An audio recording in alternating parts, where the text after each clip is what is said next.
Hi, this is William Patterson, known to Friday the 13th fans as Eric Morse, and you are watching the 80s Slasher Librarian's narration of my book, The Mask of Jason Voorhees. Yeah. Enjoy. Before I start the narration tonight, I found it appropriate that instead of me narrating the preface of this book, that I would leave that job to the author himself, Mr. William Patterson, aka Eric Morse. So I'm going to hand over the reins, just for the preface here, to the author, Mr. William Patterson.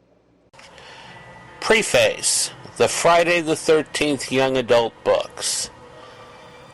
My personal involvement in the Friday the 13th universe began when I was working a 6 a.m. to 3 p.m. shift as a morning filler at my local Kmart. A co-worker and friend named Charisma Jones approached me one day when I was at lunch and told me that her brother was working as an editor for Berkeley Books and that they were looking for a writer to work on a series of books based on the supposed final Friday the 13th film, Jason Goes to Hell.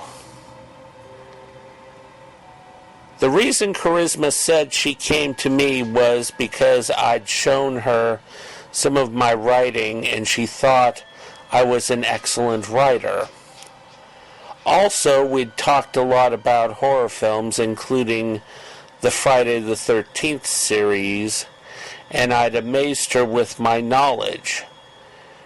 She'd felt that I would be a perfect choice to put in for the job.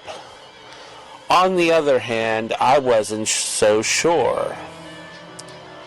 I'd worked on 2 Hollywood scripts just to be denied any credit for my work. Also, I'd had 2 scripts stolen by people I trusted in the industry. And I'd had 3 of my stories viciously criticized by a professional writer I knew. Another concern I had was at the time the Friday the 13th franchise was in essence dead. This was before the Freddy versus Jason thing started up. So starting a book series was a real gamble, and I was honestly concerned about my reputation as a writer if the series failed. Finally, both Charisma and my mother convinced me to take on the challenge. So I sent Charisma's brother a sample of my work and some personal information and waited to see what happened. 2 months later, I got a call from an executive from Berkeley Books telling me that they were very interested in possibly having me write their series of Friday the 13th young adult novels. The thing was that they wanted me to send them 4 treatments for the first 4 books in the series. So, over the next 2 weeks, I came up with my 4 treatments. The first treatment was the original version of The Mask of Jason Voorhees. This version was essentially the same story, only the subplot of the documentary crew wasn't there, and the killer in this one was the hunter Joe Travers. Of course, at the end of the story, Jason was reborn. This treatment was followed by the original treatments for Mother's Day, Jason's Curse, and The Carnival. As with The Mask of Jason, these were essentially the same stories, but they included Jason as the killer. So with these finished, I sent them in and waited.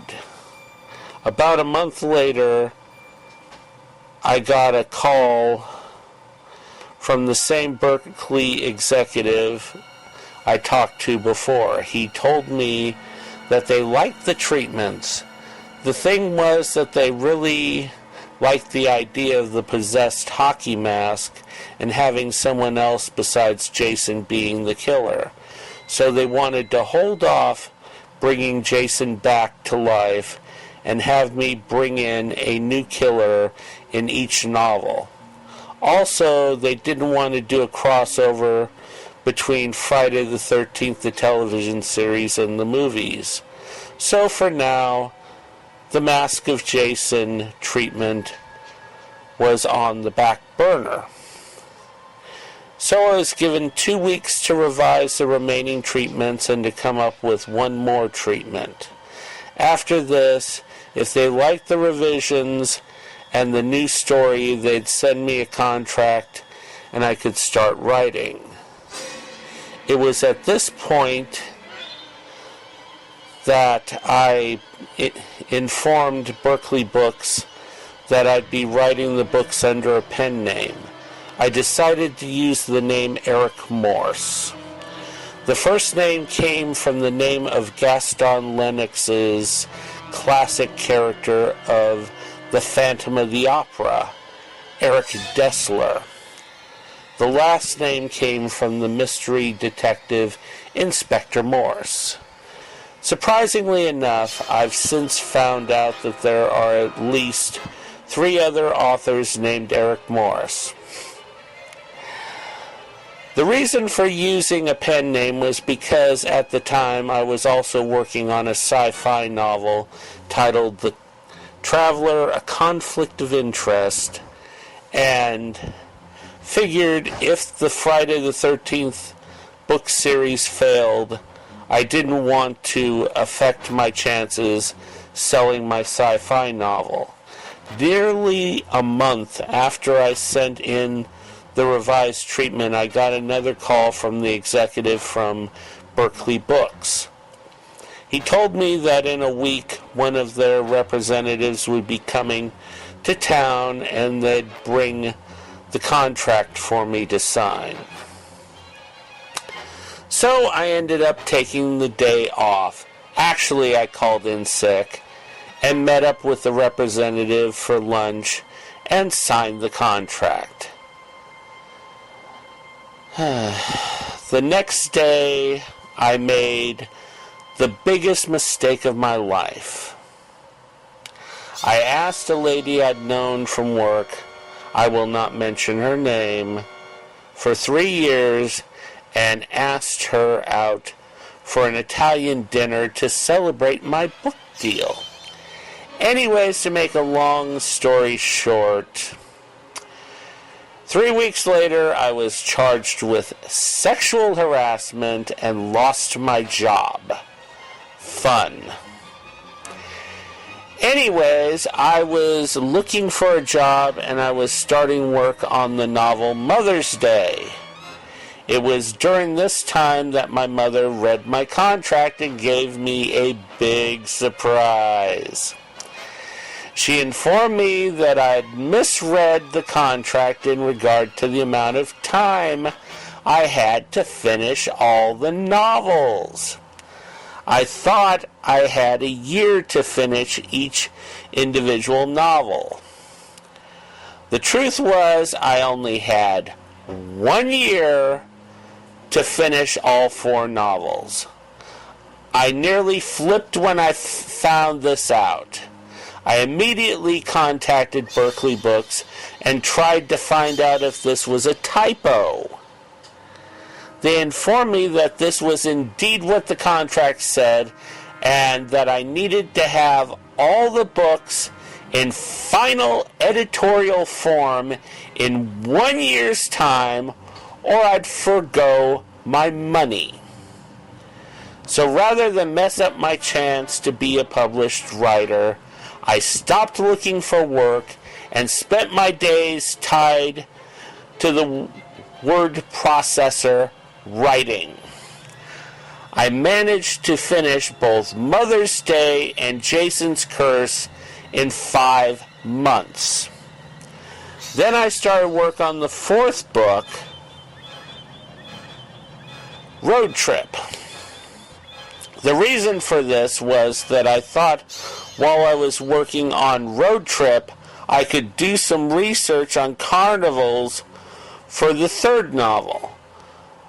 But that wasn't going to happen.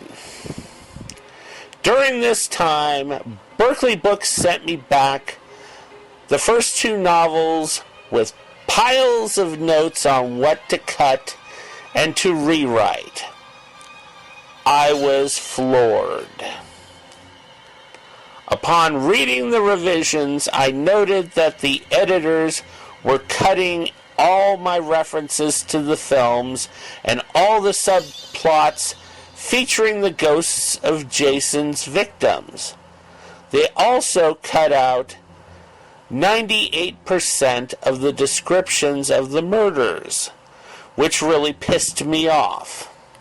I was actually surprised, given all the hardball editing, that they hadn't cut Mrs. Voorhees' head out of Mother's Day. To put it simply, they were cutting out all the things I thought I was hired to provide. I mentioned this fact and sent questions about these revisions to the editor assigned to me, but all my inquiries were ignored. So by the time I got started writing the Carnival, I was both mentally and physically exhausted. With all the rewriting, the only research I was able to do for the Carnival was watch the movies Funhouse and Something Wicked This Way Comes. I had 4 months to both write and edit this novel while working on the editing for Road Trip as well. It was 3 weeks into writing the Carnival that I got sick and nearly ended up in the hospital. I had to stop work on the books for nearly 2 weeks while I recovered. In the end, I did manage to deliver all 4 books on time, though I was really not altogether pleased with the final product. I felt that the editors cut out most of the material that provided links to the series of films. Also, I thought the subplots they cut would have added another dimension to these stories. But I had no control over these things because I was in essence just a hired hack writer who was being paid to put words on pages. But what about the pay, you ask? Well, for all 4 books, I got paid $1,500. That, of course, was about $325 per book. Not much for a year of 16 to 18-hour days working in front of a word processor, but I consoled myself in the fact that I was supposed to get a percentage of the profits from the books. The only thing was, I never ended up seeing any profits. The reason for this was because Berkeley Books only advertised the books to the booksellers. When it came to the general public, Berkeley didn't do squat. They didn't even provide cardboard displays for the books. So to put it simply, the fans didn't even know these books were out there. Of course, at the time I was unaware of this. I was under the delusion I was going to be going to horror conventions and doing book signings. Hell, I even thought there was going to be another series of 4 books. After taking a month off to get back my health, I wrote treatments for 4 new novels. These were called The Collection, Mad Medicine, The Documentary. Note this was years before the Blair Witch Project, and The Scarecrow. Note, this was a fallback in case I still couldn't convince them to do a revised version of The Mask of Jason Voorhees. Then, after waiting a few more months and not hearing anything, nor being invited to do anything in regards to the books, I called my contact at Berkeley Books. I was informed my contact had been transferred and that Berkeley wasn't going to do a series of Friday the 13th, a second series of Friday the 13th books, because the first series hadn't made enough sales even to warrant a second printing. I was devastated, so I chalked up the whole thing to experience and tried to rebuild my life. Then 8 years later, I was on the internet looking around at F13 websites, since I'd opened an F13 website of my own, Friday the 13th, Jason's Bloodbath, and came upon a website titled Friday the 13th, Jason's Lair. The website featured a section on my F13 young adult books, as well as a fan fiction novel, Return to Crystal Lake, that the webmasters, Matt Caddy and AJ Urban, credited as being inspired by my work. I was overwhelmed. I immediately sent Matt and AJ an email telling them how much I appreciated them including my work on their site and to see my work as an inspiration. Matt and AJ were equally thrilled to hear from me. Unfortunately, they were so thrilled that they posted that they heard from me and also posted my website. So, for the next 8 months, I was inundated with emails from fans. Hell, I was getting over 100 emails a week. Many of the emails were from fans who were looking for my books. Eventually, these emails inspired me to start the official Bring Back the Friday the 13th Young Adult Novel Series campaign. I started this campaign to convince Berkeley Books and New Line Cinema to either reprint the young adult novels or start a new series of books based on Friday the 13th. As a result of my campaign, New Line hired Black Flame Publishing to create a new series of novels based not only on Friday the 13th, but also on Jason X. Soon after I started the book campaign, Matt and AJ suggested that I write one last book to finish off the Possessed Mask storyline. I reminded them that neither Berkeley Books nor New Line would authorize the work. They suggested I just web publish it as fan fiction. So I decided I'd finally write The Mask of Jason Voorhees, but I'd write it the way it should be written. The following is the result of that decision. It's the novel I wanted to write when I first accepted the assignment of chronicling the events that happened after the events of the film Jason Goes to Hell. I hope once this book is finished, the fans of Friday the 13th will consider it the masterwork of the book series. If not, I'm still proud of the work I've done. It's been quite a ride. William Pattison, San Mateo, California.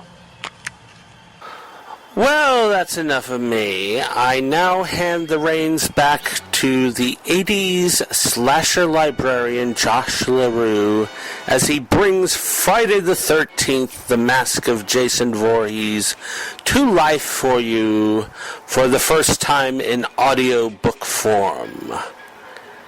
Enjoy.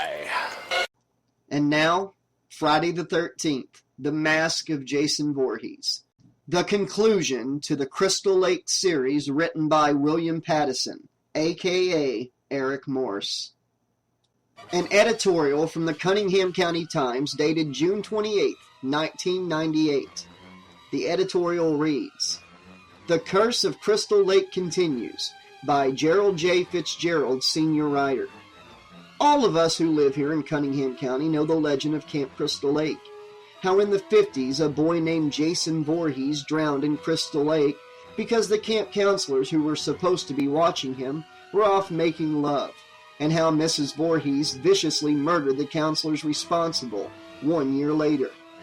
As the story goes, in 1980, when the camp was going to be reopened, Mrs. Voorhees went on a rampage and killed all the counselors except for one, and supposedly Jason, somehow brought back to life, watched his mother beheaded by that very same surviving counselor. The legend goes on to say that the girl who survived that Friday the 13th mysteriously disappeared a year later, the interior of her house splattered with blood. We know that for years the woods around Camp Blood weren't safe, how anyone who dared venture into those woods met with a deadly fate. We heard how a young boy named Tommy Jarvis supposedly ended Jason's reign of terror. But then a few years later, somehow Jason came back. And let us not forget how less than 3 years ago we were told that the bloodbath of Jason Voorhees had finally been ended for good by, amusingly enough, his own niece. And yet still the killings continue. Our sheriff tells us that these are copycat murders, perpetrated by nuts who want to cash in on Jason's legend. Yet, we who have lived through all of this can see the hand of Jason. We know that somehow the evil that continually brought Jason back has found a new way to keep the killings going. Why else would a local hunter suddenly go on a killing spree? And what about Gabe and Ruth Gleason's idiot son, Big Red? Why would he, without warning, kill his parents and murder those campers at Camp Crystal Lake? And what about the more recent tragic events at the Traveling Carnival that happened to pitch its tents next to Camp Crystal Lake? Was it mere coincidence that the carny who did most of the killings wore a hockey mask just like Jason's? We who live around Crystal Lake say no. We say that the death curse of Camp Blood is still going strong. We know it's just a matter of time before it starts all over again. We know the legend still lives, and we know that the killings will continue.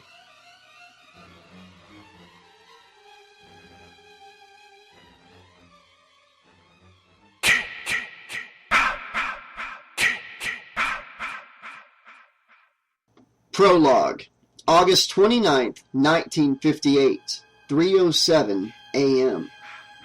Pamela Voorhees watched from the edge of the water as her brother, who was standing up to his knees in the lake, held a silver chalice over his head and chanted, "Ancient ones, masters of darkness, hear my pleas," he chanted.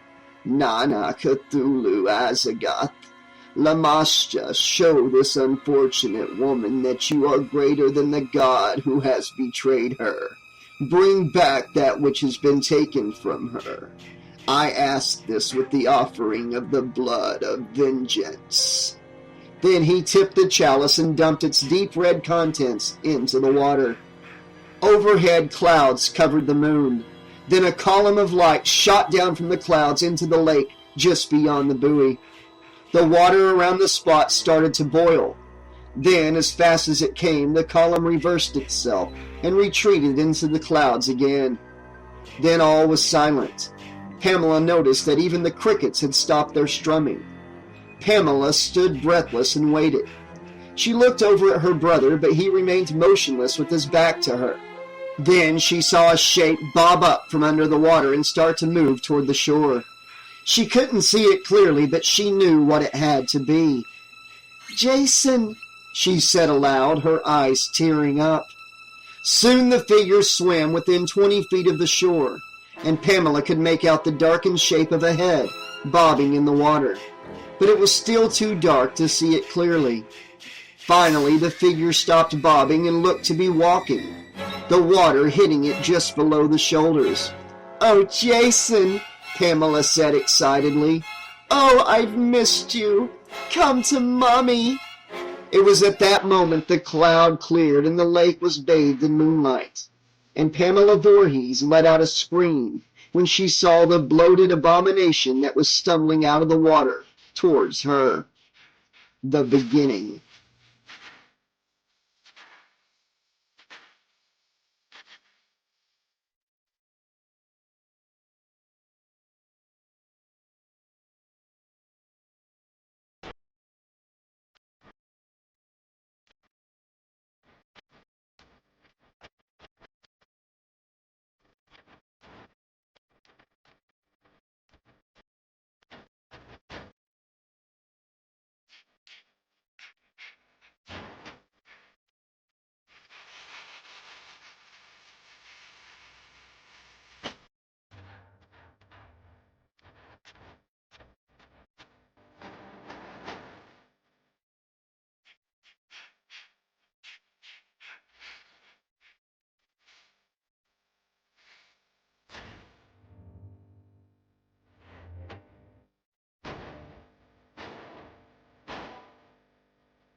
Chapter 1. Mickey's Return.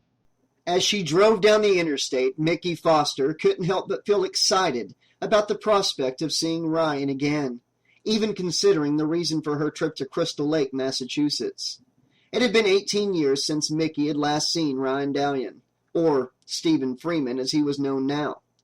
At the time, she recalled, he didn't recognize her because Satan's dark angel, Astaroth, had turned him back into a 12-year-old boy. Now Ryan would look nearly the same age he did before the spell was cast. Unfortunately, the same could not be said for her. 18 years was a long time, and the years hadn't been kind to Mickey. She definitely wasn't the beauty her cousin had first met when she had come to Montreal to settle the estate of their Uncle Louis Vendretti, and started this insane quest to retrieve possessed antiques. How could she be? She'd seen too much and done too much not to have it manifest as stress lines and wrinkles. Thank God for red hair dye, she thought, glancing up at the rearview mirror. At least she could hide the fact that her crowning mane of red hair was now heavily streaked with gray. She wished she didn't have to get Ryan involved, but unfortunately, fate had made the issue moot. Ryan was already involved. It had been Ryan who helped Jason Voorhees' niece, Jessica, to finally send that murdering undead monster to hell 3 years before. Mickey had heard about it months after the fact, due to the fact that she was abroad hunting down yet another of Uncle Louis's cursed antiques. Since then, she'd heard about 3 other sets of murders.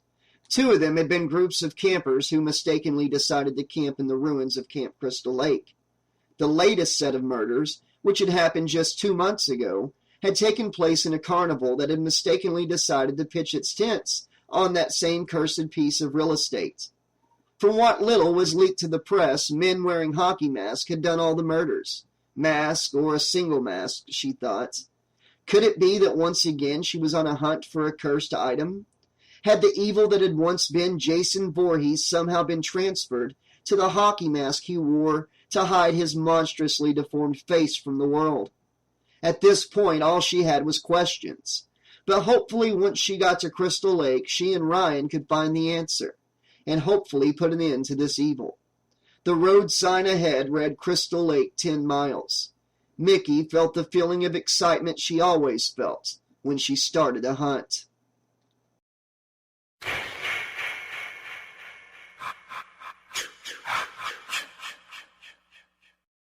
Sheriff Lloyd Landis took off his hat and wiped the sweat from his brow. He was getting too old for running up hills, but it was part of the job. And unfortunately, Crystal Hill was too steep and rocky for him to drive his patrol car up. "It's right over there, Sheriff," said Deputy Roy Turner, pointing at the mouth of the cave, which was barely visible amongst the boulders scattered around the area. Even from this far away, Landis could smell the scent smoke and burnt flesh oozing from the cave. It was no surprise to him, though. The two young people who survived this latest set of murders said the killer had been burned to death in the cave. Unfortunately, some of the other things they said sounded like something out of the Twilight Zone. They had talked some crazy stuff about a possessed van trying to run them down, about giant mechanical vampire bats that were alive, and about a strange shrine to Jason Voorhees. "This is totally gross," Landis heard someone say, and saw the county coroner's assistant, he thought the guy's name was Phil, coming out of the cave carrying a large clear sealed bag. Phil saw the sheriff and came over. "Hey, Sheriff, this time we got the hockey mask the guy wore. Only thing is, we're going to have to scrape the guy's face out of it." Then he held the bag up for Landis to see. Landis wished he hadn't done that.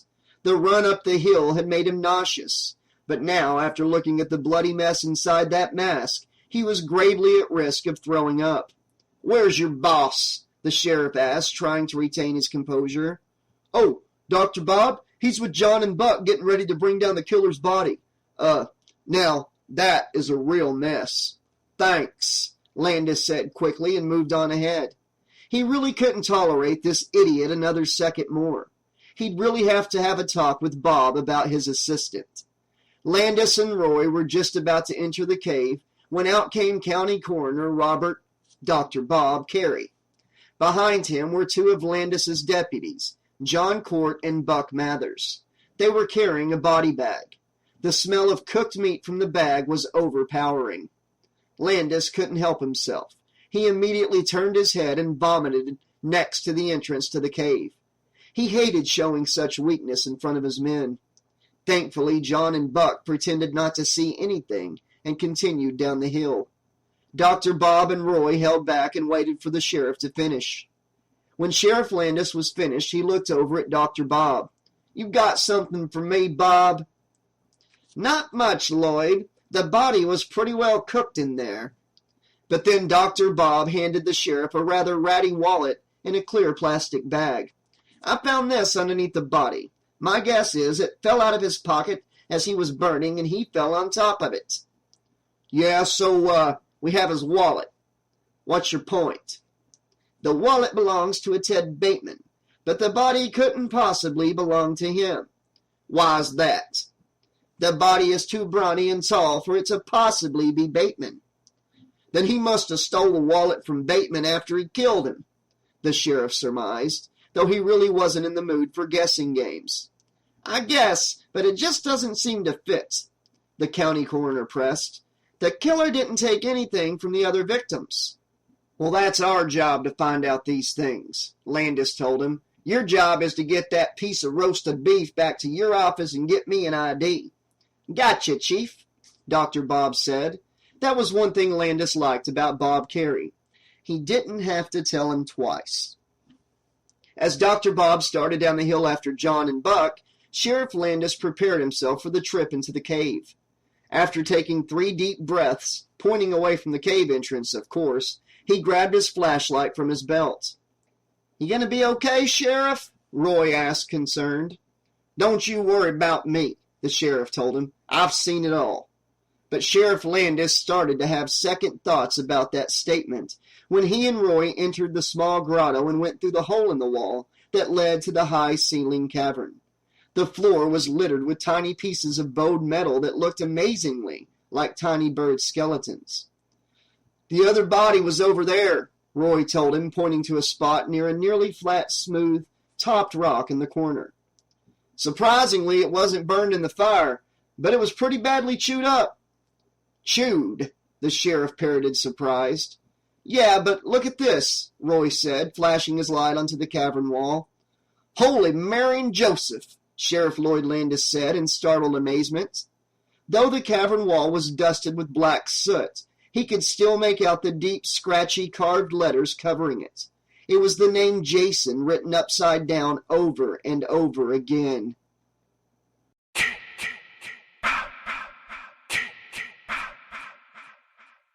Mickey was just heading up the narrow dirt road toward the wood-paneled house where Ryan, or should she call him Stephen, lived. Thankfully, Crystal Lake was a small town and everyone knew each other, or she would have never found this place. When she'd arrived in town, she'd headed to the small Army and Navy store that Ryan's mother had said he managed in the town center. Unfortunately, it being a Sunday, the store was closed. So she went to a nearby coffee shop and asked around. Though the patrons were a bit leery of talking to strangers, that, she guessed, due to the number of reporters that had swarmed into town on a regular basis because of Jason Voorhees and all the murders since. But thankfully, she was able to get the address of Stephen Freeman from a kindly old waitress named Betty. Now, Mickey was feeling nervous. What was she going to say when Ryan opened the door? How was she going to introduce herself? She remembered that when Ryan was changed, he still remembered that he had a cousin Mickey. But how could she possibly explain to him the age difference? She really didn't want to have to go to the trouble and frustration of trying to tell him the truth. But she knew she had to come up with something fast. Parking her red '85 Mustang next to the blue Ford Ranger truck in front of the house, she headed up the cobblestone walkway toward the stone steps that led to the hardwood front door. Then she pressed the lighted button on the doorbell and waited. After a few moments, she heard a shuffling sound from the other side of the door. The door opened, and sure enough, there was Ryan Dallion standing at the door looking at her. What was unexpected was what happened next. "Mickey?" he said the moment he saw her. "My God, it's you!" Then he took Mickey in his arms and gave her a warm hug. Mickey looked up into her cousin's face and marveled at how much he looked like the Ryan Dallion she'd known 18 years before. If it wasn't for the gold-colored, round-rimmed glasses he wore, she'd have thought the years hadn't passed at all. "But how, Ryan?" she asked, surprised. "How can you possibly remember me? Asaroth took away your memory when he reversed your aging." "It was a very slow process, but look at my manners," he said, and invited her inside. The inside of the house had the same wood paneling on the walls. The living room, which was where Ryan led her, was decorated in a Native American style.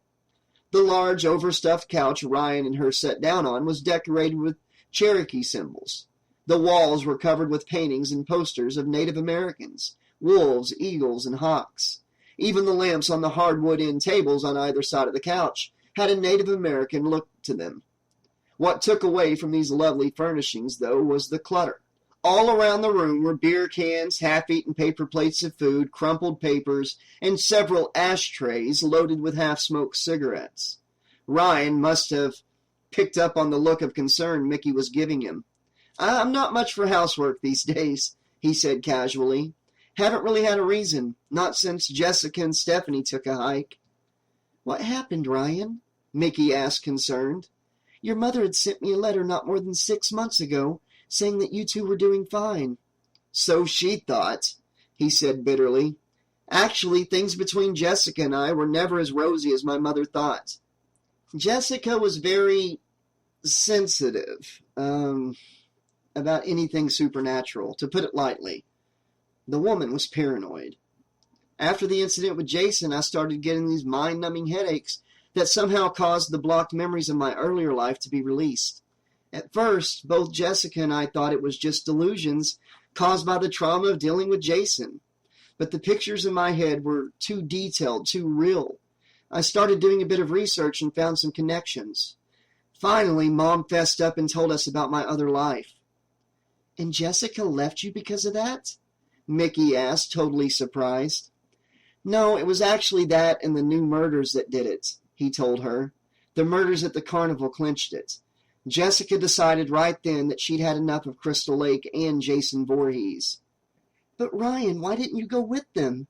Mickey asked, confused. "You nailed it right on the head there, Mickey," he said with a pained expression. "I couldn't leave because I am Ryan Dallion, the same Ryan Dallion who chased Uncle Lewis's cursed junk all around the world. Because I found as time went by, I not only had the memories of Ryan, but I started to think like him too.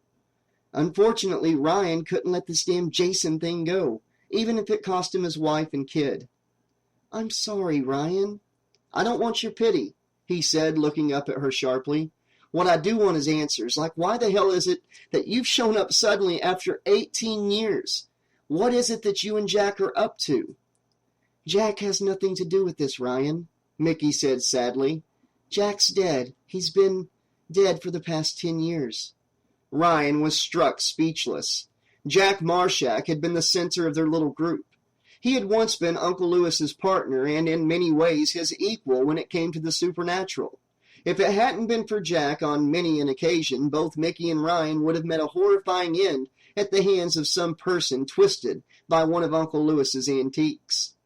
How? Ryan asked, surprised. A heart attack, she told him. Things were a lot harder after you were taken from us. Johnny Ventura helped out for a while, but things became too complicated. Mickey knew she didn't have to say more. Ryan had known about the mutual attraction between her and Johnny. He also knew that such relationships were impossible, if not dangerous, given their line of work. Since Johnny's left, Rashid's been helping me. At least that was something, Ryan thought. Rashid, who had been an old friend of Jack's, had proved himself to be a very powerful ally. Ryan had some very fond memories of the Egyptian mystic. Ryan shook his head sadly. Uncle Lewis and this damned curse. All it ever brings us and the people around us is heartbreak and death. Mickey silently nodded. Damn it, Ryan. You should have left with Jessica and Stephanie and said to hell with it, Mickey said. After everything you've been through, no one would blame you. I understand that, but if this does have something to do with Jason, it could affect Jessica and Stephanie, because they're blood relations to that monster. Still, there's no proof these murders are anything else but copycats, Mickey pointed out. There's the rumor that's been going around about how all the killers were wearing Jason's hockey mask. Ryan looked up at her questioningly. That's why you came. You think it's Jason's mask, don't you? I think there's a good chance it is, Mickey admitted. If it is, we can put an end to this by finding the mask and locking it up in the vault back at Curious Goods. Easier said than done, Ryan said. From what I've heard, the mask has a tendency of disappearing until the next set of murders start. If my suspicions are right, the next cycle of murders are due any time now.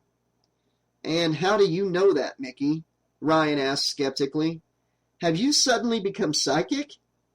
No, but I've done my research, and we're 3 days away from the 3rd anniversary of the day you and Jessica sent Jason to hell. But the last set of murders happened 3 months ago, Ryan reminded her. I really don't see the connection. That's because you're looking at the murders individually, she told him.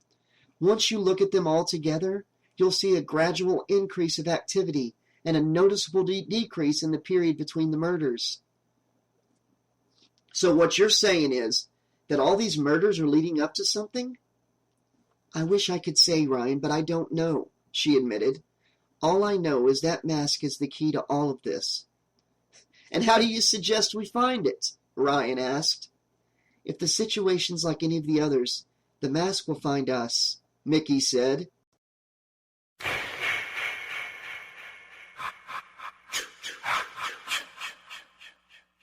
What a piece of luck, Dr. Bob's assistant, Philip Raymond, said, holding up the hockey mask and looking at it admiringly. I never thought I'd actually be holding the mask of Jason Voorhees in my own 2 hands.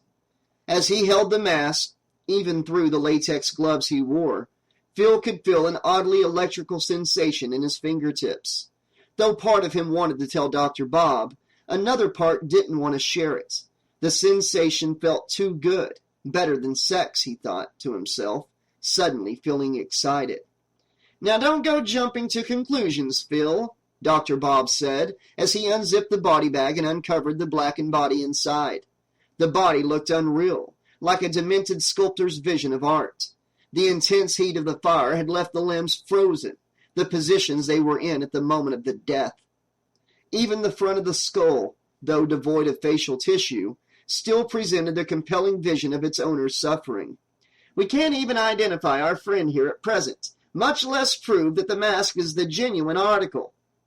I understand that, Doc. It's just that I've got a strange feeling about this mask. He caressed the nose bulge. He started to wonder how the mask would feel on his face. I know this is Jason's mask. "That's not very scientific," Dr. Bob commented. "I don't think science has anything to do with Jason Voorhees." Phil turned the mask over and looked with disgust at the mess of raw flesh that clung to the inside of it. It seemed like it was almost mocking him. Then he looked down at the scalpel on the metal table. But this is a temporary situation, he thought. Picking the scalpel up, he looked at it absently. "No, I think if we want to understand Jason, we must look in another place." The blade was razor sharp, perfect for the job ahead. "Soon you'll be as good as new," he thought as he started to carefully scrape Teddy Bateman's face out of the mask.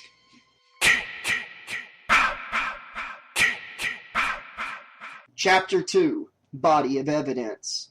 Sheriff Lloyd Landis drove up to the county coroner's building. As he was getting out of his patrol car, Dr. Bob and Phil came out and met him.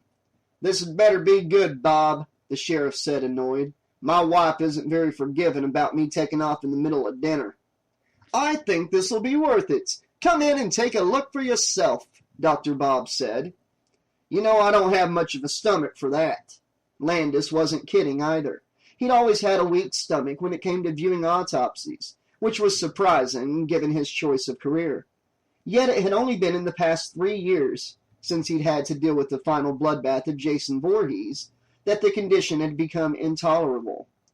"I know, Lloyd, and I wouldn't ask this of you if it was not important for you to see this with your own eyes." The sheriff shook his head. "Fine, let's get this over with." A few minutes later, the sheriff was fighting back his own nausea as Dr. Bob showed him a grisly sight laid out in a tray. It was the ragged remains of the skin of a human face, or Landis could only guess it was human. It was a torn-up mess. "What's your point, Bob?" the sheriff asked with a hint of annoyance. "Your assistant showed me that goddamn thing at the crime scene." "Lloyd, Phil had to practically rip the damn thing out of the mask." "Yeah, the guy was burned. Flesh tends to liquefy and stick," the sheriff said. "The thing is, this flesh isn't burned," Dr. Bob told him, taking a pair of tongs and flipping the mangled flesh around for the sheriff to see. "It's more like his face was bonded to the mask. But I had Phil check for some kind of bonding agent, and he couldn't find any traces on the inside of the mask or on the flesh itself." "And this is what you dragged me over here for?" Lloyd Landis asked, his pallor definitely a few shades lighter than when he'd entered the examining room. "No, there's more," Dr. Bob said, gesturing toward the covered body on the nearby table. The sheriff reluctantly followed the county coroner to the table. Sensitive to the sheriff's growing discomfort, Dr. Bob slowly pulled the sheet off the body. The smell of cooked meat, which had been a constant irritant since they'd entered the room, now intensified.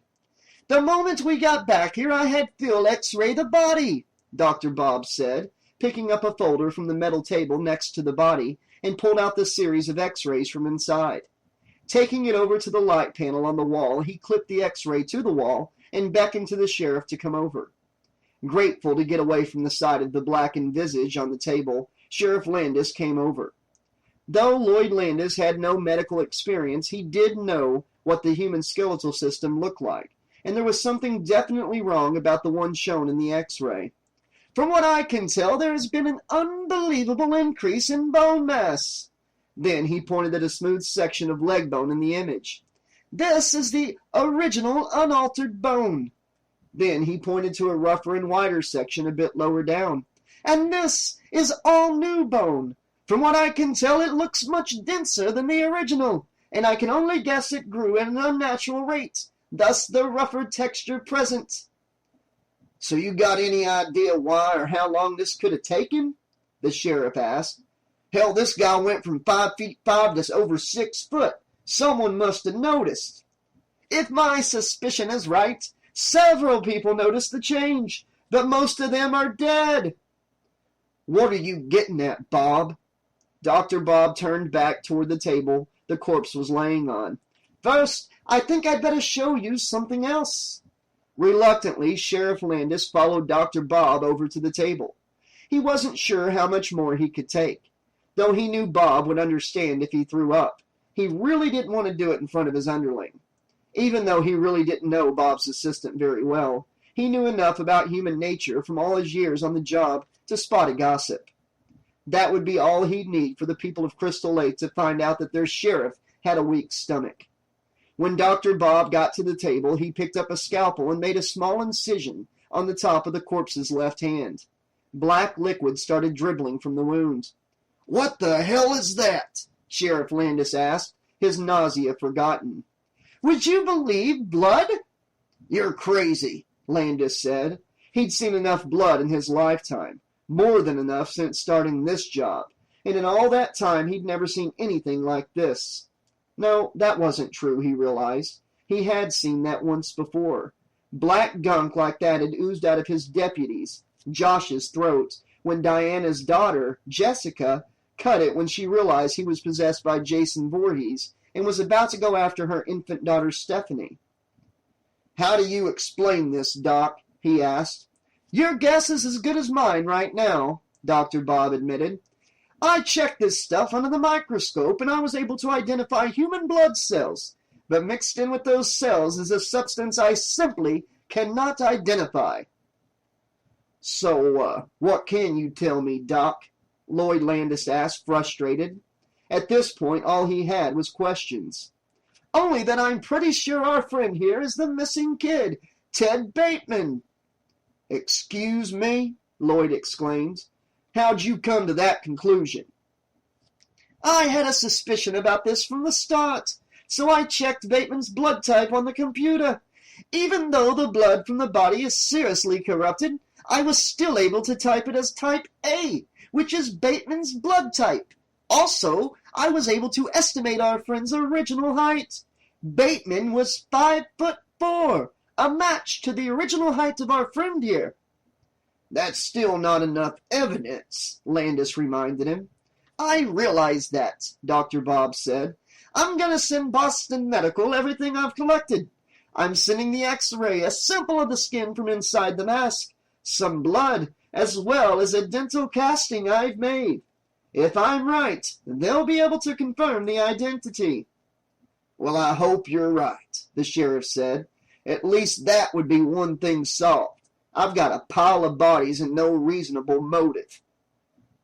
Phil Raymond listened to Dr. Bob and the sheriff talk from the corner of the room, where he sat on a stool next to the sink and scrubbed the last remaining bits of flesh out of the hockey mask. For some reason, it seemed important to him that every trace of its former wearer be expunged from it. This is Jason's mask, he thought, and no pretender should soil it. "How's it going, Phil?" Dr. Bob asked from across the room. Startled, Phil replied, "Almost done." "Good," Dr. Bob said, as he and the sheriff started moving toward him. "The sheriff wants to take it with him and store it with the other evidence." "No, we can't do that," Phil wanted to scream.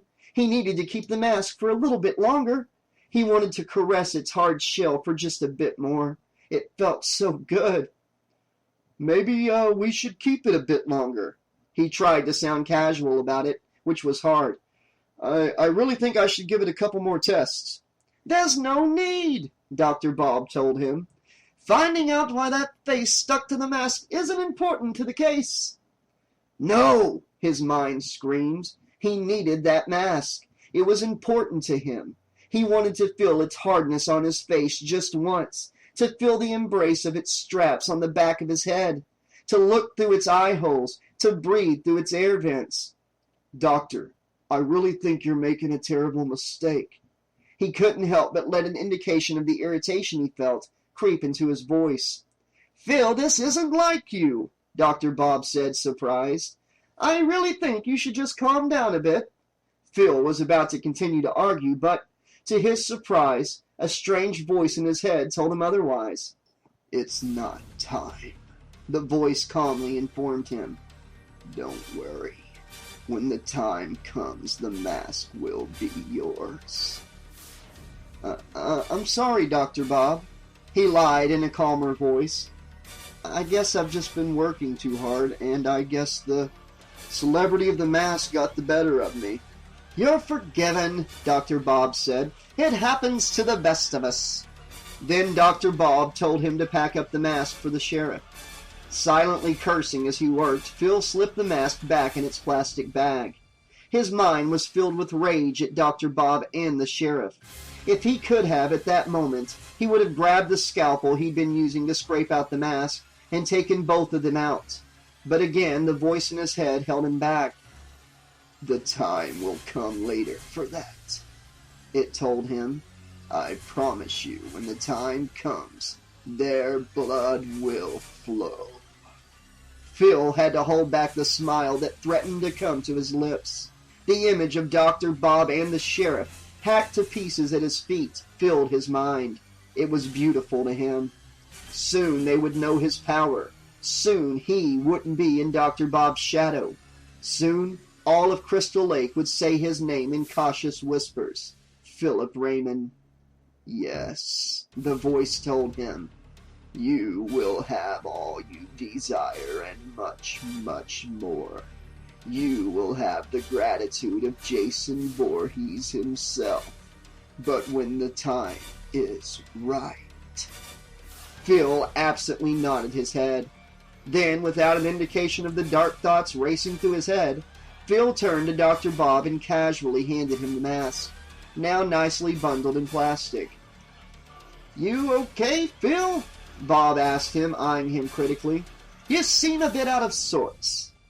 "I told you I'm fine, Doc," he said with a reassuring smile. "You know me, good old reliable Phil." Then the thoughts of blood and death filled his mind again. "In time," the voice told him. "In time."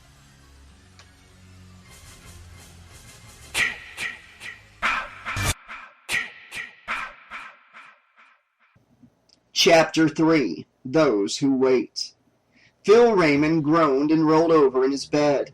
His sheets were soaked and his blanket had been tossed on the floor. Though he'd tried to sleep since he got home, he could not. He just simply could not relax. He knew he wouldn't be able to relax until the mask was his. Frustrated, he pounded his fist on the bed, got up and started to pace. "What's wrong with me?" he asked the empty room in frustration. "Why do I feel so angry, and why can't I get the mask out of my head?" "Because you are chosen," the voice in his head said. "The mask saw something deep inside of you, a hidden fire, things you were more than likely unaware of. The mask found these things desirable and brought them to the surface. As for the hunger you feel, that too was there. The mask simply enhanced it as well." "So, this is all the mask's doing," Phil said, feeling both frustrated and intrigued at the same time.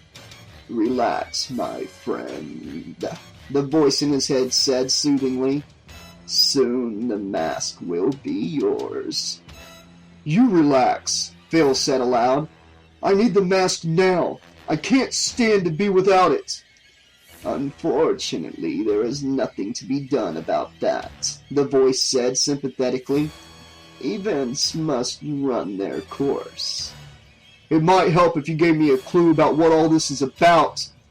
"I wish I could, but such information is on a need-to-know basis," the voice told him. "And at the moment, your enlightenment is not a priority." "So let me get this straight," Phil said. "I'm supposed to sit here and listen to a disembodied voice, which could be a simple manifestation of mental instability, and yet this voice does not even have to provide me with the minimal comfort of any explanations?" "That's essentially correct," the voice told him. "Then maybe you want to explain this," Phil said angrily. "Why shouldn't I just say fuck this and go to the sheriff's office and get the mask now?" "Because such actions would have grave repercussions," the voice said over calmly. "It appears it's time for you to learn a valuable lesson." At that moment, Phil felt an incredible pain jolt his chest. It felt like someone had hit him in the chest with a sledgehammer. He started to hyperventilate. He knew at any moment his heart would burst from the stress. "Please!" he croaked. "I won't do a thing until you tell me, please!" "Oh, I know you won't," the voice said menacingly. "Because if you do, the pain you just felt will be a mere pinprick in comparison to the exquisite agony I can put you through." "Fine, damn it," he said. "I just wish you knew how I feel." "Oh, but I do, my boy." The voice sounded distant. "I know the hunger that comes from the need for power. At one time I was so close to having everything I ever wanted. Eternal youth, wealth, women, everything. But in a moment of weakness, I lost it all." Phil could almost feel for the voice in his head, but he was still reeling from the voice's lesson. "But enough of all this wallowing," the voice said. "There is work to be done." "What work?" Phil seemed overly excited at the prospect.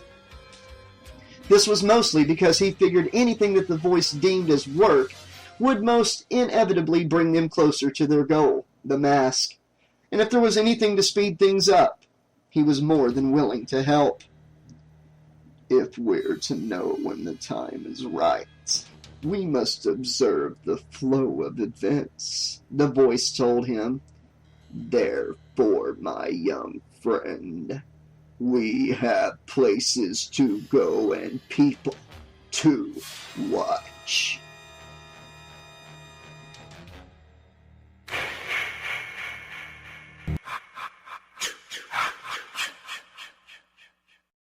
Mickey came into the living room and found Ryan sitting on the couch watching television.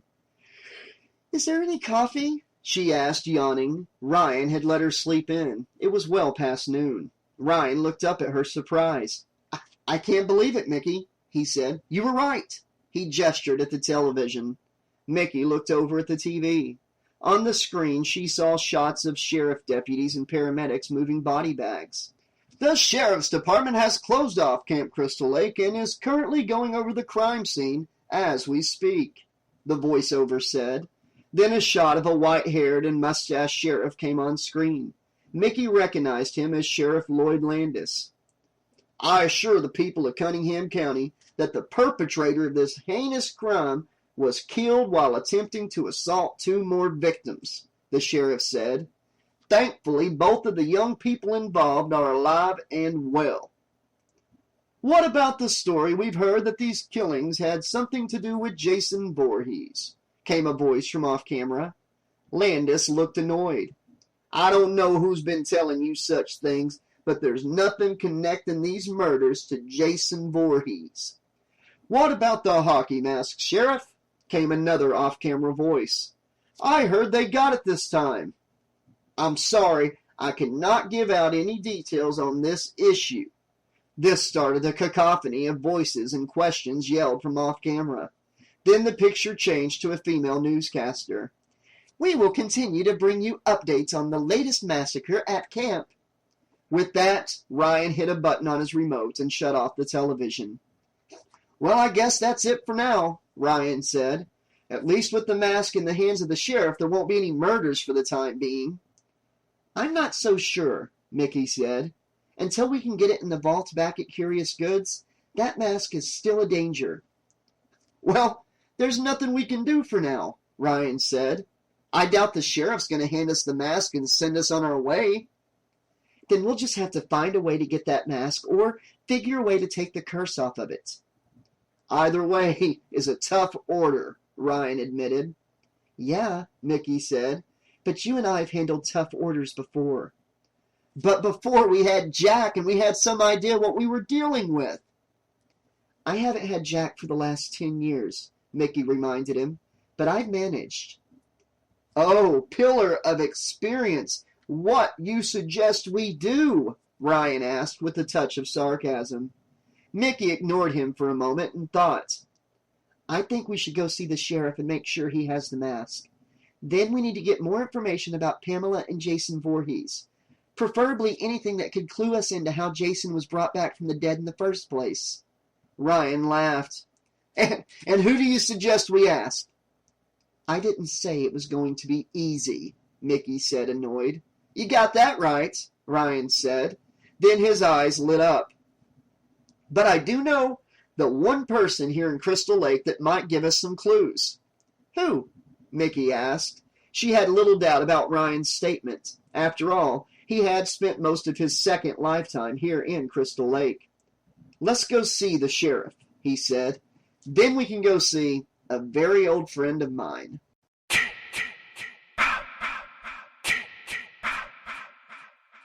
There was still a large crowd of reporters and camera people in front of the Cunningham County Sheriff's Office building when Mickey and Ryan drove up to it in his Blue Ranger. Ryan had to park a couple of blocks away because of all the news vans. "God, don't they give up?" Mickey said as she got out of the truck. "Welcome to the quiet little town of Crystal Lake," Ryan said. As they approached the crowd, a woman toward the front pointed at them.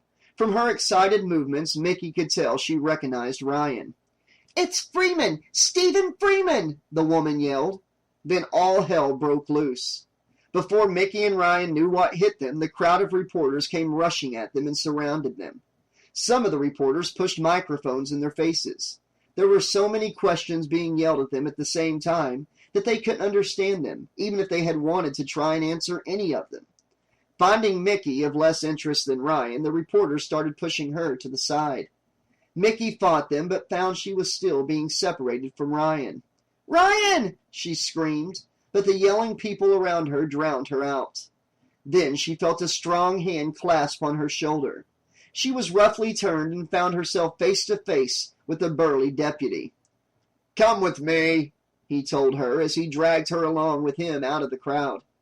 As she was being pulled along, she saw that other deputies were making their way towards Ryan.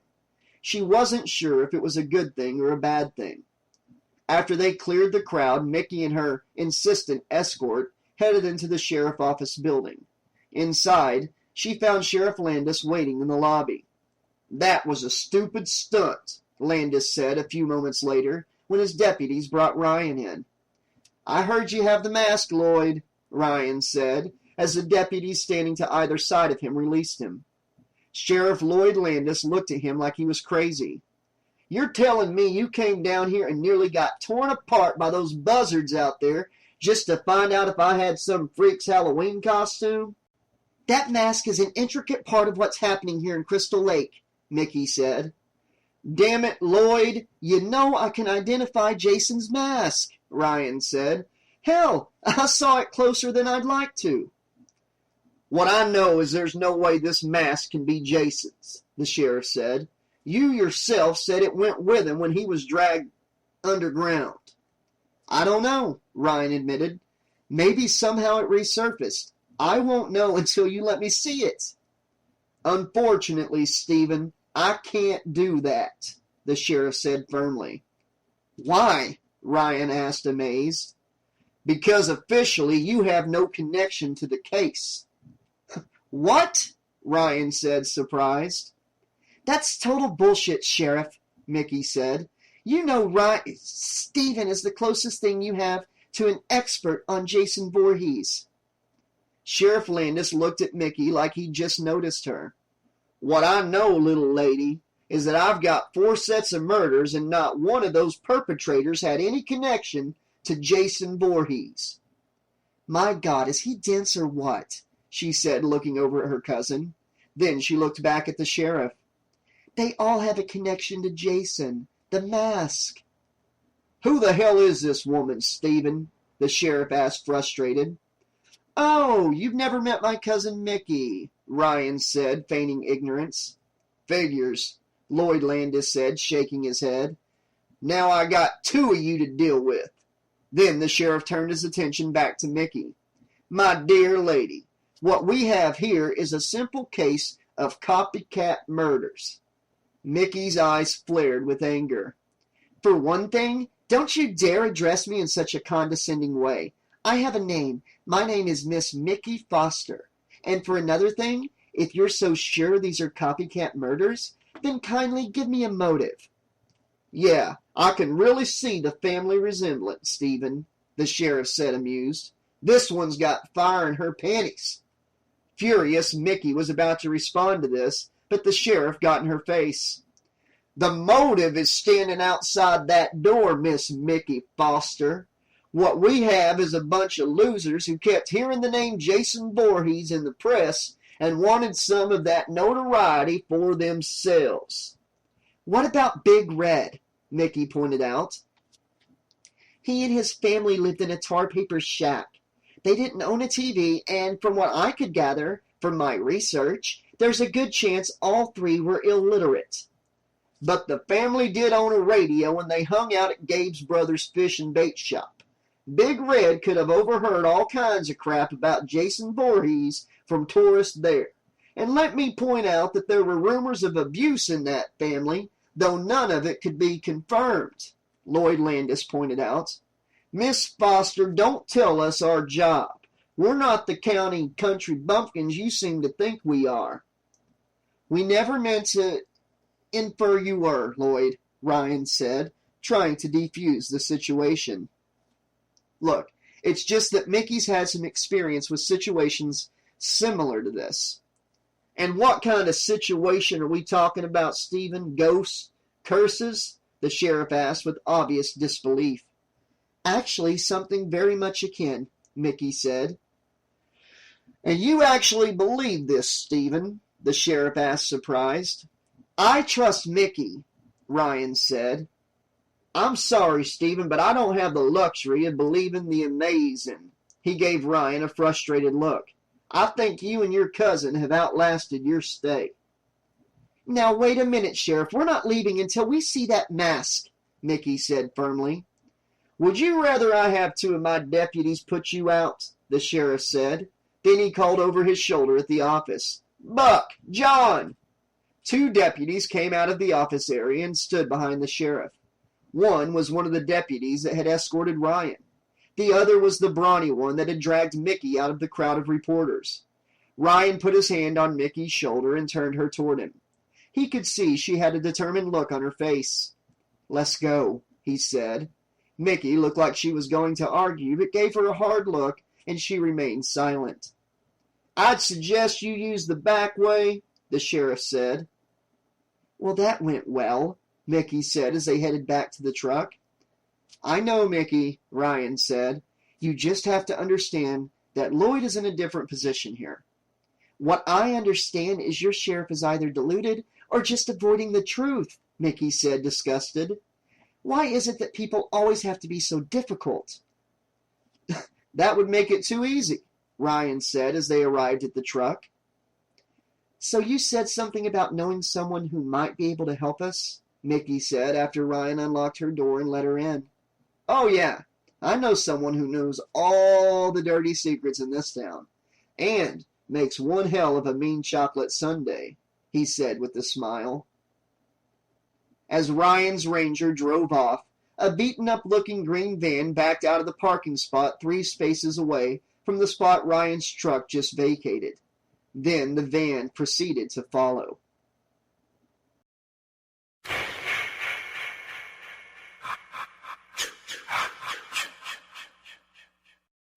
Chapter 4 of Food, Drinks, and Info. He was such a nice boy, Betty, the waitress, said to Mickey and Ryan. I remember Pamela used to bring little Jason for an egg and ham sandwich and one of my special berry sundaes. See, Mickey, I told you all we had to do was come see Betty, Ryan said as he scooped another spoonful of French vanilla ice cream drenched in chocolate syrup. She knows anything about anyone here in Crystal Lake. It's just a shame what happened to that boy, Betty said absently. You know Jason killed my husband, Ralph. That was 5 years after that young counselor girl chopped Jason's mom's head clean off. Ralph tried to warn them. He told them they were doomed. They didn't listen. Ralph knew things. He knew about Jason, but they never listened. You said you knew Pamela Voorhees? Mickey asked. Pamela Voorhees, Betty said absently. I knew Pamela Voorhees. She wasn't a very sociable woman, but she did love her son. You know they said Jason's father wasn't Pamela's husband. I heard a rumor that it was her stepbrother. They had a strange relationship. Yeah, people said they were a little too close, if you get my meaning. Incest? Mickey asked, surprised. Not exactly, Betty said. As I said, he was her stepbrother. Pamela was adopted. Can you call that incest? I know it didn't look proper. Betty, can you remember Pamela's stepbrother's name? Ryan asked. Well, of course I can. Stephen Freeman. I know things, remember? Betty said, her kindly manner now tinted with annoyance. His name was, Lawrence. No, Larry. No, Louis. That's it. Louis, I think. Can you remember his last name? Mickey asked. Her tone was urgent. Vanderfield. Damn, Betty said, flustered. He was even less sociable than Pamela. Don't worry about it, Betty. It's not important, Mickey said. Stephen, I think we should get going. Ryan looked up at her, his mouth full. It took him a few moments to swallow. What, you got something? Not here, she cautioned. Back at the house. Okay, he said reluctantly. Then he gave Betty a warm smile. Another success, Betty. You've always had a good appetite, Stephen, though you've never gotten over being sloppy. Betty used the edge of her apron and wiped Ryan's lower lip. Mickey watched this with visible amusement. Ryan looked at her embarrassed. As they got up and said their goodbyes to Betty, Mickey told Ryan she'd meet him at the truck. Ryan headed to the cash register and paid the bill. On the way out, he caught sight of Phil Raymond sitting at the counter, absently stirring a cup of coffee. Hey, Phil, Ryan said casually. How's things? Phil gave him a startled glance and went back to his coffee without a word. This caught Ryan by surprise. Usually Phil would hit him with an amusing comment about how dead it was at work. Ryan was about to ask Phil what was wrong when a young woman came up to him and blocked his way. You Stephen Freeman? She asked. Yeah? He said suspiciously. She held out her hand. Hi, my name's Carol Martinez. Me and my friends over there. She indicated two young grungy-looking guys sitting in the nearby booth. Are doing a documentary on your local legend, Jason Voorhees. Jason isn't a legend, Ryan corrected her. I saw Jason. That monster nearly killed me and my family.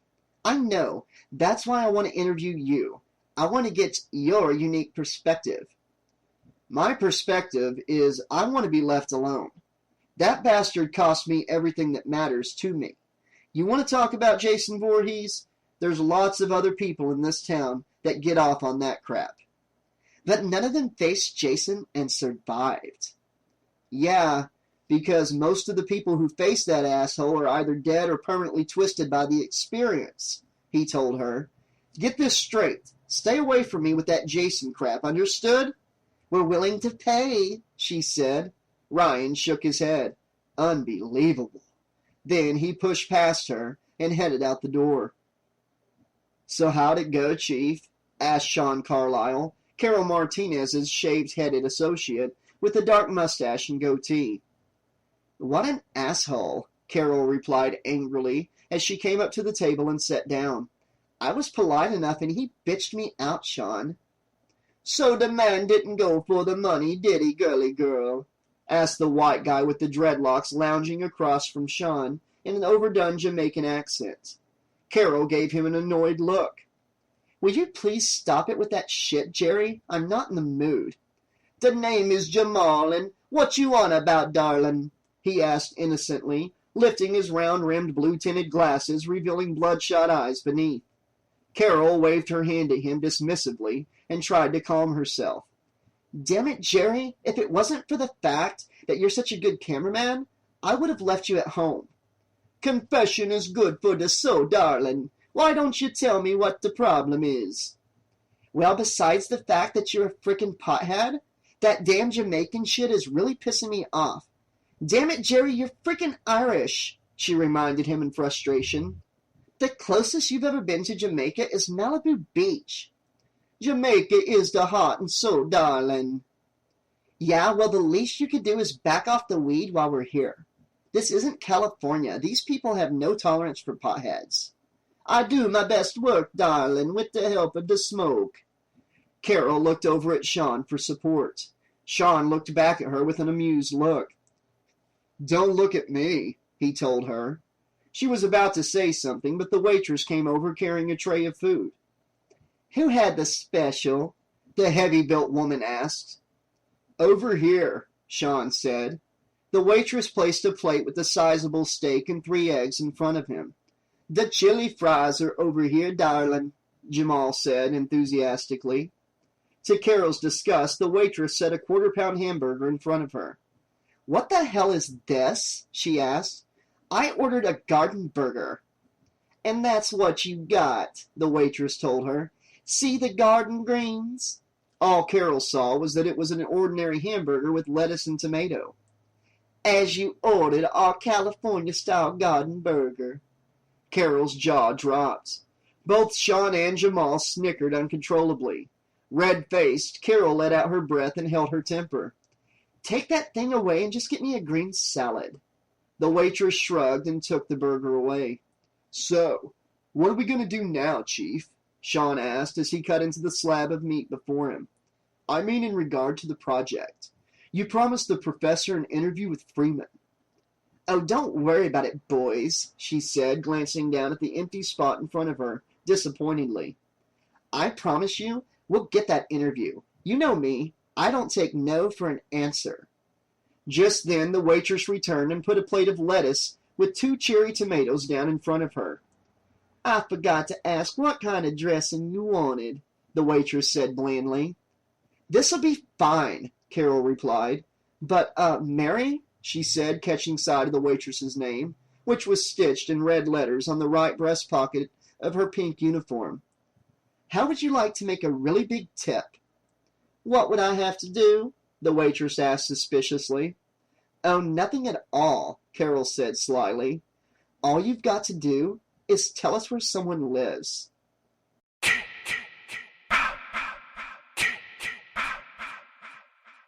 Come on, Mickey, spill it, Ryan said as he drove down Main Street. Betty said something that's got you going. All I can tell you is I have a suspicion, Mickey admitted. But if I'm right, the proof I need is at the Voorhees house. Proof of what? He asked. Possibly the truth about how Jason was able to return from the dead. Then what are we waiting for? Ryan said, turning the truck's steering wheel sharply to the left and making a U-turn. Then he drove out of town and headed onto the dirt road that would take them to the abandoned house that had once been the home of Jason Voorhees and his mother.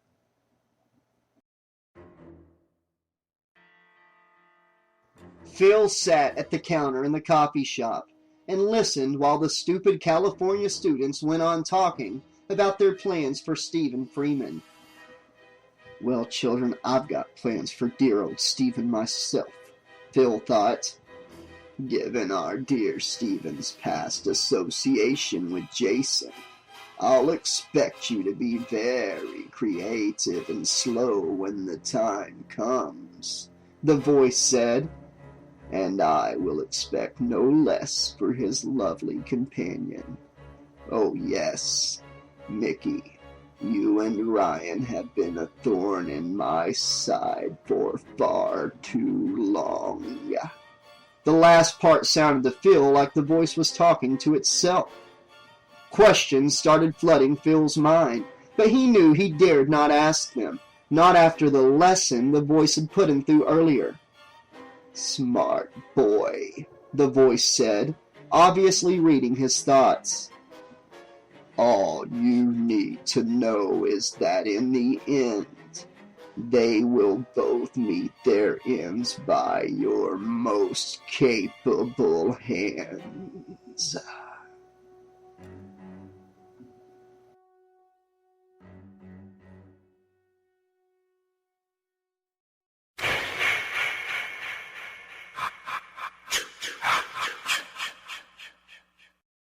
Chapter 5. Voorhees' house. The sky had just started to get a ting of crimson when Ryan's truck approached the rundown mansion that had once been the home of the Voorhees family.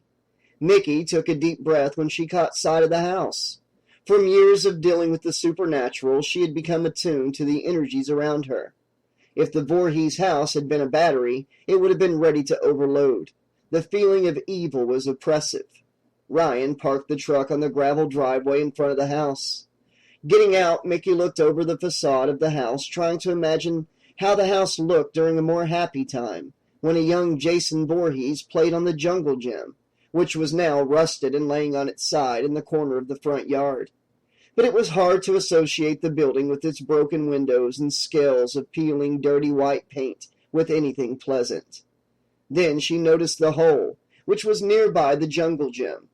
Though it didn't look recent, it still struck her interest. Heading over to the edge of it, she looked down and jumped back with a startled yelp. The entire hole was halfway full with large, bloated white worms. "The locals call those hell worms," she heard Ryan say from beside her, further startling her.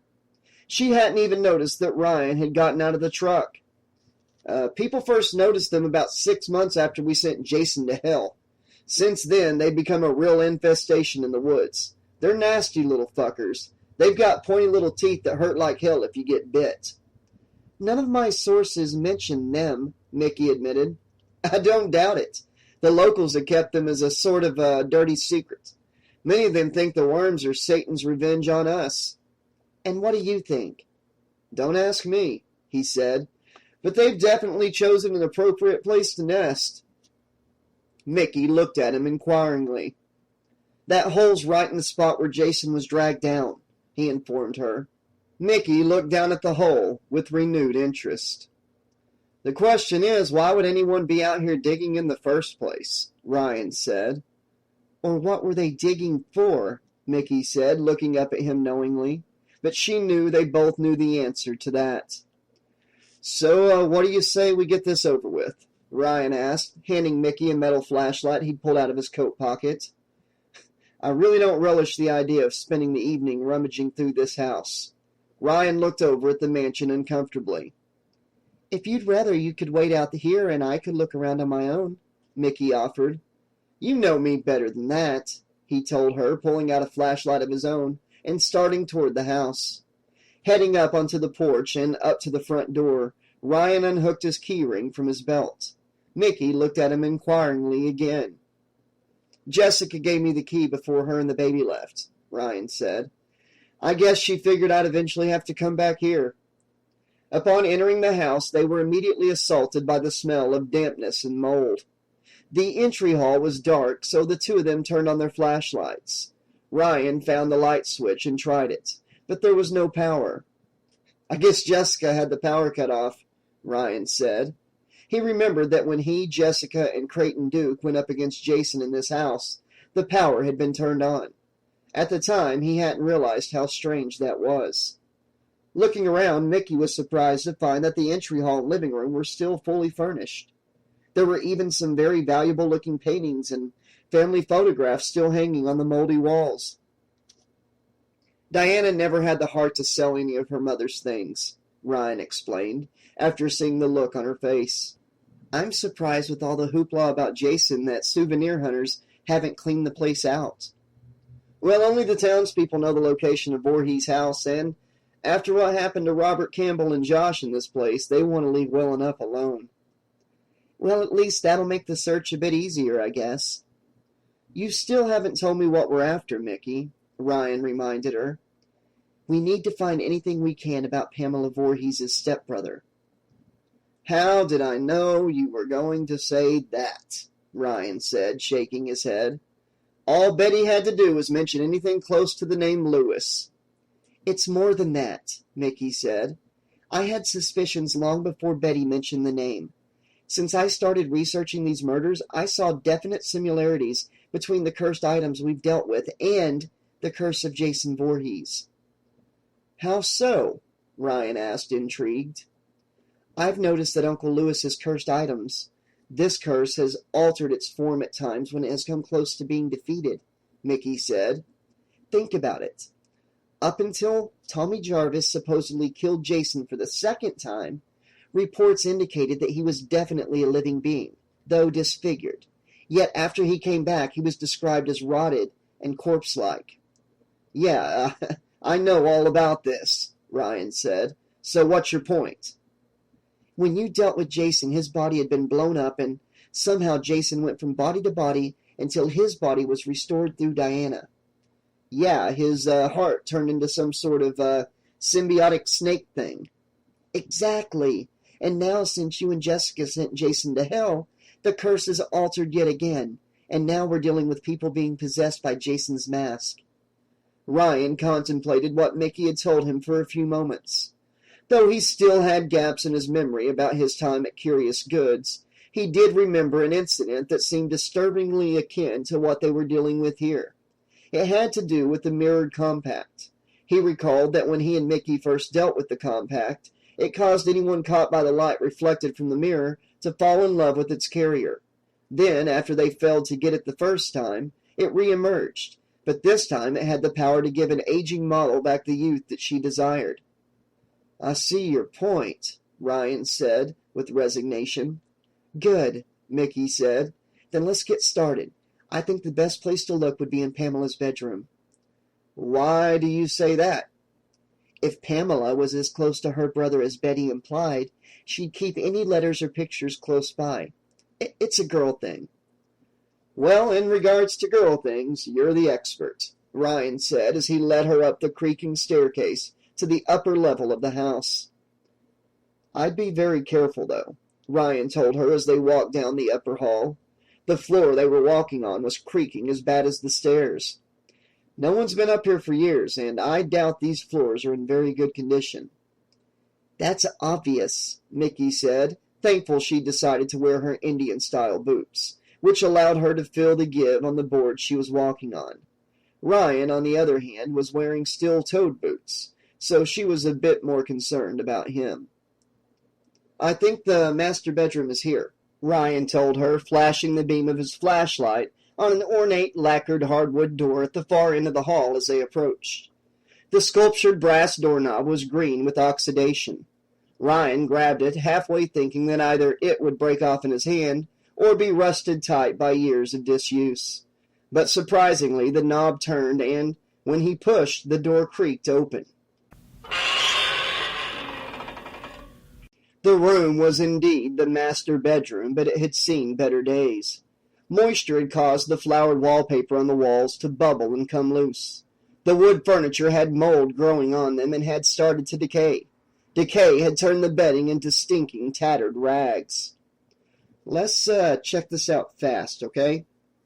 Ryan said, looking a bit pale and sweaty. I don't know how long I can handle this. Then he started sneezing. Lucky for me, I'm not allergic, Mickey thought. Still, the smell was enough motivation for her. While Ryan, who was periodically doubling over with sneezing fits, was dumping out the contents of the two large dressers along the wall in front of the bed, she checked out the closets. But all she found was moldy, moth-eaten clothes and shoes. She even tapped around on the back of the closets, but didn't find any secret hiding places. But then, when she started checking out the drawers of the bedside tables, she found a couple items that struck her interest. In the drawer of the left bedside table was found a rosary and a Roman Catholic Bible. This was interesting because she knew for a fact that Elias Voorhees was a non-practicing member of the Mennonites. As for Pamela, she was registered as a member of the Episcopal Church. So the question was, why would she find Catholic items in a non-Catholic household, especially one with as bloody a past as the Voorhees' family? Picking up the battered Bible, Mickey opened it. Picking up her light from where she'd laid it on top of the table, she pointed it at the Bible and found the initials R.M. written in the inner cover. Now she had yet another mystery to solve in this ever-growing tapestry. Mickey, Ryan said nasally from the foot of the bed. I've come up with nothing over here. How about you? Just more questions, she said, slipping the Bible and rosary in her coat pocket. There's still this, he said, shining his flashlight on a large hardwood chest sitting at the foot of the bed. Mickey came over and looked down at the chest. It had a very imposing-looking rusted lock on it. "Can you open it?" "I'll have to get the crowbar out of the truck," he said, holding back a sneeze. "I'm a little worried about that hallway floor out there. I don't think I can handle too many more trips." "We'll have to risk it," Mickey said. "If I was Pamela, this would be the spot I'd put such personal items." "You mean I'll have to risk it," Ryan reminded her. Mickey was about to say something, but Ryan waved her off. "At the very least, it'll get me out of this damned room," he said, blowing his runny nose. Then he headed for the door. Mickey followed him as far as the door and watched as he headed down the hall. She could hear the floor creaking as he walked across it. A couple of times she heard the floor crack and feared Ryan might fall through, but he managed to get to the stairs and head down them. Standing alone in the doorway waiting, Mickey looked around nervously. Without Ryan's presence to comfort her, the feeling of pure evil around her intensified. It was like the very walls of the house pulsed with it. Then she took a deep breath to try and calm herself. It didn't help. "Please hurry, Ryan," she said, though she knew he couldn't hear her. Ryan felt a flood of relief flow through him the moment he headed out the front door, off the porch, and started for the truck. Though he'd never admit it to Mickey, being in that house again bothered him. It wasn't so much the fear that something would happen. It was more that he remembered the fear of what had occurred before. Pulling out his handkerchief, he blew his runny nose. Even his nose was feeling a lot better. It was then he noticed the squishing sound as he walked. Looking down, he was amazed to see that the ground beneath his feet was covered with writhing hellworms. "Holy shit!" he said, surprised. Then one of the worms slithered over the top of Ryan's shoe and slipped under his pant leg. Before he could do anything to stop it, the worm clamped its pointy teeth into the flesh of his ankle. Ryan let out a yelp of pain and grabbed at his lower leg. But as he did, another worm lifted itself up like a snake and lunged at his bare wrist. But Ryan managed to swat that one away. This seemed to agitate the other worms. They started to hiss at Ryan. Ignoring the pain in his ankle, he started running for the open back end of the truck. As he ran, he could feel the pounding of lunging hellworms impacting against his pant legs and shoes. Then he took a flying leap and landed hard on his front on the hard metal bed of the truck.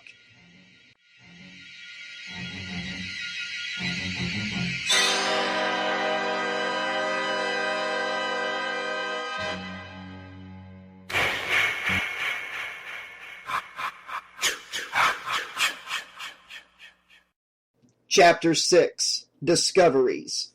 Mickey heard a loud bang outside and knew something was wrong. Swiftly, she made her way down the hall and started down the stairs. Halfway down there was a loud cracking sound and one of the steps broke under her weight. Mickey lost her balance and started to fall forward, but luckily she managed to grab the banister. Though the banister groaned in response, it still held. Taking a calming breath, Mickey righted herself and continued down the stairs. Then she rushed out the door. Outside on the porch, Mickey heard Ryan cursing. Shining her light around, though, she couldn't see him. "Ryan!" she yelled. "Stay back!" she heard Ryan yell at her. She could tell that his voice came from the direction of the truck, but she still couldn't see him. "What's wrong?" she asked, shining her flashlight around again. She still couldn't see anything unusual. Then she heard the hissing. Pointing her flashlight beam at the ground, she saw a writhing, hissing mass of hellworms covering the ground in front of the house. "My God!" she said. Surprisingly, she noticed that though the worms were actively aggressive, they were making no attempt to wriggle onto the porch after her. She pointed her flashlight toward the truck and saw Ryan. He was throwing something out. "Son of a bitch!" she heard him cuss. Then she saw him jump out of the back of the truck and come running through the worms and onto the porch.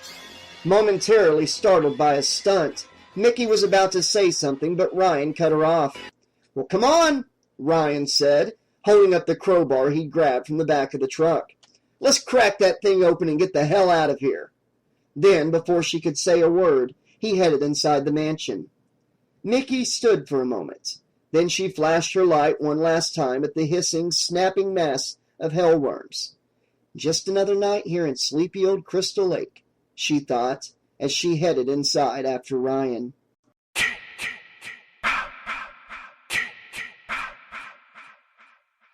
By the time Mickey arrived back at Pamela Voorhees' room, Ryan was already busy prying the lock with the crowbar. Though the lock groaned in response, it held fast. Then, after a few more minutes, there was a loud squill and cracking sound as the lock finally broke open. Ryan dropped the crowbar, grabbed his flashlight from the nearby dresser, and flipped the lid of the trunk open. Flashing his light inside, he bent down and pulled out a white wedding gown. Mickey came over. "And this is just the frosting on the cake," Ryan said, shining his flashlight into the trunk again. Mickey looked down and quickly covered her mouth to keep from throwing up. In the trunk, next to a stack of books, were 2 glass jugs containing 2 hearts, pickled inside. What she guessed was formaldehyde. Ryan covered the jugs with the wedding dress. Then he picked up one of the books and examined its cover. "Not exactly what we're looking for, but useful nevertheless," he announced, handing her the book. Looking down at the cover instantly convinced her. On the cover, in gold leaf, was the title, Diary of Pamela Voorhees, 1957. Taking the book and laying it on one of the dressers, she started quickly looking through it. Then, after a few moments, she finally found a section that caught her interest. July 28th, 1957. "Oh, God, why have you done this to me? Why have you taken my precious little boy away? For the last 3 days I've stayed awake all night praying that you would find a way to make this all just a big mistake and my boy would be all right. But now I know that won't be the case. I realized this the moment the sheriff said he was ending the search, you bastard. You won't even let me have the closure of having his body to bury. Are you satisfied? You've taken the only piece of joy in my life." Mickey would have continued reading, but Ryan distracted her by letting out a loud sneeze. Mickey looked over at him. While she'd been going over the diary, Ryan had been taking the other diaries out of the trunk and stacking them on top of Pamela Voorhees' wedding dress. Now he was wrapping the dress around the books and started to tie the bundle together. Ryan took out his handkerchief and blew his nose. He wasn't looking good. His face was rosy red. Perspiration was dripping from his face. He looked up at her with bloodshot eyes and asked, Are we done now?" "Actually, there's one more place we need to check out before we leave," she told him, aware of the apparent disregard she was showing toward his condition. "Excuse me?" he said, surprised. "We have to check out Jason's room," she told him. Ryan's jaw dropped. "You're nuts," he said, wiping his runny nose with his coat sleeve. "Look at how bad this room is. I can only guess what kind of a death trap Jason's room must be." "Still, we need to at least make the attempt," Mickey told him, a determined look on her face. "I still say this is a mistake," Ryan said, as he and Mickey came up to the door halfway down the hall from Pamela Voorhees' bedroom. "Ryan, it would be a mistake if we didn't," Mickey said. "If anything, we'll get some new insights about who Jason was before he drowned." Mickey noticed that Ryan was looking noticeably better now that they were out of Pamela's moldy bedroom. Still, she felt a bit guilty about pushing him into this, but she knew it had to be done. If they were going to put an end to this madness, knowledge would be their best weapon. Ryan tried the door, but this time he found it locked tight. "Now what?" he asked, though the answer was obvious. "Well, we'll just have to break it in," she said. "You mean I'll have to," Ryan corrected her. Ryan threw himself against the door, but the only thing that happened was he hurt his shoulder. Cursing and rubbing his aching shoulder, he repeated this a couple more times, but the door held fast. Then he backed up against the opposite wall in the cramped hallway and tried to give the door a running jump kick. The door still held, but he heard an unmistakable cracking sound. Encouraged by this, he continued pounding the door with more kicks. Each time the cracking sound became louder. Finally, the door broke open, but at the same instant the floor beneath Ryan's feet collapsed and sent him falling into the room below, which turned out to be the kitchen. Ryan landed feet first on the kitchen table. Two of the table's legs broke under the impact, sending him tumbling onto the floor. "Ryan!" Mickey screamed, dropping down to her knees and flashing her flashlight down through the hole, trying to find Ryan. She finally found him sitting up unsteadily. "My God, are you all right?" "Great," he said. "I really get a kick out of the whole macho falling through the floor thing." Mickey found this strangely comforting. If he's feeling good enough to make sarcastic cracks, then I guess he's all right, she thought. Ryan slowly and achingly got up. "I'll be up in a bit," he yelled up to her. "I'll start checking out the room," she told him. "Hold on there," he said, concerned. "You just saw me fall through the floor, and now you want to just waltz into a room that's been more than likely closed up for over 40 years? Doesn't that sound a little bit risky?" he yelled. "You're the one who wanted to get this over with so we could get out of here." "I'm not in that much of a hurry," he told her. "Just wait for me to get up there." Then he started to limp out of sight. Mickey shook her head in frustration. "Typical Ryan Downian," she thought. "Even after everything we've been through, he still thinks of me as a weak woman that needs to be protected." She looked over at Jason's room. Ryan has successfully kicked open the door. "Well, I can still have a look," she said to herself, shining the beam of the flashlight through the open doorway. What she saw amazed her. The room, which she expected to be dusty and moldy, looked pristine. There weren't even any cobwebs. The darkened room looked like no time had passed since it had last been occupied. "To hell with waiting," Mickey said aloud to herself, as she carefully stepped over the hole in the floor in front of the doorway and into the room. The moment her foot touched the floor of the bedroom, the room lit up with light. Startled, Mickey stumbled into the room. She had to blink her eyes a few times to get rid of the spots from the flash. Once her vision cleared, she was amazed to find that the room was illuminated by sunlight shining through the window. Then she heard a shuffling sound coming from her right. She looked over and saw a young boy, who looked about 12, standing by the bed, slipping on a pair of blue jeans over a pair of white swimming trunks. "Jason!" she heard a woman's voice call from the doorway. Mickey spun around and saw a blonde woman wearing a white T-shirt with the name Camp Crystal Lake written in blue on the left breast side and white shorts. Mickey recognized the woman from her research. The woman was Pamela Voorhees. But how can this be? Mickey thought. "Jason, you're not ready yet," Pamela Voorhees said from the door. "I forgot my trunks, Mama," the young boy said from the bed. He was now sitting on the bed, putting on a pair of white tennis shoes. Mickey realized that neither Pamela nor young Jason were aware of her presence. "Yes, you definitely don't want to forget those," Pamela said.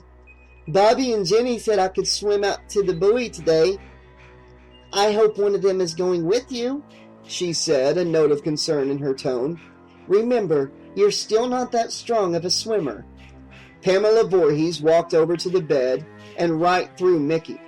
"What am I seeing, ghost?" Mickey asked herself silently. Pamela Voorhees sat down on the bed next to her son. "Mom," young Jason said, irritated, "I'm not a baby anymore." "I know that," Pamela said introspectively. "Soon you'll be all grown up and won't need me anymore." "I'll always need you, Mama." Pamela smiled at her son and gave him a hug. Mickey watched this sentimental moment and realized what she was seeing. This must have been the very last time Jason was in this room, the day he drowned. What she was seeing was a replay of those events. It's a shame, she thought, thinking of the insanity that she could stop if she could only warn these two people of the outcome of that day. She could only watch helplessly as both mother and son got up off the bed, walked through her, and headed out the door. As she watched them leave, Mickey heard the sound of a woman weeping coming from the bed. Turning towards the sound, she was amazed to see Pamela Voorhees again. This time, she was sitting on the bed holding the framed picture and crying. She was no longer wearing the Camp Crystal Lake shirt or shorts, but a wrinkled-looking flowered house dress. "It's enough," Mickey heard a man's voice say from behind her, causing her to jump. Turning around, she came face to face with a heavy-built, red-haired man with a long beard, which lacked a mustache. The man looked to be at least 20 years older than Pamela. Mickey instantly realized that this man could only be Elias Voorhees. Like Jason and Pamela had done before, Elias passed through Mickey and went over to his wife. Mickey noticed that though Elias had abandoned his Mennonite roots, he still retained the look. Besides the beard and lack of mustache, which were the typical style for Mennonite men, he also wore a plain white button-down shirt and black pants that were held up with black suspenders. On his feet, he wore a pair of beaten-up brown work boots. "There has been enough time spent on grieving the boy, my wife," Elias said, putting a comforting hand on his wife's shoulder. Pamela slapped it away. "Enough for you," she said, glaring up at him. "You never loved him." Elias looked away from her for a moment, a look of barely concealed hurt on his face. "That is not true," he said after a moment. "You resented him because I loved him more than I ever loved you," she said venomously. "No, wife, I did not resent the boy," he told her. "The truth is you had an unnatural affection for him, much like that you have for your stepbrother." "What kind of filth are you trying to imply?" "I'm not implying anything," he said. "I have eyes. Is it not logical that I can see? And what I have seen has revealed much." "What kind of foolishness have you come up with now?" "Oh, woman, be thankful for the sake of your son's eternal soul that the sacrilege you have committed cannot be called incest, but simply being unfaithful to me." "This is insanity," Pamela Voorhees said. Mickey thought she looked guilty as sin. "Deny if you wish," he said emotionlessly. "It matters little to me. What is important is that this house return to a semblance of normalcy." Pamela laughed at him insanely. "Normal? You want things to go back to normal? How can things ever go back to normal? My child, my sweet, sweet Jason is dead." "There will be other children, I assure you." Pamela looked at him with disgust.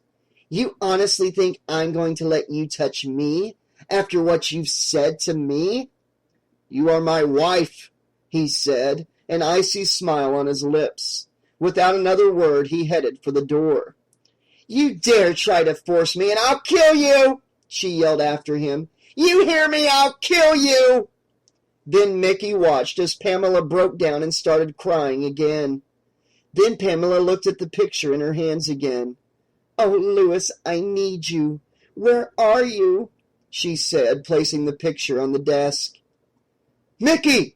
Mickey heard Ryan yell from behind her. Turning around, she was startled to find that the room had gone dark again.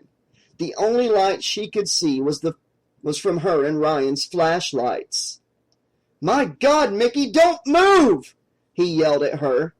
Mickey shifted her weight. She heard the floor beneath her feet creak. Shining her flashlight down, she was surprised to see that the wood floor looked rotted. Then she shined the flashlight around the room and saw it had changed. Somehow, in the last few seconds, the room had grown old and rotted. "Hold on, Mickey. I'll figure out a way to get you out of there," Ryan said from just beyond the doorway on the other side of the hole in the floor. "I can't imagine how you were able to get that far in there without that floor caving in." "The room wasn't like this when I came in," she told him. She started shining her light over by the bed, which was nothing more than a rat-eaten mess of rotted stuffing in a moldy wooden frame. She needed to see if something was still there. As the beam of her flashlight went across the top of the desk, which was next to the bed, it caught a dull glint. Yes, she thought, as she saw that glint came from the tarnished-looking picture frame. It's still there. Cautiously, Mickey started to move toward the desk. The boards under her feet started creaking dangerously. Are you insane? Ryan screamed at her. You're gonna get yourself killed! Mickey managed to make it to the desk. She picked up the picture frame and slipped it under her shirt. Then she started back towards the doorway. The closer she got, the looser the boards seemed to get, and the more that they groaned. Finally, she heard and felt the boards begin to crack under her feet. Panicking, she started to run. That's when the floor decided to cave in. Just as the boards beneath her feet started to drop out from under her, Mickey leaped for the doorway, hoping she had enough of a kick to make it the rest of the way. As she flew through the doorway, she made a desperate grab for the edge of the hallway floor. She let out a scream when the piece of board she grabbed onto broke, and she started to fall into the gaping maw of broken and jutting boards beneath. But then she felt a hand firmly grab onto her wrist. Looking up, she saw Ryan hanging partially over the side of the hole, holding onto her arm with one hand. His face was crinkled into a mask of pain. I don't know how long I can hold on, he said through gritted teeth. You're gonna have to make a grab for the edge. Ryan started to swing her slowly. As his swing gained more momentum, Mickey tried to grab the edge of the hallway floor. After a few passes, she managed to get a grip and Ryan was able to pull her up. Exhausted, Mickey and Ryan laid on the floor beside the hole that had once been Jason's room. I hope it was worth it. Oh, God, Ryan said, groaning and rubbing his aching shoulder. The picture, Mickey thought to herself frantically. She grabbed under her shirt and let out a sigh of relief when she felt the edge of the frame. Pulling the picture frame out, she started to dust it off, though most of the dust had rubbed off during all the excitement. Have you gotten yourself a death wish since you've been gone? Ryan asked sarcastically. You couldn't seriously have got yourself nearly killed over an old picture, really? This isn't just any old picture, she said, handing it over to him. Ryan looked at the picture and gasped. In the photo, standing next to a young Jason Voorhees and his mother, looking much younger than when Ryan had last saw him, was unmistakably Louis Vondredi.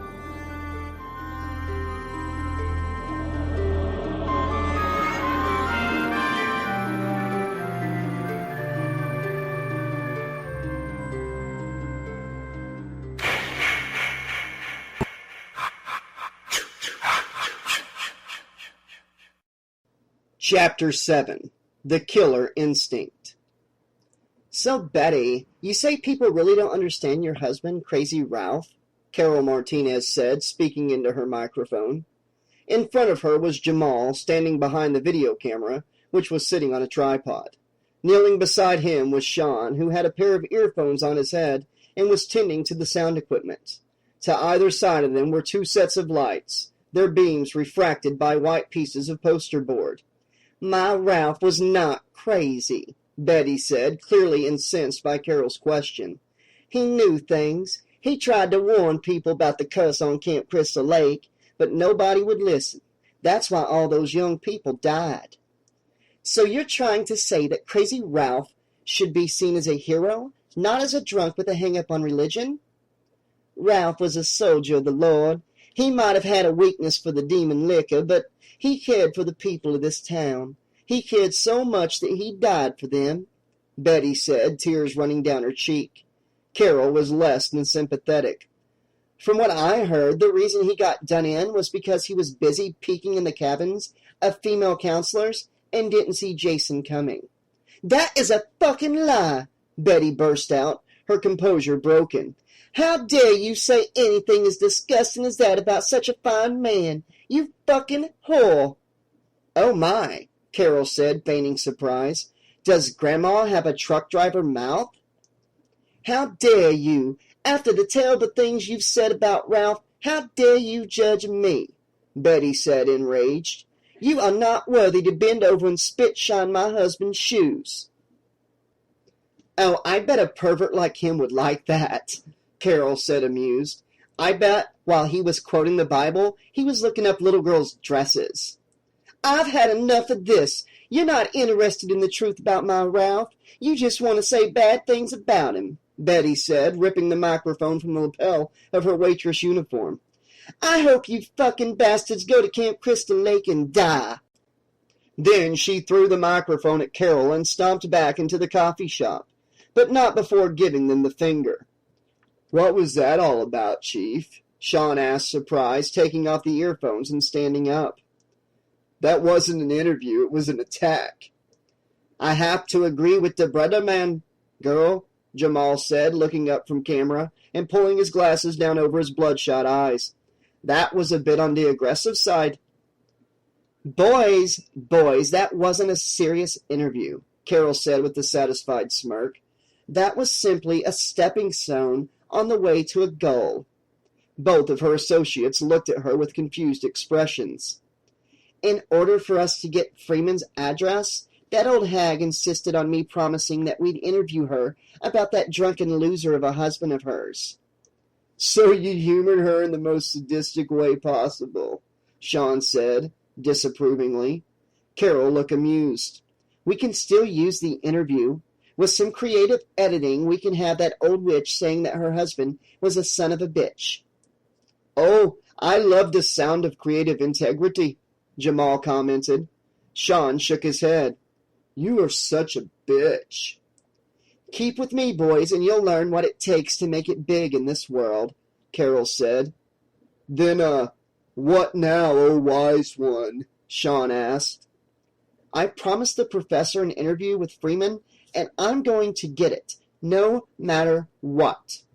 "But we don't got the address, darling," Jamal pointed out. "Or do we?" Carol smiled at him.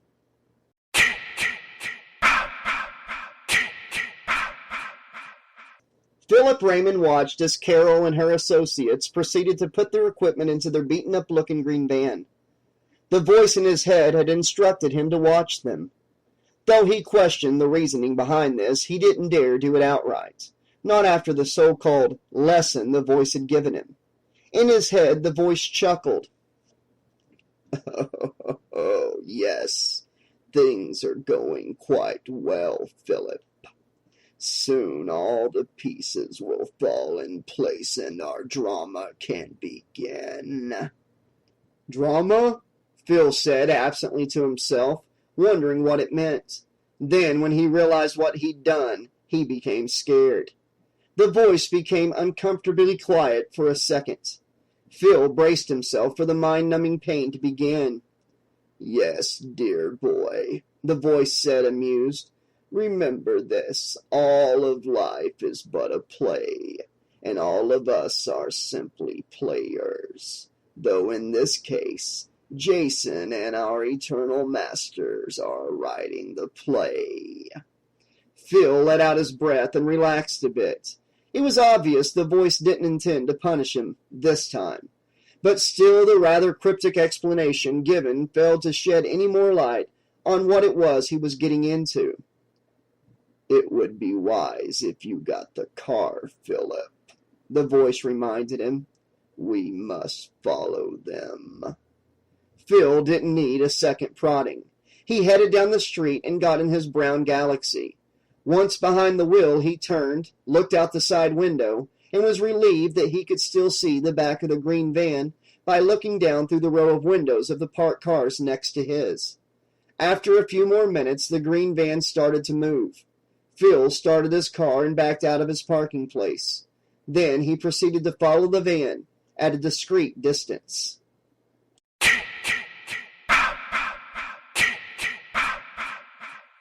Jamal sat with his back against the tree as he sucked in the smoke from the joint and felt the drowsy feeling flowing through him. It seemed like hours since they arrived at the house the waitress from the coffee shop had said was the home of Stephen Freeman. But then it was hard for Jamal to estimate time since he was totally fried. Nearby, Carol and Sean were standing near the pile of video equipment talking.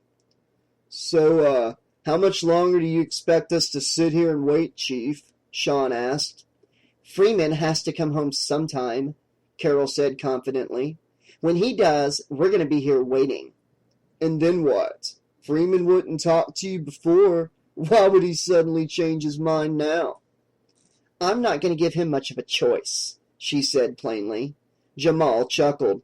"I must say, darling, if I was Freeman, I'd be shacking in me bones. In comparison to Jason, Y'all be definitely more scarier. Carol shook her head and looked at Sean. Will you please jam some coffee or something down that pothead's throat? He's smashed. How the fuck is he going to be able to handle a camera in that condition? I told you, girly girl, the smoke helps me with my work, Jamal reminded her. The only thing was I didn't expect to be waiting so long. Carol was about to say something, but Sean cut her off. One thermos of nasty day-old coffee coming up, he said, lifting Jamal up and dragging him along with him back to the van. Phil watched this exchange with amusement. He'd parked his car down the road from the house, making sure it was well hidden from view. Then he walked the rest of the way and hid in the bushes. Now that the sun had set, it was dark enough that he didn't have to worry too much about being seen. Though being heard was another matter, and was something he was definitely being careful about. I congratulate you on your choice of vantage points, the voice said. Phil wasn't interested in the voice's praise. While he'd been able to fight down his hunger for the mask while he'd been running around town observing, now that things had quieted down, the hunger was hitting him stronger than ever. Now all we have to do is wait, observe, and look for the signs. Phil wiped the sweat from his brow. He knew if he told the voice of his discomfort, it would be less than sympathetic. Yes, the voice said, chuckling. It's only a matter of time.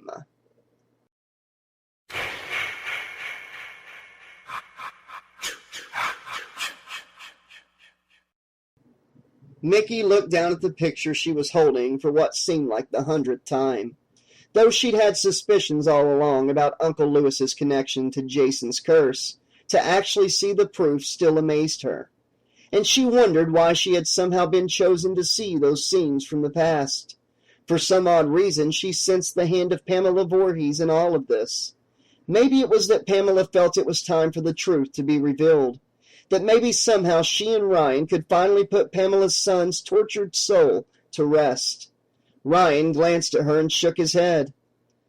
Will we ever be free of Lewis? You would think after being changed into a child and given a second chance at life, I would finally be free. But even after all of this, the taint of Lewis's sins has found a way to draw me back. There have been times the last 18 years that I've envied you.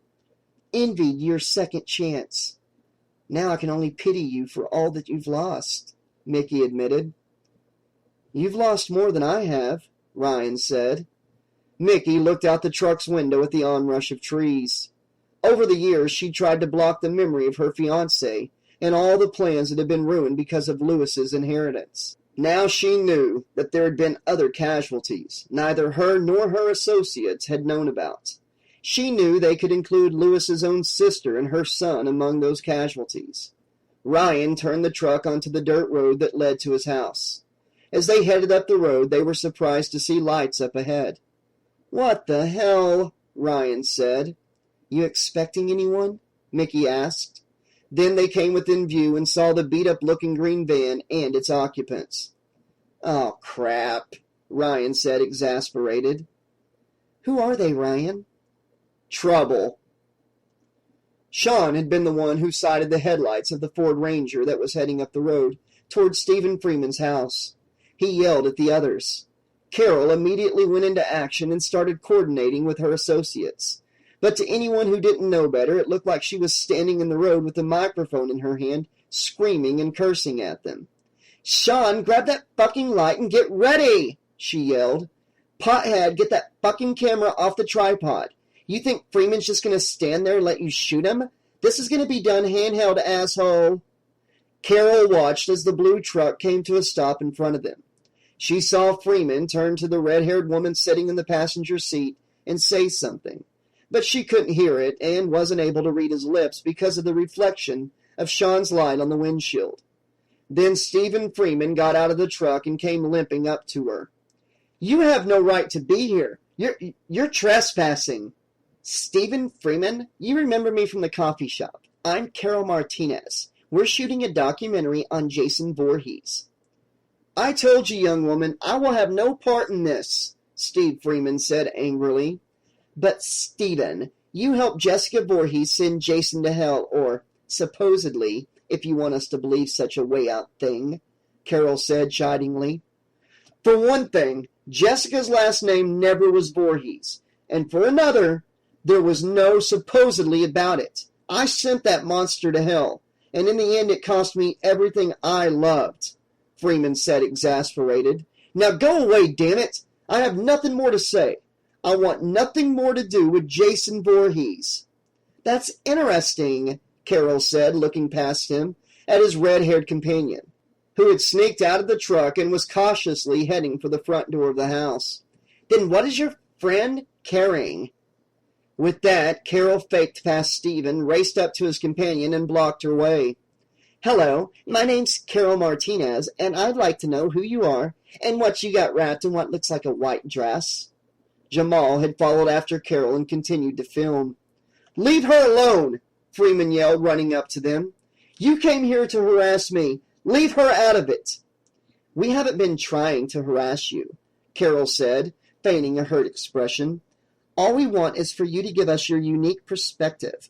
You came face to face with Jason and survived. Who better to give us the lowdown on him? You want the lowdown? Freeman said, glaring at her. When I looked in that monster's good eye, all I saw was hatred. Hatred for everything and everybody. I saw a being whose only reason for existence is to kill, as bloodily and as mercilessly as possible. Then Freeman grabbed Jamal by his flower-patterned shirt and roughly pushed him back. Now get that damn thing out of my face and get the hell off of my property. But you haven't yet told me what your girlfriend has there, Carol said. With that, she made a grab for the parcel Freeman's red-headed associate was holding. The woman tried to pull away, but the knot binding the dress around its contents came loose. Before the redhead could react, the dress fell open, and the hard-bound books inside fell out onto the ground. Carol looked down at the pile of books and saw the gold-lettered title on one of the covers. And to think, just a few moments ago you said you wanted nothing to do with Jason Voorhees. Yet you seem very interested in his mother. My interests are none of your business, Stephen Freeman said, enraged. Now I've told you to get off of my property, or I'll call the sheriff. No problem, Chief, Sean said, grabbing Carol by the arm. We're not finished here, Carol said, outraged by Sean's intervention. I'd say we are, Sean countered. I second that, brother man, Jamal said, lowering the video camera and turning it off. I don't relish the thought of being in the lockup. Let go of me, Carol screamed at Sean as he started to pull her away from Freeman and back towards the van. I'm not finished. There's something going on here, and it's not our business, Sean said, cutting her off. Carol looked back and saw that Freeman and his red-haired associate had picked up the books and were heading into the house. Damn it, she said. She tried to pull away, but Sean had a tight grip on her arm. Can't you understand you're letting this opportunity get away from us? What I understand is that we came here to do a simple documentary, not so you could play investigative reporter. We've got what we needed from Freeman. It's time that we move on. I'm with the brother man on this, Jamal said. I be not relishing the idea of sticking me nose in that man's shite. It not seem very healthy to me. Carol glared at her associates. You both disgust me, she said, finally jerking her arm free from Sean's grip. Here, we could turn this documentary into something significant, but you two don't even have the balls to do it. That's why you two will never make anything of yourselves. With that, she stomped off toward the van.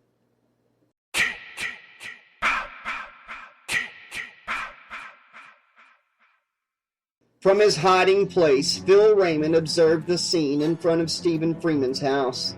Though he'd been slightly amused by it, he didn't find anything significant about it. The same could not be said for the voice in his head. It was there all the time. I should have seen it, the voice said. What? Phil whispered, though he knew he could have said it with the thoughts. Thing was, his head was hurting too bad from the renewed hunger for the mask that raked him. For a time, I thought it was these foolish children that would be the key to getting the mask. Now I see that thanks to the Ancient Ones, they have set us once again on the correct path. I don't get it, Phil said. Are you saying you've seen some kind of sign? You noticed those books Miss Foster was trying to protect. Yeah, so? Phil said, unconvinced. And those were the signs? Oh, much more than that, dear boy, the voice told him as if he were a child. Those books are a key unto themselves, a very dangerous key. I'm surprised the Ancient Ones would allow Freeman and his cousin to get possession of them. Why? Those books hold secrets. Secrets that could endanger our plans. Then what are we supposed to do, steal them back? No, the voice said with conviction. We must have faith. If the Ancient Ones allowed Freeman to find those books, it has to be part of a higher plan. Therefore, we cannot interfere. Then what the fuck are we supposed to do? Sit on our asses and wait? Phil asked angrily, while barely controlling his voice from going higher than a whisper. Exactly, the voice said calmly. Now that they have those books, I feel assured that their path will intersect with the mask. At that moment, we must be ready to take advantage of the situation. Phil did not feel very assured, but he knew he had no choice but to do as he was told.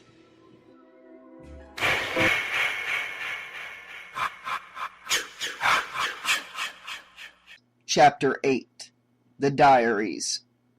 It had been over an hour since Ryan had gone to bed. Unfortunately for Mickey, she was too energized from the events of the evening to even consider sleep. So she sat at the kitchen table going over Pamela Voorhees' diaries. She figured, given her own experience keeping a journal, that if Pamela left any clues as to how Jason was originally resurrected, then she would have written them here. She decided to start with the entries just after Jason drowned. So far, all she found was the emotional outpouring of a distressed mother. Then she read an entry that sounded uncomfortably familiar. Journal entry, August 19th, 1957. Today I sat once again in my child's room crying. But today Elias barged in on me. I cannot believe the gall of the man. He practically ordered me to stop mourning my precious boy. How dare he? Then, to add insult to injury, he inferred that I had done the unthinkable with my own brother, and that my poor Jason wasn't really his son. What would put such thoughts in his head? Oh, Lewis, I know, given Elias's horrid accusations, it is wrong, but I wish you were here. I need your comfort and understanding. I know that you can make things better. Mickey started skimming through the entries in the hope of finding another reference to Lewis. That's where she found September 15th, 1957. A sense of calm has overcome me. Today I got a letter from Lewis. Surprisingly, it came all the way from Canada. Lewis informed me that he'd started a business in Montreal with a friend of his. He said he was selling antiques for special clients. To my surprise, he wrote that he had acquired an item that might be of some help to me, though he didn't go into what exactly the item was. Though I doubt anything can help me, I must admit I'm curious as to what this item is. A chill ran down Mickey's back. She knew any item associated with Lewis had to be cursed. Anxiously, she began to skim over the entries. She went through about a month and a half worth of entries before she found what she was looking for. November 4th, 1957. Today, Lewis's parcel arrived. I had thought it would come through the regular post, but, to my surprise, it came in the possession of a teenage Negro boy. I was salting the walkway to the house because of the coming of an early snow when the boy arrived. It was like he appeared out of nowhere. He very politely asked me my name and handed me the heavy paper-bound parcel. He introduced himself as Creighton Duke and said Lewis had sent him. He also said that Lewis would get in touch with me shortly. After the young man went on his way, I took the parcel in the house and opened it. To my shock, I found that underneath the wrapping was a book, the most horrifying-looking volume I'd ever seen in my life. The book appeared to be bound in the flesh from a human face. I opened the book and found the pages looked to be made of dried human flesh as well. As I looked through a few pages, I found that they were covered in horrifying pictures, with text written in a language I was unfamiliar with. I had little doubt that the ink used to draw these pictures and write these words was made from human blood. After looking over the book some more, I hid it in my trunk along with my other personal items, afraid that Elias might find it. Oh, to whatever gods created this abomination, that does not happen. Now all I can do is wait for Lewis to contact me and explain how such a horror could possibly be of help to me. Mickey continued to skim through the diary, now more determined to learn more.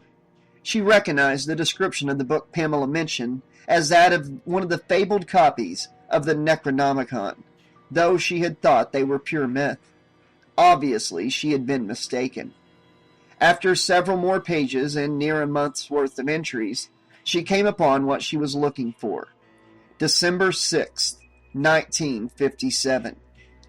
Finally, my waiting has been rewarded. I heard from Lewis.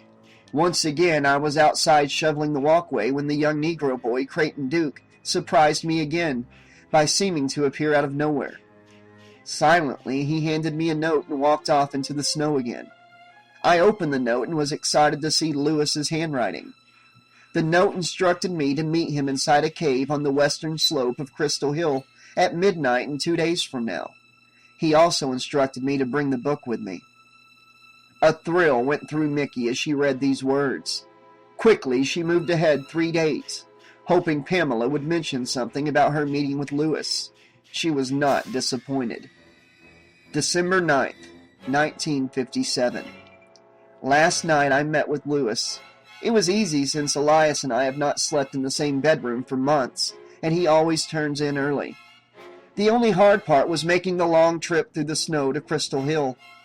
Thankfully, when I finally reached the cave, Lewis was there with a warm greeting. He'd had Creighton Duke prepare a comfortable fire in the center of the cave. The boy was also present at our meeting, though he stayed in the corner of the room and silently observed us. After seating me in a folding chair near the fire, Lewis asked me to give him the book. After I handed it to him, he explained to me that it was important for what we must do that I be in possession of the book.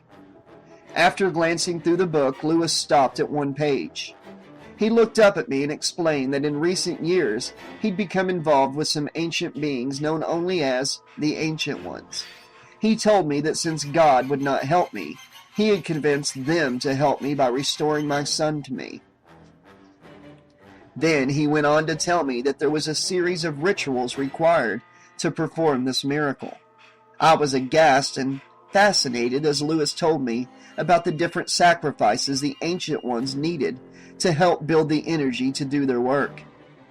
Though I must admit to a strong feeling of satisfaction when Lewis told me of the final sacrifice. To bring my son back to me, I would have to take the lives of the 2 camp counselors who let my son drown. It would be through their hearts and blood that things would be put right. It was at this point that Mickey stopped reading. She headed upstairs and got a yellow highlighter pen from her duffel bag, where she carried her research tools. Then she headed downstairs and started reading again. As the hours went by, Mickey went through and highlighted the shocking details of the various rituals Pamela had to endure. Several of the rituals dealt with the gathering of various body fluids, skin, and hair scrapings from both her and Lewis. Other rituals, which she was forced to do on her own, dealt with the sacrifice of various animals, bugs, and birds. The blood from these sacrifices were gathered and put in an urn that was set near a stone she and Lewis used as an altar. Then she finally came to the section dealing with the final sacrifice. August 9th, 1958. Tonight, vengeance has been mine.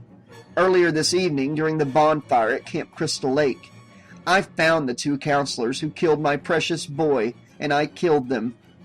After, as Lewis instructed me, I cut out their hearts and gathered as much of their spilled blood as I could with a bucket and sponge.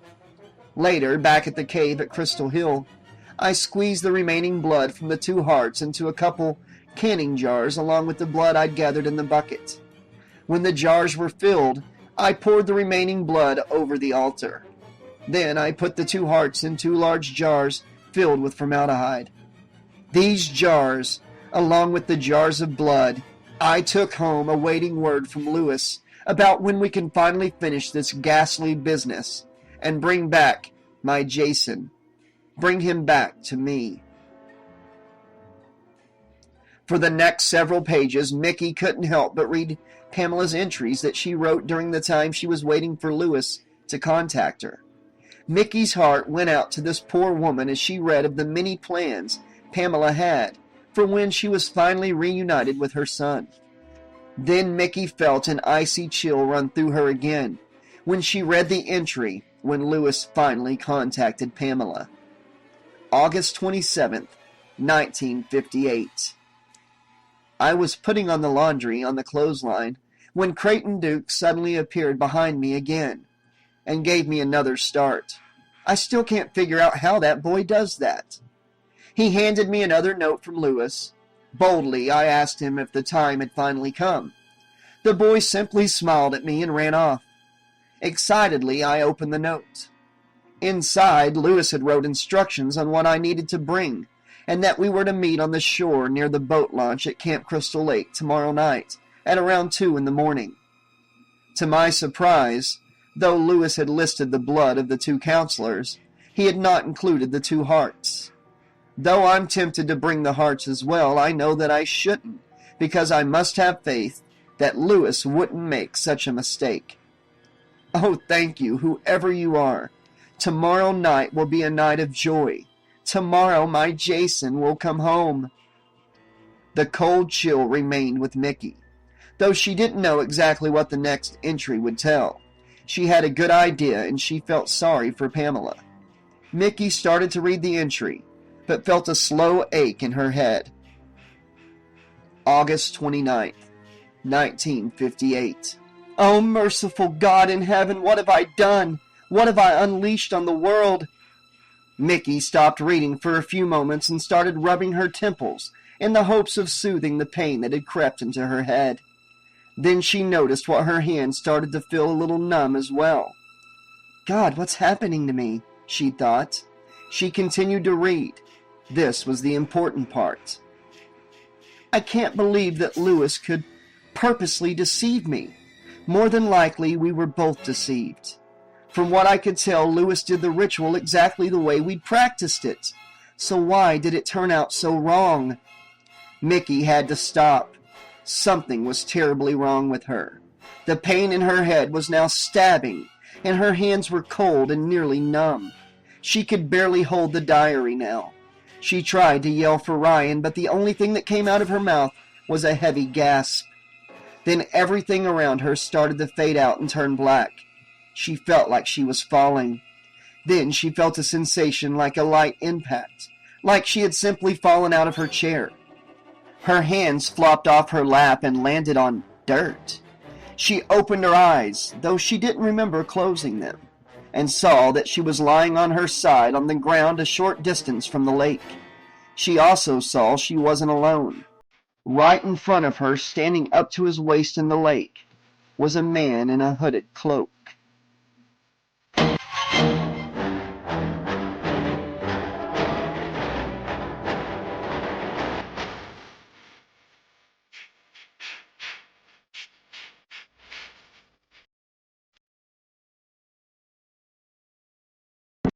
Chapter 9, Flashback.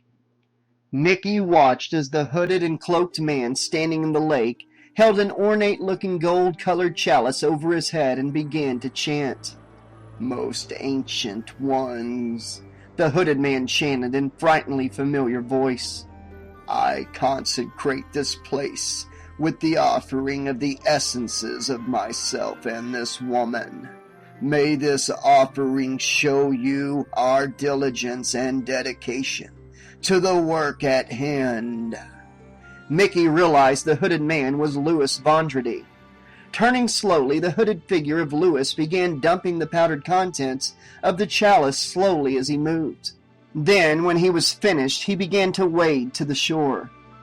Noticing some movement to her left, Mickey looked over and was startled to see Pamela carrying another gold-colored chalice towards the water to meet Louis. Once she got there, she retrieved the chalice he was holding and handed him the other. Then she headed back to a nearby folding table where a young black boy stood by yet another chalice. She knew the boy had to be Creighton Duke. Louis waded out into the lake again. Once he was in position, he held the second chalice over his head and started to chant again. "I empower this place with the blood of the animals so that their primal energy may be harnessed and we may be witness to your glorious work this night." Then Louis dumped the chalice of blood into the lake and started wading back to the shore again. Mickey was still in shock over what she was seeing. Somehow, like in Jason's room, she had been transported into the past and was actually witnessing the resurrection of Jason firsthand. She had no doubt she wouldn't be able to change events. Nope, Mickey thought. You're simply a witness. When Louis arrives back at the edge of the water, Pamela was once again there waiting for him with the last chalice. After taking the other one from Louis, she handed the chalice to him and started wading out into the lake again. And I can guess what's inside this one, Mickey thought. "Ancient ones, masters of darkness, hear my pleas," Louis began to chant.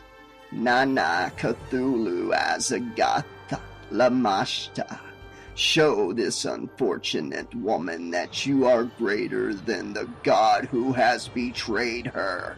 Bring back that which has been taken from her. I ask this with the offering of the blood of vengeance." Then he tipped the chalice and dumped its deep red contents into the water.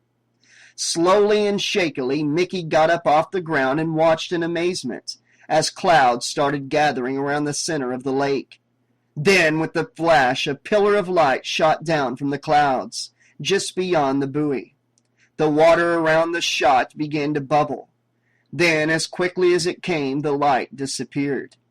There were a few moments of complete silence, like the silence before a storm, but it was broken by the sound of a splash as something came up out of the water. The clouds covered the moon, so all she could make out was a bobbing movement coming towards the shore, though she had no doubt what it was. Mickey looked over at Pamela. Pamela was excitedly shifting from one foot to the other. "Jason," she said, her eyes tearing. Mickey looked over at Louis, but he seemed frozen in place, watching the bobbing figure. Finally, the figure stopped bobbing and looked to be walking, the water hitting it just below the shoulders. "Oh, Jason," Pamela said excitedly. "Oh, I've missed you. Come to Mommy." It was at that moment the clouds cleared the moon and the lake was bathed in moonlight, and Pamela Voorhees let out a scream when she saw the bloated abomination that was stumbling out of the water towards her. Out of instinct, Mickey jumped in front of Pamela, before realizing it was a waste of effort. She was just a shadow in this place and couldn't stop anything. But then she was startled as Louis stepped into the place she was occupying, which caused her to jump out of the way. "Damn," she said, feeling totally weirded out by the experience. "I'll never get used to that." After a few moments, she recovered and watched as Louis stood his ground, held up his hand, and ordered the thing that had once been Jason to stop. But it had no effect. The putrid-smelling figure continued to stumble up the shore towards his screaming mother. Finally, Lewis turned to Pamela and yelled, "Run!" That seemed to be all Pamela needed to hear, because she immediately stumbled backwards and took off toward the nearby darkened and abandoned cabins, still screaming hysterically. Good, Mickey thought, as she watched Pamela exit. Now I'll be transported back to the kitchen, and I can get away from this nightmare. But to her surprise, as Pamela disappeared from view, nothing happened. She was still left standing on the shore, watching this hideous replay of history. As Mickey watched, Lewis dropped his hand, and the excited look on his face dissolved. What replaced it was a cold look of satisfaction. He looked at Jason, who was now enraged and still slowly advancing toward him. "Jason," he said in a correcting tone, "you will be still." Jason tried to say something back at him, but all that came out of his lips, besides a stream of rancid water, was a gurgling sound. "My dear boy, I understand your pain," Lewis said, giving Jason a saddened look that Mickey knew was fake. "But you must understand that your mother was not ready for the change that has occurred inside you." The corpse-like creature in front of Lewis stopped and gave him a curious look.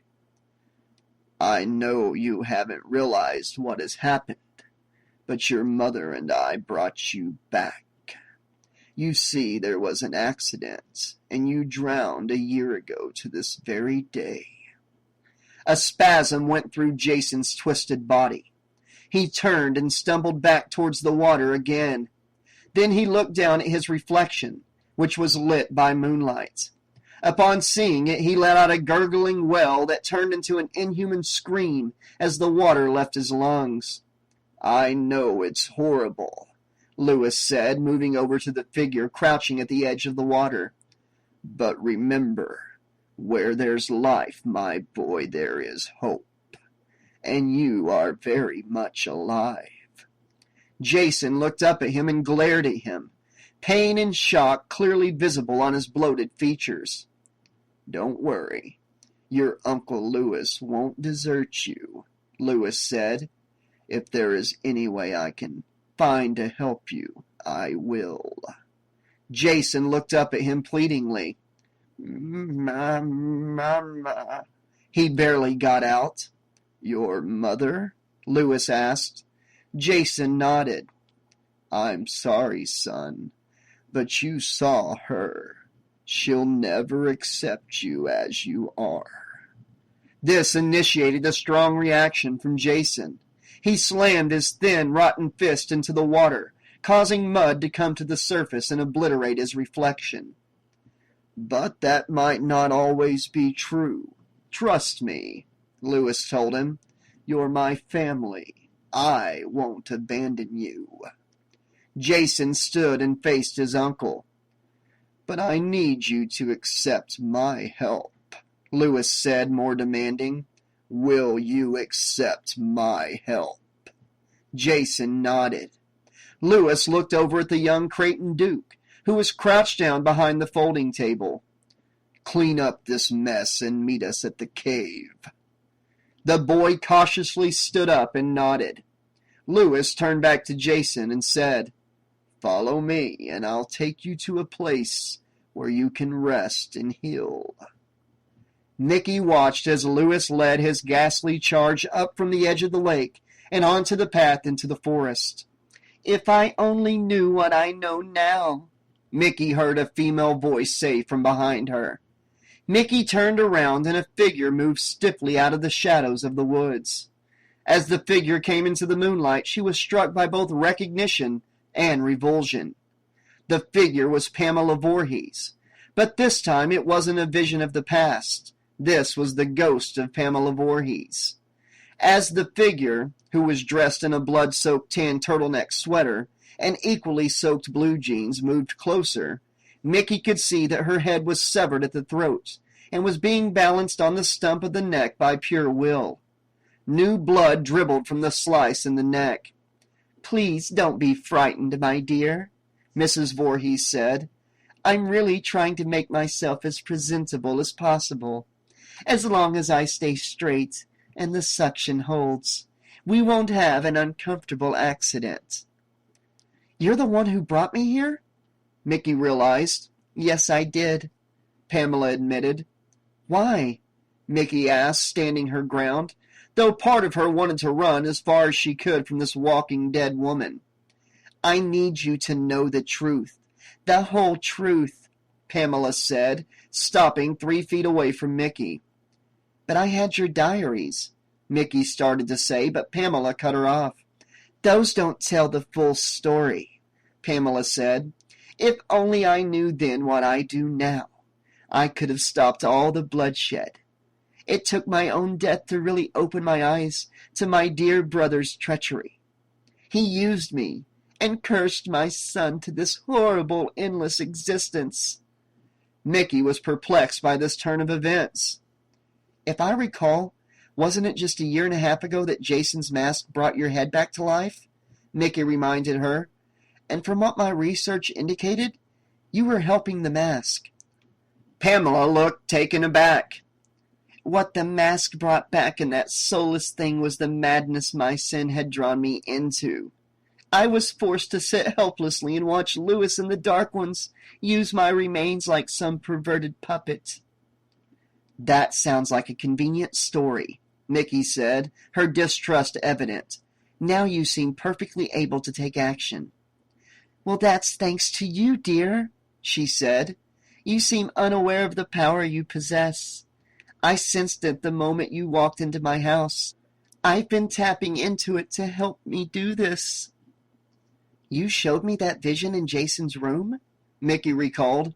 You nearly got me killed. You needed to have proof about Lewis, Pamela reminded her. Anyway, I trusted that your cousin would be able to help you.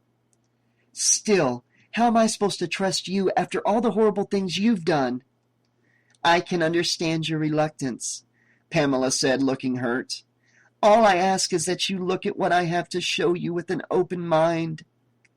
There's more? Mickey said, surprised. Oh, yes, dear, Pamela said. At that moment, the lake and campground dissolved and were replaced by cave walls, glowing in candlelight. What the? Mickey said. As I said, there is more for you to see, Pamela informed her. Mickey looked around the cave and understood where she was. Inside the cave on Crystal Hill. But the question was when. She saw Lewis standing over a crouching figure dressed in blue jean coveralls and a flannel shirt. Standing nearby as well was Creighton Duke, though now he looked to be about 17. Look at me when I'm talking to you, Lewis said sternly to the crouching figure. Please, master, don't punish him. I was the one who didn't keep a good enough eye on him, Creighton Duke said with his head lowered. Don't worry, you'll get yours, Lewis said, glaring at him. But now I must convince our rebellious little charge here of the error of his ways. Hearing this, Jason glared up at Lewis, giving Mickey a clear view of his fully healed yet hideously deformed face. His facial features seemed scrunched together, with sporadic patches of stringy black hair covering his nearly bald scalp. His most prominent features were his jutting discolored teeth and his drooping right eye, which gave the impression of being lower than the other. Can't you understand the danger you put yourself into by going off on your own like that? Lewis told him. What if someone saw you? Jason looked up with defiance in his good eye. He said back. Lewis closed his eyes and calmed his frustration. When he spoke again, his voice was calm and soothing. I know you miss your mother, but you have to understand that your mother won't accept you the way you are. Please understand me. It's been 5 years and she's moved on with her life. She even has another child to love. This put Jason into a rage. He gave an inhuman roar of anger and began pounding on the cave wall. Then he turned to Lewis, fire in his good eye. He lifted his arms above his head and let out another roar. Lewis looked unimpressed. "You hurt me, boy, and you'll be alone."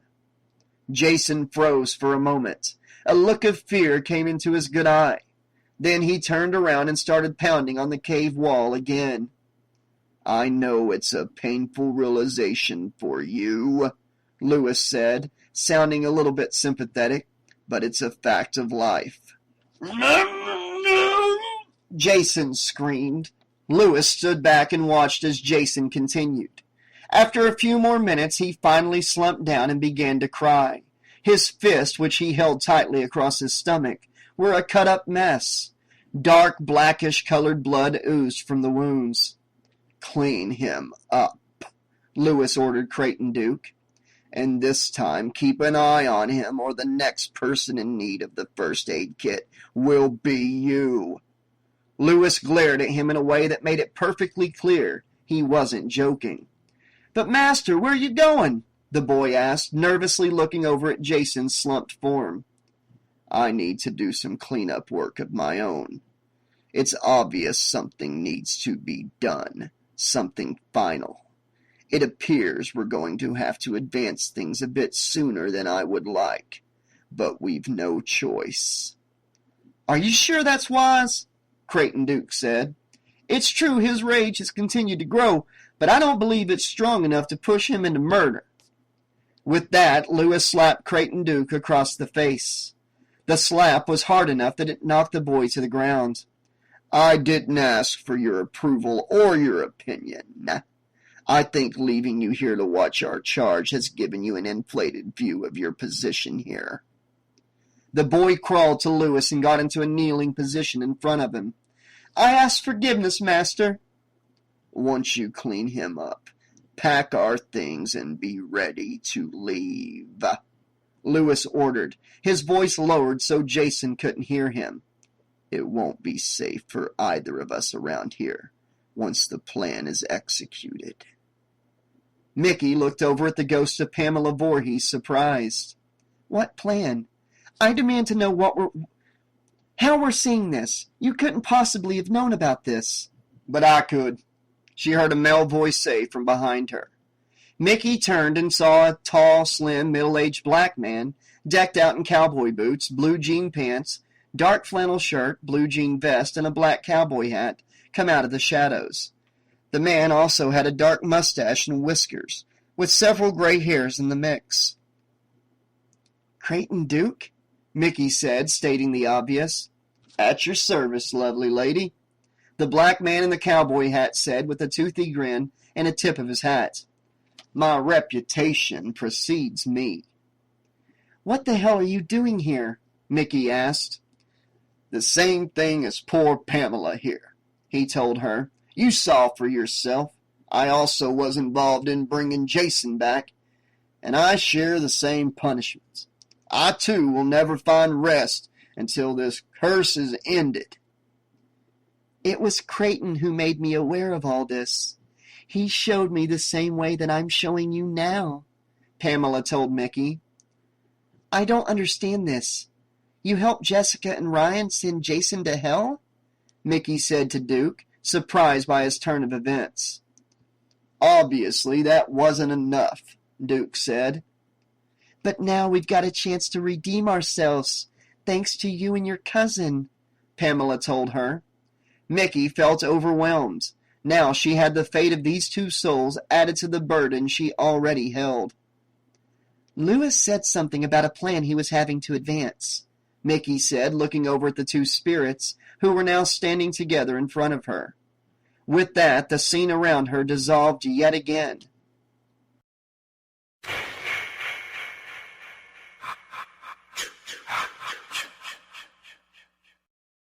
Chapter 10. The Morning After.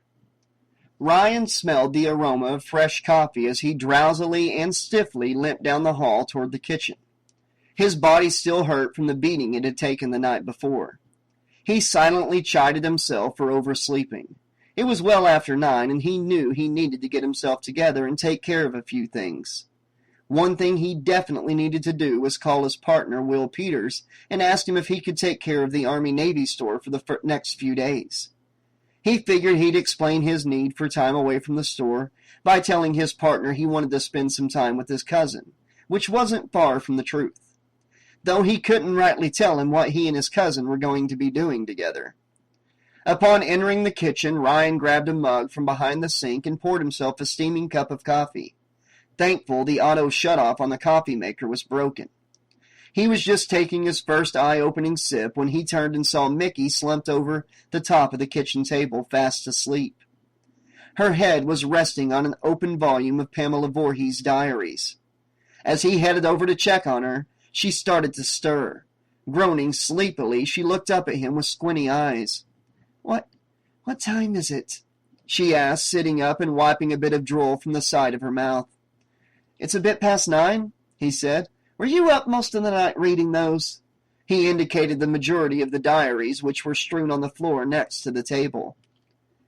"I guess I must have been," she said, looking down at the scattered pile of books. "But Ryan, something happened last night. I talked with the spirit of Pamela Voorhees herself and Creighton Duke." "Creighton Duke?" Ryan parroted back at her. "Are you sure it wasn't just a very detailed dream?" "It felt like the experience I had at the Voorhees house.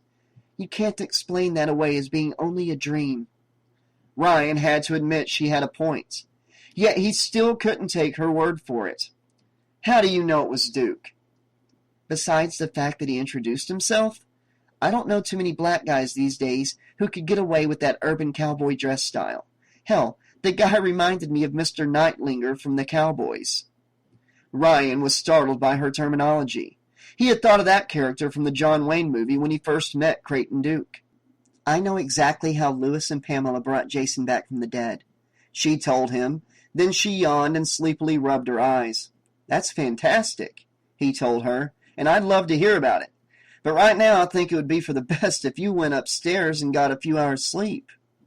She looked at him surprised. "What? But, Ryan, I have to tell you what I've found out." "Mickey, you're exhausted," Ryan told her. "You're no good to either one of us like this." Mickey tried to argue, but Ryan waved her off.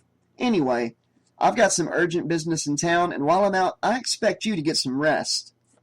"But Ryan, this is important," she pressed. "I promise we will sit down when I get back, and you can go over it with me to your heart's content. But right now, I have a business to worry about." "Your store?" Mickey said, the realization hitting her. "What are you going to do?" "I was just about to call my partner when I saw you." "You think he'll be willing to help you out?" she asked. "I'm sure," he assured her. "Will ran that store for 10 years before he took me on as a partner and went into semi-retirement. I'm sure he'll be itching to get his hands dirty again." "Then I guess I've got no choice," Mickey admitted, though she didn't seem completely secure with it. "But the moment you get home, you're going to sit down and listen." "Cross my heart, I promise," he said, giving her a 2-fingered scout salute. Then he escorted her upstairs. He was about to hang out and make sure she actually went to bed, but he didn't have to. The moment her head hit the pillow, Mickey was fast asleep. Ryan headed downstairs and went into the kitchen again. After refilling his coffee cup, he went to the white phone on the wall, picked up the receiver, and dialed Will Peters' number. After a few rings, he heard drum music playing in the background as Will's answering machine message came on. "You've reached the residence of retired Army Colonel William Charles Peters. I am—" Then there was a click. "Hello?" said a slightly out-of-breath Will Peters. "Will?" Ryan asked. "Hey, Stephen," Will said, sounding better. "You caught me just as I got home from my jog. What's up?" "I was wondering if you could watch the store for me for a couple days." "You need some reacquainting time with that lovely cousin of yours?" Will asked, surprising Ryan. "How?" Ryan asked. "This is Crystal Lake," Will told him as if that explained everything. But then he added, "Very little happens around here that people don't know." "So what do you say about the store?"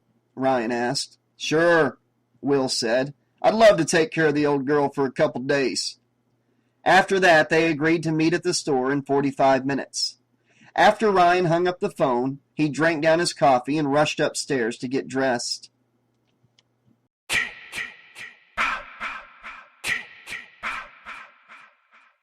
"Wake up, fool!"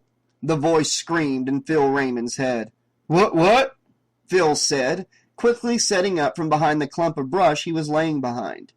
Due to pain his hunger for the mask caused him, Phil had barely managed to relax enough to go to sleep in the first place. Now that he'd been jarred awake, the pain nauseated him to the point where he nearly threw up. "Freeman's leaving," the voice informed him. "We must follow him." Bleary-eyed, Raymond looked over at the house and saw Freeman heading down the path toward the blue truck. "Hurry, we must get back to the car before he gets away." Phil didn't argue. He knew even if he wanted to, it would be unwise to provoke the voice. So he slipped through the bushes, trying not to be noticed. Once he was out of sight of the house, he forced himself to start running through the woods toward his car's hiding place. "Damn it, if he gets away, I'll make you suffer for it," the voice threatened as he ran. "I'm doing the best I can, damn you," Phil cursed back, though he wanted to laugh. He doubted the voice could hurt him any more than he felt at the moment, but he didn't want to bet on it. Then he caught sight of the back of his car in the distance. He also saw Freeman's truck speeding down the dirt road not too far behind him. Freeman's truck had just passed his car's hiding place, the dust cloud still heavy in the air, when Phil finally reached the hiding place. After rummaging around his pants pockets for the car keys for a few moments, Phil opened the car door, jumped inside, and started the engine. The engine groaned unhappily, but didn't die. Slowly, Phil backed the car out of the bushes and took off down the road after Freeman's truck. "Hurry up," the voice pushed. "We don't want Freeman to see us," Phil reminded the voice. "We don't want to lose him either," the voice said back. "Don't worry. I know what I'm doing," Phil said, as he turned off the dirt road onto the main road. Freeman's truck was barely visible in the distance. "You'd better be very sure about that," the voice said, "for your own sake." Phil sped up the car a bit, but still kept Freeman's truck a good distance away. He kept this up all the way into town. "I must say you've done wonders with this place," Will Peters said as he counted out the till. Ryan was standing on the other side of the cash register watching him. Even after 2 hours, he still hadn't got used to seeing his former boss wearing a light blue jogging suit. In the 10 years he'd known Will Peters, he'd never seen him wear anything but military clothing. Even when he was Ryan's best man at his wedding, Will wore his dress blues. "But then you always were the idea man, eh, Stephen?" Will continued. "If I recall, that wasn't always an attribute you admired about me," Ryan reminded him. "Yes, it took some time, but you wore me down," Will said, laughing with amusement at the reminiscence. "But I must say I'm surprised that you'd get on the bandwagon, so to speak, and have anything to do with all this Jason rubbish." Ryan was confused for a moment, but then he realized what Will was getting at. On the wall behind the main counter, near the door to the back stock, was a display of knives. Among the knives was a machete with the name Crystal Lake painted in drippy-looking blood-red letters on the blade. Ryan looked over at the machete and waved it off. "Oh yeah, that thing. The thing is, I have the same distributor as Ross McCade at the Crystal Lake souvenir shop. So when I last restocked, I got stuck with those. The distributor promised to replace them as soon as he gets some regular ones in." "Good. I would have been very disappointed in you," Will said with relief, "especially after everything that has happened." "Hey, Will, you know me better than that." "I don't know about that," Will said seriously. "Mary at the coffee shop was telling me that you and your cousin were asking Betty about Pamela Voorhees." "Actually, it was Mickey who was doing the asking," Ryan admitted. "She's doing research for a book on Pamela Voorhees." "Oh, really?" Will said, seeming a bit overly interested. So, brains as well. This last comment caught Ryan by surprise. Well, it was a smart idea to take her to Betty, Will continued. Yeah, I figured since Betty is the big ear around town, she'd definitely know something. Actually, I meant because Betty was one of Pamela's best friends. Her and Ralph were closer to Pamela and Elias than anyone in this town. That includes the Christies. What do you mean? Ryan asked, confused. According to everything he'd heard, it was the Christies the Voorhees had been close friends with.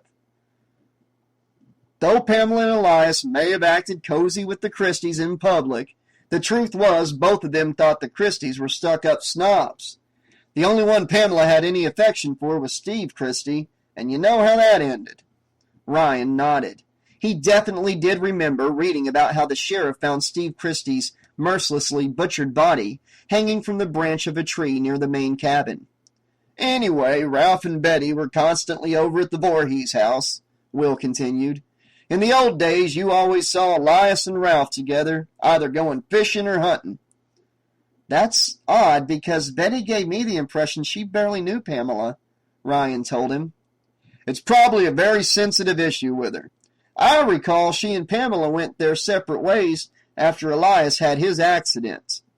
Ryan looked at Will, his curiosity piqued. I've heard the story about how Pamela died, but I've never heard about what happened to Elias. You said it was an accident? Yeah, Elias and Ralph were out hunting. It was right after we had 4 days straight of rain, Will told him. An old tree tipped over on top of him, and he was impaled through the heart by a broken branch. And no one questioned the story? Ryan asked, surprised. It sounds a bit fishy to me, man. I thought the same thing when I heard it the first time. But the sheriff at the time did an investigation and confirmed Ralph's story. Still, the story didn't ring true to Ryan. He figured there had to be more to it.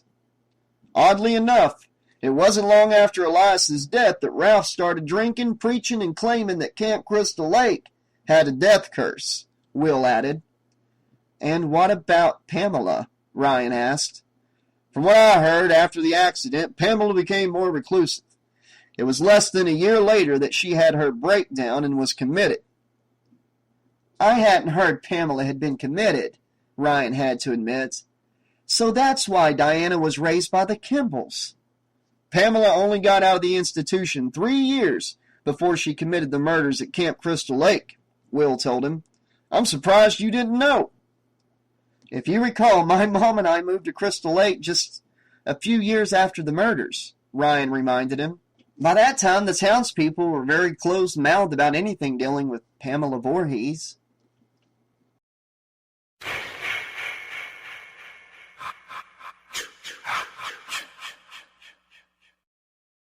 Phil Raymond leaned against the wall next to the display window of the Army-Navy store, drinking a cup of coffee out of a paper cup and eating a chocolate cupcake he'd gotten from the grocery store across the street. The voice in his head had been very angry with him for leaving his post, just to stuff his face. But Phil had been extremely hungry. The last time he'd eaten had been just after he and Dr. Bob had returned from the murder scene at Crystal Hill, nearly 40 hours earlier. Satisfied now? The voice asked.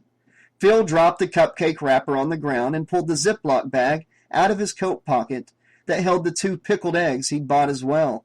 Nearly, he said aloud, bending down and putting his coffee cup on the small ledge under the display window.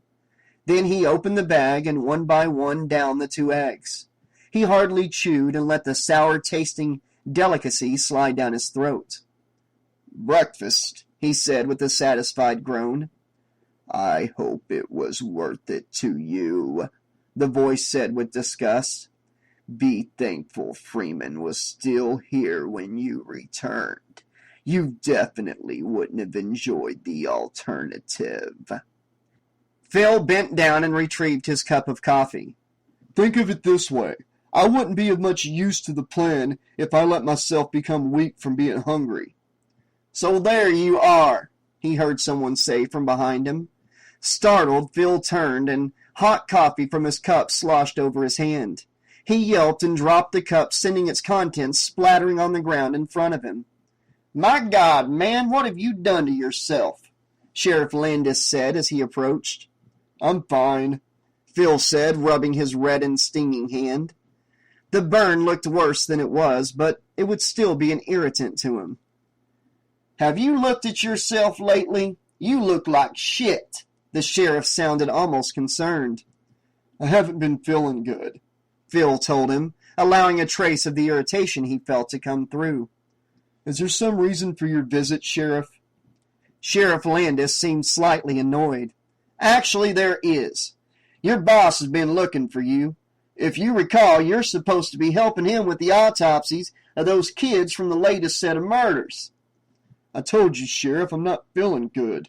The only reason I'm out of bed right now is because I needed to get something in my stomach. Well, boy, you really need to get on the horn and let Bob know, the sheriff informed him.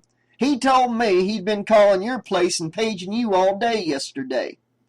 Fine, I'll call him, Phil said, annoyed.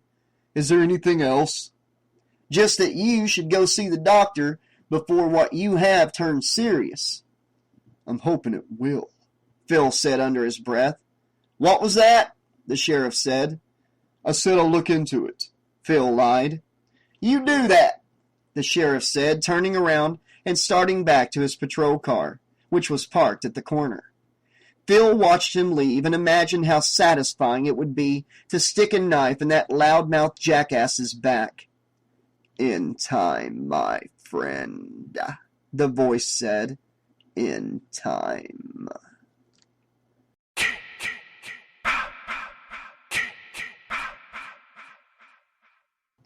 So since your cousin is researching the book, she'll probably be hanging around for a bit, Will said with a nervous grin as he walked Ryan to the front door of the store. Is there something you wanted to ask me about Mickey? Ryan asked. You've been acting like a high school boy wanting to ask the most popular girl to the prom. I have? Will said, his face turning crimson with embarrassment. Actually, I was interested in finding out if she'd be around for the winter festival. I'd be very interested in asking if she'd allow me to escort her to the winter ball. This totally blew Ryan away. Will and Mickey on a date? But then Ryan realized that there wasn't all that much difference in Mickey and Will ages. He realized he'd been seeing Mickey through the blinders of his past. The truth was that while he had grown up all over again, Mickey had aged 18 years. She was now a 50-year-old woman. I'll definitely ask her about it, Ryan said finally. Thank you, Steve, Will said, a look of relief on his face. So where are you off to now? To do a little research of my own, Ryan said as he headed out the door.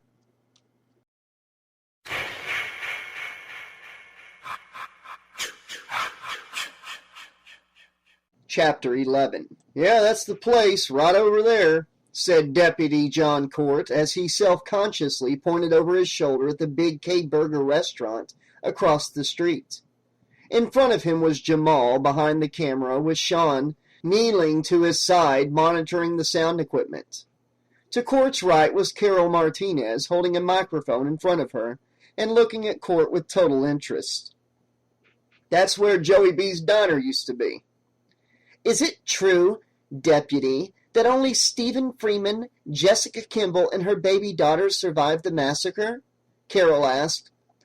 That's what I heard, ma'am, but I wasn't assigned to the Cunningham County Sheriff Department at the time. From what I heard, that's a lucky thing for you, Deputy, because wasn't it that TV celebrity Robert Campbell murdered everyone in the sheriff's office except, of course, Sheriff Landis himself? No, actually the sheriff, Deputy Randy Doran, and our file clerk, Deputy Ed Marlin, survived the massacre. Of course, Randy actually died at the Voorhees house later on. Don't you mean he was murdered by Stephen Freeman, who cut off his head? Ma'am, Randy was possessed by Jason. The sheriff himself said that after Stephen cut his head off, some sort of hideous critter came out of his neck, Court said defensively. And you believe what Sheriff Landis tells you, even something as incredible as that? Court gave her a confused look. Of course I believe the sheriff. The sheriff doesn't have any reason to lie about this. I would say trying to help his girlfriend's daughter from getting charged as an accomplice to murder is a pretty good reason. And I would say you're crossing the boundaries of a simple documentary about a local legend, said Sheriff Landis as he walked towards the film crew from his patrol car, which was parked at the corner. Nervously, Jamal and Sean began to shut their equipment down, but Carol motioned for them to continue. Then I feel it's only fair that we get your perspective on what happened, Carol said, pointing her microphone in the sheriff's direction. Miss Martinez, I didn't come here to become part of your trashy documentary. I came here to issue you with a warning about harassing members of this community and making statements bordering on slander. Then he looked over at Jamal and Sean. I would suggest you boys better shut that off before I order my deputy to drag your asses in. Deputy Court gave Jamal and Sean a warning glance. That seemed to be enough for them because they immediately shut down their equipment. Excuse me, Sheriff, I was right in the middle of an interview, Carol told him. Your interview is over. Is this about your buddy Stephen Freeman?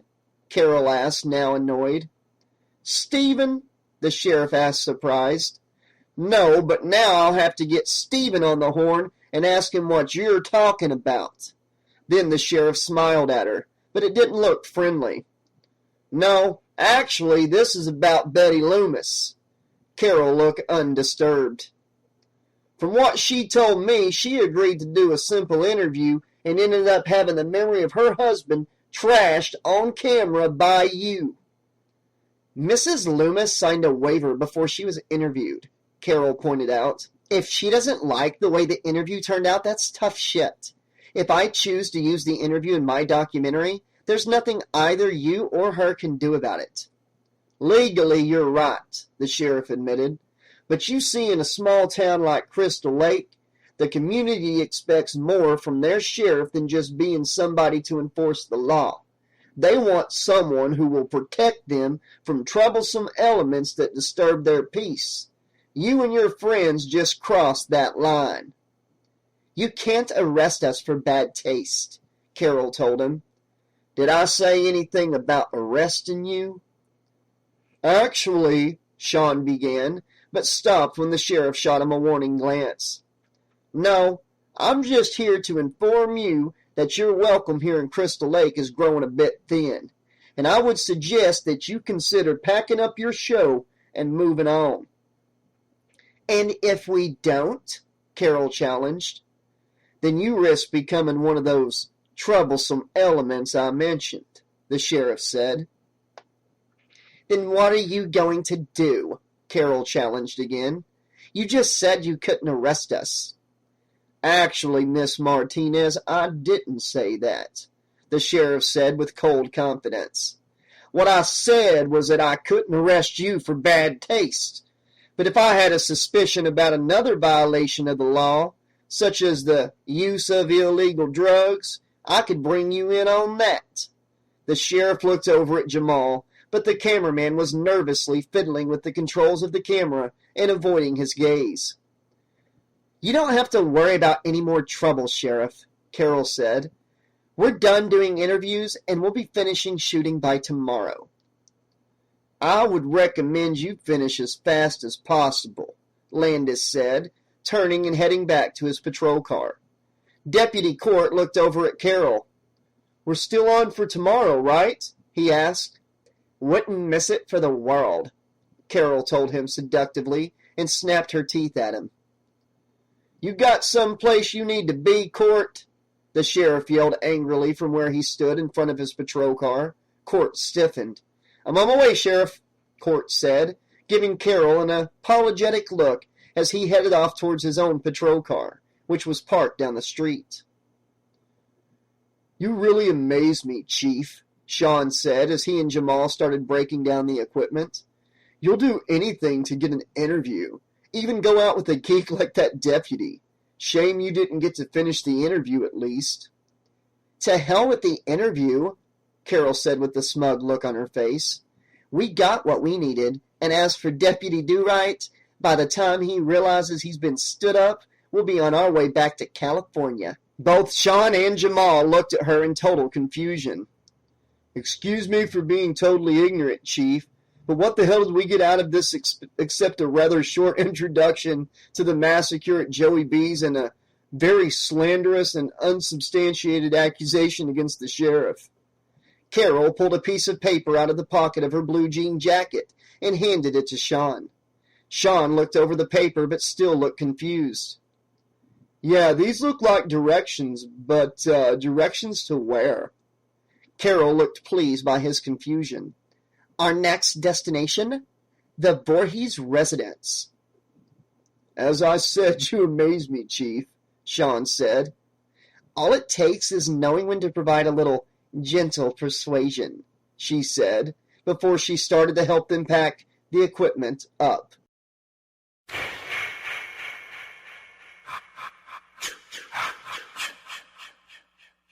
"Back again, I see, Stephen," Betty said pleasantly as she approached the counter. "What can I tempt you with? One of my special egg salad and ham sandwiches?" "Actually, Betty, I'm looking for information," Ryan said as Betty filled his cup with coffee from the pot she was carrying. "I'm surprised at you, Stephen Freeman," Betty said. "This is the first time you've turned down one of my egg salad sandwiches. This information you want must be very important to you." It's very important," Ryan admitted. Ryan looked around at the crowded coffee shop. The thing was, though, what he wanted to know wasn't something the general public needed to know. "Could we go someplace more private to talk?" "Actually, I'm due for a break. Give me a few minutes," she said. Then she took an apple pastry from behind the counter, put it on a plate, and set it in front of him. "Here, eat something while you wait. I know a hungry boy when I see one." Ryan had to admit he was a little hungry. He had taken off from the house without eating breakfast. Hungrily, he tore into the confection. "You don't look so good, hun," Mary the waitress said, concerned to Phil, who was sitting in the booth in front of her. "Are you sure you wouldn't like something more than coffee?" "Would you please tell that fat cow to fuck off?" the voice in his head said, annoyed. "I'm fine, Mary. I've already had something to eat," Phil said. "Then maybe some orange juice?" she asked, looking concerned. "Just tell that bitch to mind her own business," the voice complained.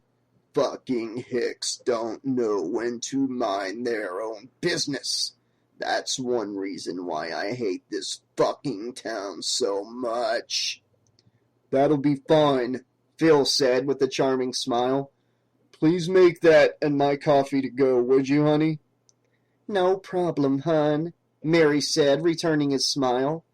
After Mary went off to fill his order, Phil's expression darkened, and he said under his breath, "Will you please stop yelling in my head? Between you and that bitch, I can barely concentrate on what I'm doing," he said, looking over at Stephen Freeman, who was just 10 feet away, eating on the pastry that old bitch Betty had given him. He'd been trying to listen in on their conversation, figuring that Stephen had come back to the coffee shop for more than something to eat. He'd been correct. Then he saw that Betty was returning. Now the game begins, he thought. "Here, put your coffee in this and meet me out back," Betty said to Ryan, handing him a styrofoam cup. After pouring his coffee in the cup, Ryan left the coffee shop, headed into the alleyway along the side of the building, and went around to the kitchen door of the coffee shop. About 10 minutes later, Betty came strolling out the kitchen door, carrying a teacup on a small plate with a couple of cookies sitting on it. "Young man, what is it that you needed to know that was so important that it had to interfere with my morning tea?" "Why didn't you tell Mickey and me before that you'd been a close friend with Pamela Voorhees?" Ryan asked. "It was none of your business," Betty said simply. "I may have the reputation of being the town gossip, but my personal business is just that. It's my business." But we had told you that it was important." "Your cousin's book is not a good enough reason to further tarnish my dear friend's memory," Betty said sternly. "I guess that wouldn't be," Ryan admitted. But what if I told you that Mickey wasn't writing a book but was here to end the curse put on this town by Louis Vondrady? I never gave you Louis's name, she said, surprised. How do you know about Louis? Because Louis is my uncle, Ryan said, and I know for a fact that he had something to do with bringing Jason back from the dead. But, Stephen, the curse is already over, Betty said. You sent Jason to hell. What? You must be kidding me, Ryan said, surprised. What about the recent murders, Betty? But the sheriff said the murders weren't connected and were done by copycat murderers. And knowing what you know about all this, you actually believe that? Ryan said. I guess I honestly wanted to believe you and Jessica had ended that curse, Betty admitted, looking much older and tired.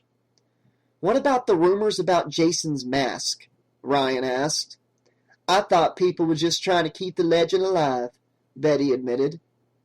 Mickey and I have been looking into these murders, and I can assure you these are not simple copycat murders. Mickey has actually seen a pattern to these murders that indicate that they're building towards something major. My stars, have you any idea what that might be?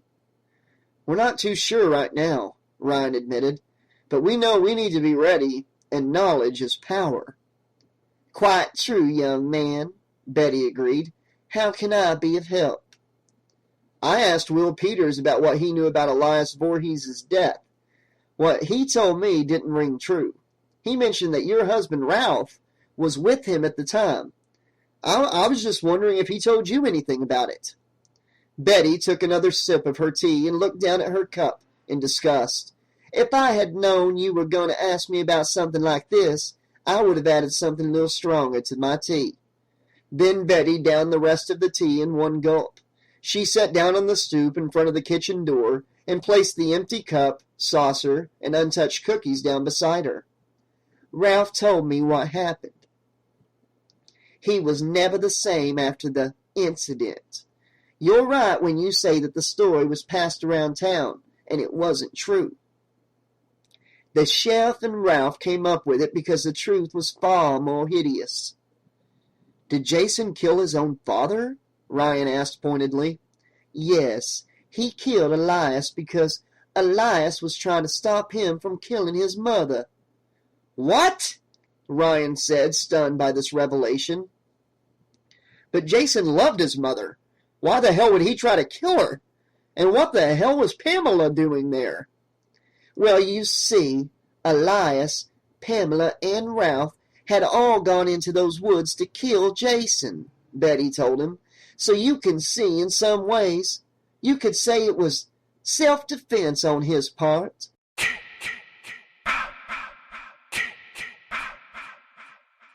Phil quickly peeked around the side of the building at Stephen Freeman and that old hag, Betty. He'd been listening intently to Betty's account when the voice in his head distracted him. I should have gotten rid of that old biddy years ago. Would you please shut up? I can't hear with you bitching in my head, Phil said under his breath. That old bitch's burbling is of no concern to us, the voice said. It certainly got you going, Phil said quietly and amused. But his amusement ended when a bolt of mind-numbing pain shot through his head. I get the picture. You're the boss, Phil said, hoping his voice hadn't gone away. Spittle dribbled from his mouth, and he could taste the flavor of bloody snot touch his lips. He slapped his hand over his mouth to stifle the scream he was about to release. Then the pain ended. I hope I don't have to remind you of your position again, the voice said. No, Phil said breathlessly. Then Phil quickly glanced around the corner again, hoping Stephen and the old woman didn't hear him. Luckily, he saw they were still deep in their conversation. I need to remember to have you butcher that old bitch once we get the mask, the voice said absently. Phil slowly slid down the side of the wall and tried to keep from puking. That doesn't make sense, Ryan said. Pamela went to all the trouble of bringing Jason back and then decided to kill him? You have no idea what that poor woman went through. All she wanted was to have her son back, not that monster that came out of the lake. She spent years in fear, thinking that that thing might be watching her from the woods. Once she had Diana, her fear increased because now she had to worry about what he might do to that baby. Finally, she'd had enough and contacted Lewis and asked for his help to end it. And what did Lewis do? Ryan asked. Not much, Betty said with disgust. The bastard sent that black boy of his with a knife and basically told her to kill him herself. Ryan was intrigued by this piece of information. Did he give her any specifics about how to kill him? As I said, I got this information from Ralph, and I don't think he knew too many specifics, Betty reminded him. Well, did he tell you anything about the knife? Ryan asked. All Ralph told me was it was big and fancy. Ryan went over to a pile of boxes and ripped a flap off one of them. Rummaging through the pockets of his jeans, he pulled out a pen and began to draw. It had been over 3 years since he saw the dagger that Creighton Duke had given to Jessica, but he had the image of it burned into his memory.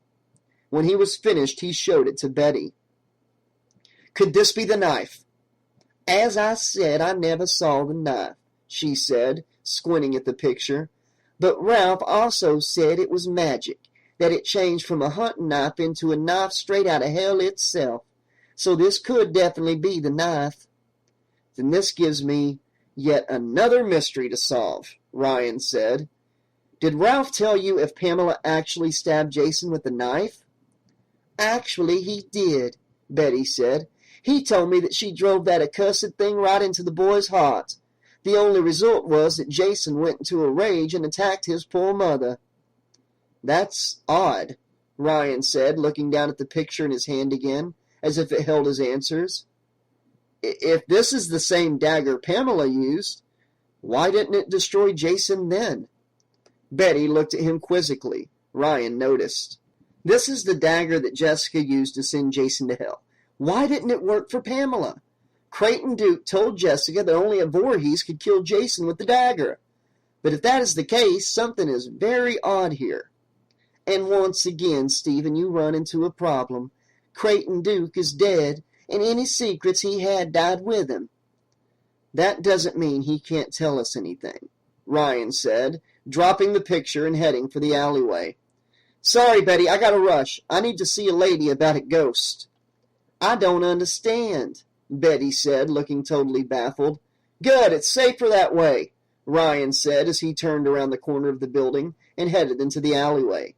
Then, as he headed out of the alley and around the front of the building, he nearly ran face first into Phil Raymond. Shit, he said, startled. Sorry about that, Phil. I didn't see you there. I get that a lot, Phil commented, humorlessly. My God, man. You should go home and get some rest. You look awful. What, is Dr. Bob that much of a taskmaster? That was right where I was going when you rudely ran into me, he said, with false-sounding irritation. Well, I guess I owe you a coffee once you feel up to it, Ryan said with a friendly smile. I'll hold you to that, Phil said, amused. I'll look forward to it, Ryan said, as he continued down the street and back to his car. Could you have been any more clumsy? The voice asked. Freeman nearly caught us back there.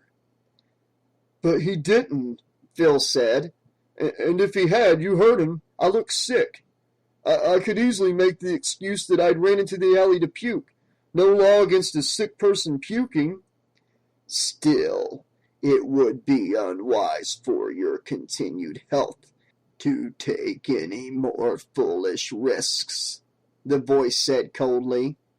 But then Jason wouldn't have anyone to do his killing for him, Phil reminded the voice. Remember this, fool. You're not inexpendable, the voice reminded him. There's always another candidate somewhere who could be more worthy than you to wear Jason's mask. No, Phil said. You said the mask was mine. These things aren't carved in stone, the voice said.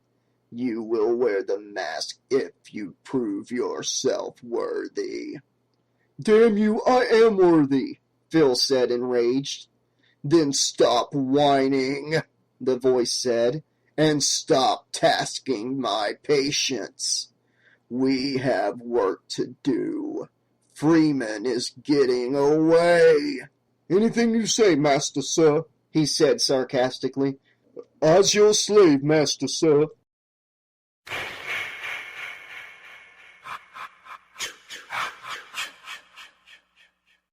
Chapter 12.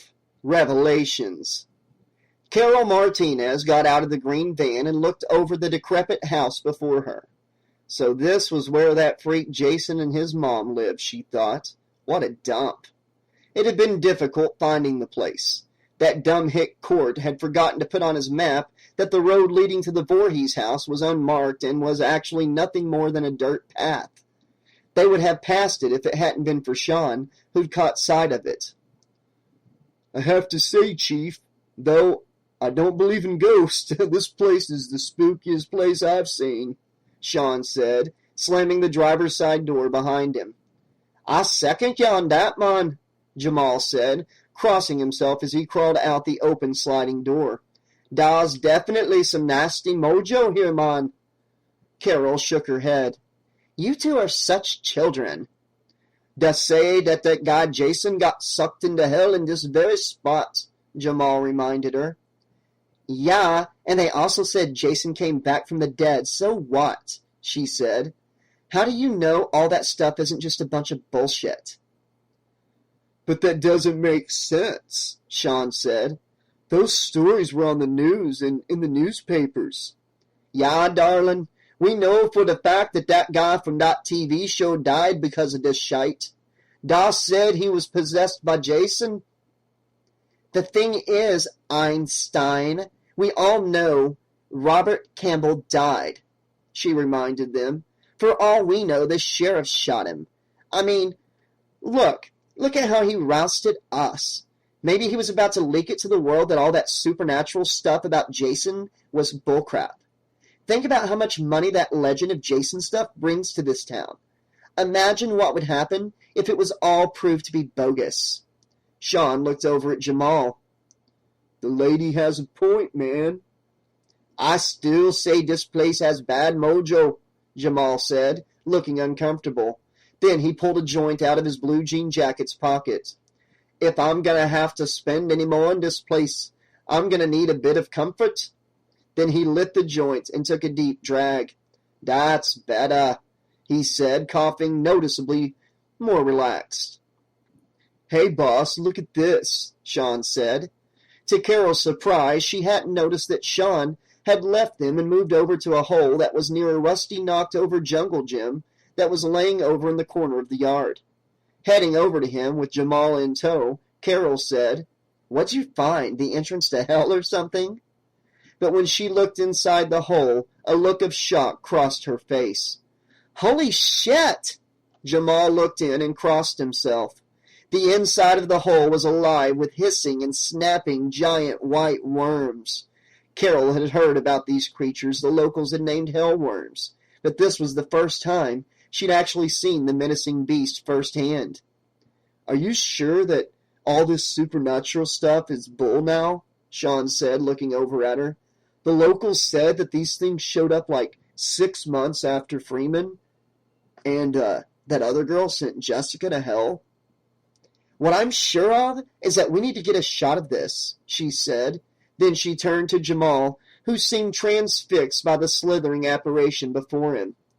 Get the camera, pothead. We got a documentary to do. This seemed to break Jamal out of his trance-like state. He headed back to the van in a sprint. You never answered my question, Sean said. It'll take more than a hole full of freaky mutant worms to convince me that a killer can come back from the dead and later be sent to hell with the help of an overblown store clerk, she told him. To convince me, I'd have to see Jason for myself, and from what the locals say, he's not around anymore. Sean shook his head. The thing is, Chief, knowing you, if Jason was around, you'd probably get in his face and try to get an interview. Carol giggled at this. You know me too well. Then she and Sean headed to the van to help Jamal with the equipment.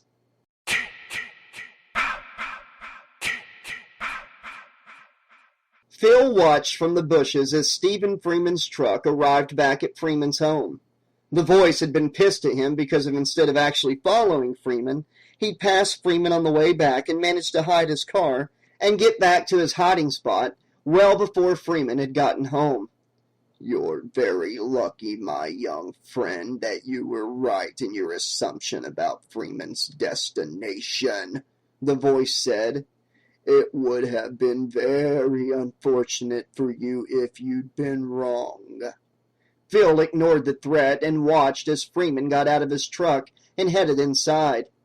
I wish I could be a fly on the wall, Phil said. I do as well, the voice agreed. It would make our job that much more simpler. Yeah, but aren't you some sort of ghost? Phil asked.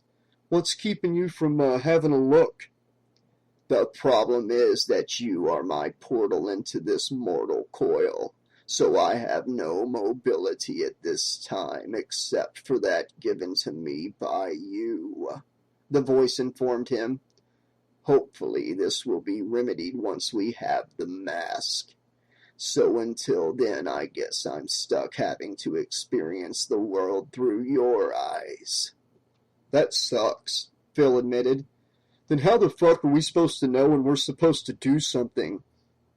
I have faith that the old ones will find a way to make us aware, the voice said. Phil was less than enthusiastic about the voice's answer. Then Phil heard the sound of another vehicle coming down the dirt road. As the car cleared the trees, he saw that it was a rather beaten-up-looking yellow, classic VW Bug. It was obvious, given the clanking and sputtering sound coming from the engine, that this car was desperately in need of a tune-up.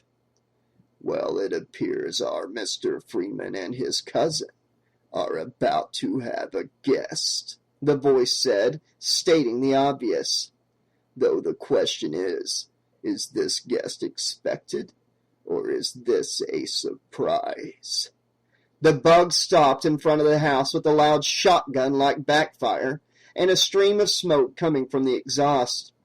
Boy, that thing is fucked, Phil commented. Then, when the occupant revealed himself, Phil's reaction was, You must be kidding me. It appears our little game has become more complicated, the voice said in a less than enthusiastic tone. Mickey! Ryan yelled from inside the entry hall. Where are you? He heard Mickey call back from somewhere upstairs. You said you'd be back in a couple of hours. Sorry about that, he said. I came up with the lead and I had to check it out. Really? Mickey said from the top of the stairs. It was obvious she'd taken his advice and gotten some sleep. She was coming down the stairs wearing her white nightgown and a baby blue robe. Oh, and by the way, I also got you a date, he said, looking up at her with amusement. She gave him a less than amused look as she tried to smooth out her hair, which was sticking out in all directions. My partner thinks you're really hot, he said, though he had to hold himself back from breaking into laughter.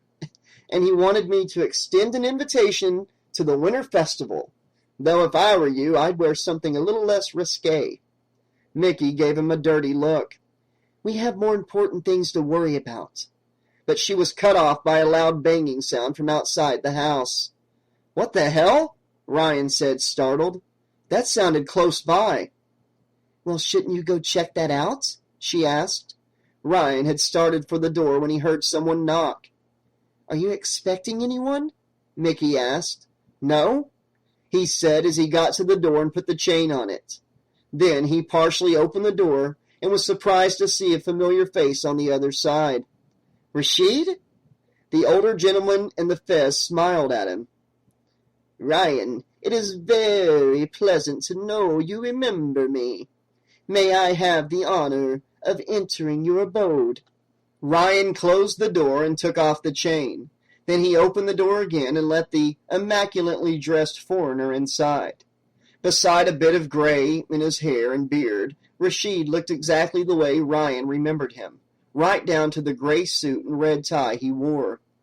"Weren't you supposed to look after the store for me?" Mickey said as she came up beside Ryan. "1,000 apologies for that, Mickey," Rashid said, looking down uncomfortably. "But after you left, I had a vision and knew my help would be required." Ryan noticed Rashid's discomfort and realized it was Mickey's state of dress that was disturbing him. "Mickey, why don't we finish this after you go upstairs and get dressed?" Ryan suggested. Realizing her condition, she agreed and went upstairs to get changed. "And why don't I get you some tea if I have it?" Ryan said, looking over at the now relieved-looking Rashid. "That would be most pleasant and welcome," Rashid said. "That drive was most fatiguing." Within 10 minutes later, Mickey rejoined them wearing a baby blue sweater and a pair of blue jeans, with blue and white tennis shoes. Ryan had set out Jessica's rose china tea set and put out a plate of pizza bites and mini quiches. Rashid, who was sitting in the recliner across from the couch, poured himself a cup of tea and took a couple mini quiches. Taking a sip of his tea, Rashid visibly relaxed. "Ah, Earl Grey, an excellent choice," he complimented. "The only choice," Ryan said, pouring himself a cup. "Jessica and I aren't much into tea. I usually have it for when my mom comes to visit." "And how is your mother?" Rashid asked, taking a small bite of one of his quiches. "Fine. She moved to Boston about 7 years ago," Ryan said. "So, Rashid, what was so important that you left my business unattended?" Mickey asked pointedly. Rashid put down his plate on the coffee table between them. He looked tense again. "Actually, Curious Goods is being well taken care of. Before leaving, I asked Mr. Johnny Ventura to take my place. He was more than happy to assist." "You called Johnny?" Mickey said, clearly incensed. "I didn't realize that would be a problem," Rashid said, noticing her reaction. "It's not a problem," she stated, though it didn't sound sincere. "So, what about your vision?" Rashid looked down at his quiches and the plates on the table with a wave of nausea. "I saw a great pustule form in the earth. Then I saw a powerful hand holding a large knife like a short sword burst from inside. Then I saw a dark and powerful being emerge." "What did this being look like?" Ryan asked. "It was hard to see because it was covered from head to foot with pus," Rashid admitted. "But I could tell it was powerful and strong and incredibly evil." "Do you think it was Jason?" Mickey asked. "That is my fear," Rashid said, lifting his cup with shaking hands and taking a sip of his tea. This time, though, it didn't seem to calm him. "Did you get any sense of when this will happen?" Mickey asked. "It was a powerful vision, so I can only guess that it will be very soon," Rashid said. "That was the reason I came down here so hurriedly." "So now we have some idea of what we're facing," Mickey said. "Now the question is, what can we do?" "Did Pamela or Duke give you anything to go on?" Ryan asked. "Pamela and Duke?" Rashid asked. "Are you talking about Mrs. Voorhees and Creighton Duke? Have you been communicating with the dead?" "Actually, they've been doing all the talking and have been giving me quite a show," Mickey told him. "I don't understand," Rashid said. "Please explain." "They've been giving me a guided tour of the past," Mickey said. "Interesting. Tell me more," Rashid said, intrigued. So for the next hour, Mickey recounted her experience at the Voorhees house, as well as her experiences when she was studying Pamela Voorhees's diaries. "I will need to study those diaries," Rashid said, as Mickey finished telling him and Ryan about the vision she saw of Pamela and Lewis resurrecting Jason from the lake. "From your account of what you read, as well as the actual ritual you described, I can tell you that Lewis had purposely deceived Mrs. Voorhees," Rashid told her. "The ritual Lewis performed was not a standard resurrection ritual. If what you saw was a true and accurate of what happened, then what Lewis did was not only to bring the child back from the dead, but also infused his body with the life force of the Ancient Ones." "Who or what are the Ancient Ones?" Ryan asked. "That is a difficult question to answer," Rashid said. "To answer it, I will have to put it in terms that you can understand, and even then, it will be like explaining higher mathematics to a child of 4. "Well, I'll try to keep my ignorance from showing," Ryan said, slightly annoyed by Rashid's implication. "The Ancient Ones are an ancient evil that is older than Satan himself. They were present long before your God established heaven. They have been known by different names throughout time. To the Babylonians, they were known as the Jinn, which you are possibly aware of were the origin of the myth of the genies. To those of us who practice the arts, they are known as the Iad. You see, when the elder gods established this and other realities, they intruded on the Ancient One's territory and relegated them to a darkened domain outside their realm." "That must have pissed him off," Ryan commented. "Correct," Rashid agreed.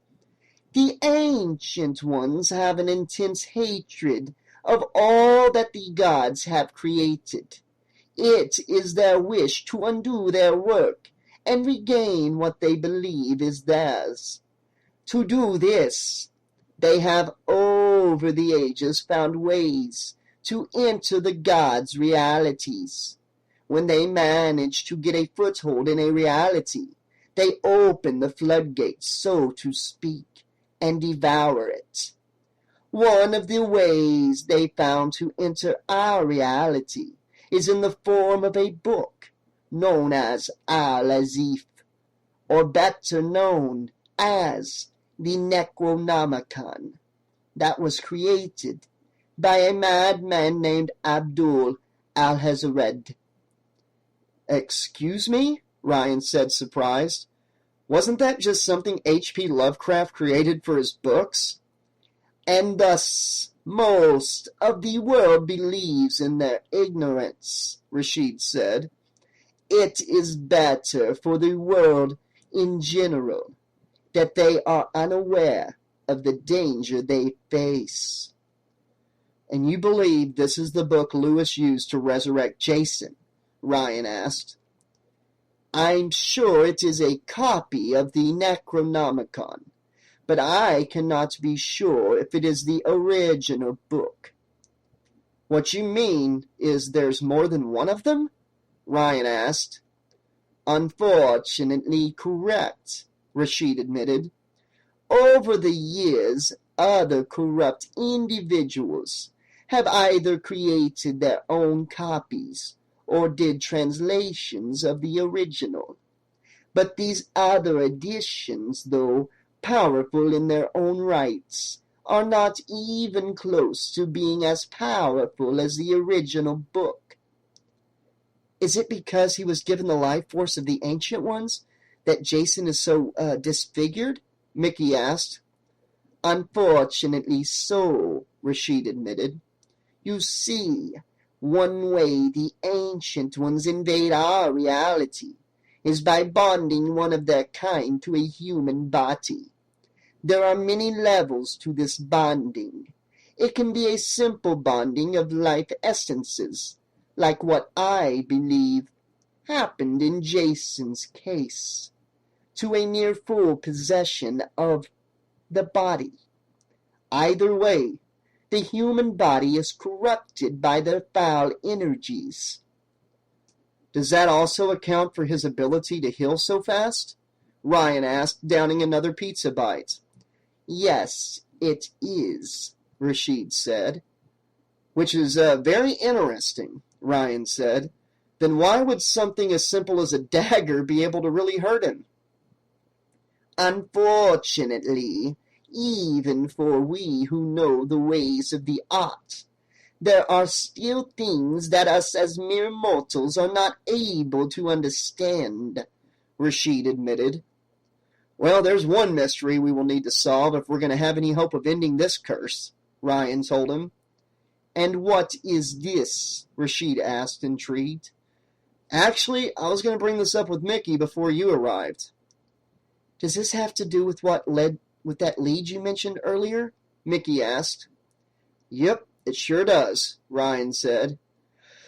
When I was helping Will with the store, we started talking about Elias Voorhees' death. He told me something crazy, this crazy story about Elias being impaled by a tree when it fell on top of him while he was hunting. I went to Betty, and she told me that Elias was killed by Jason when he, Pamela, and Ralph Loomis went into the woods to track Jason down and kill him. I saw it all for myself, Mickey told him. It was one of the things Pamela and Creighton Duke showed me. I figured that, Ryan said.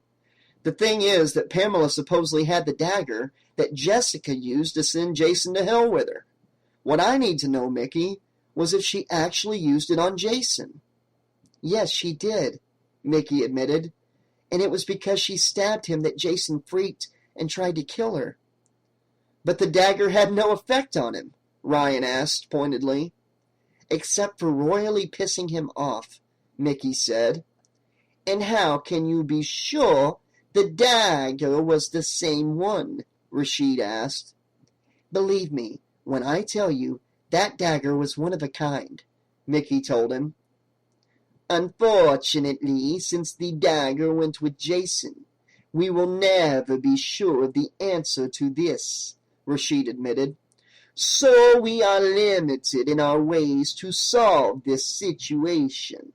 The only solution I can see to this is that we need to find and study this book Lewis and Pamela used. The finding part is easy, Ryan told him. I already know where it is. The real problem will be getting access to it. Why is that? Rashid asked. Because the book, as well as anything that was thought pertinent to the case, were hauled over to the evidence lockup in the sheriff's office. Then we must go and talk to the sheriff and get permission to view the book, Rashid said.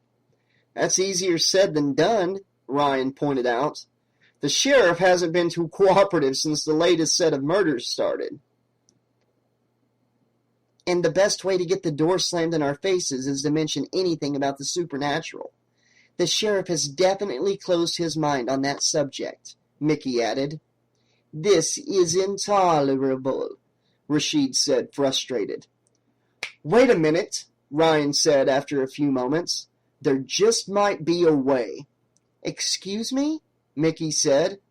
One of the advantages of living in a small town is that you know everyone, Ryan said, and I happen to know someone who has the ear of someone who is good buddies with the sheriff. I just hope he's filling up to this.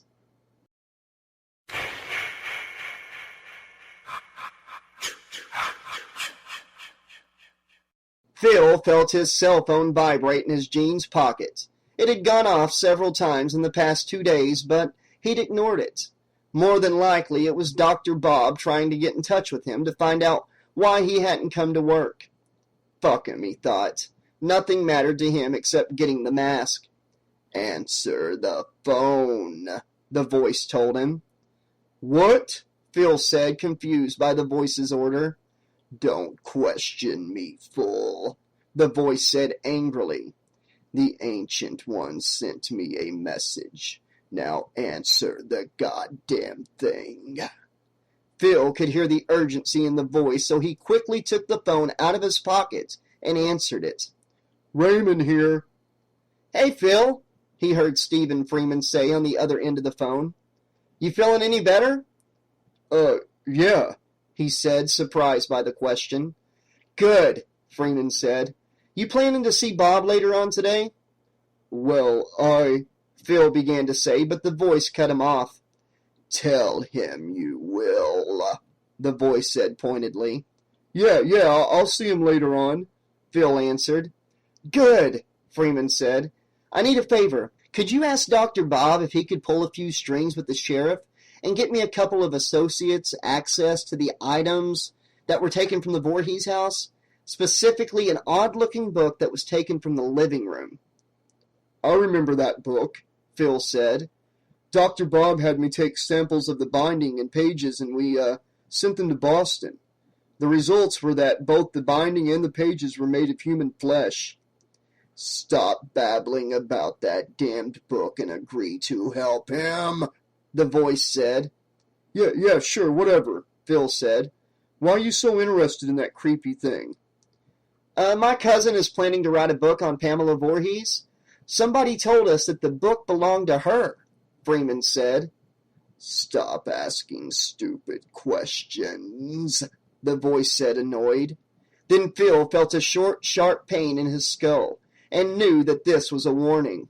Sure, no problem, Phil said. I'll be seeing the doc in a bit, and I'll talk to him about it. I'm sure he'll agree to help. Thanks, buddy. I owe you one, Freeman said enthusiastically. And I'll make sure you pay me back, Phil said as he hung up. Excellent, the voice said. Now all we have to do is figure out how to convince the doctor to help. Phil smiled sadistically. Don't worry about it. I know just what to do about it.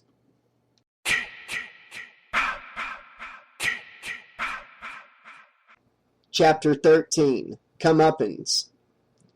Phil felt the tingle of arousal in his groin when he entered the reception area of the Cunningham County Coroner's Office and saw the receptionist, Guadalupe Sanchez, dressed in a tight-fitting black dress and black feathered boa, lounging behind her desk reading a magazine. This was nothing unusual for him, except that this time, mixed with his desire, was hatred. How many times had he made his feelings for her clear, just to have her laugh in his face and brush him off like so much dirt? Hey, Lupe, Phil said as he approached the desk. Is Dr. Bob in the back? What you think? She said with pouty fire engine red lips, barely glancing up from her magazine. The doc's been working his ass off and those autopsies of the jocks and cheerleaders because someone wasn't here to help. I was at home sick, Phil said. Guadalupe looked up at him with stone eyes. I called your place 6 times yesterday. Sorry, whatever hit me really knocked me for a loop. I had to crawl to the bathroom just to puke. I feel sorry for you, she said, though it was obvious that the opposite was true. You still should have called. Then the doctor could have gotten some backup while you got over whatever was hanging over you. Then she went back to her magazine. That was it, he thought. So this bitch actually thought he was getting over a drunken stupor? Which was amusing since he never drank liquor.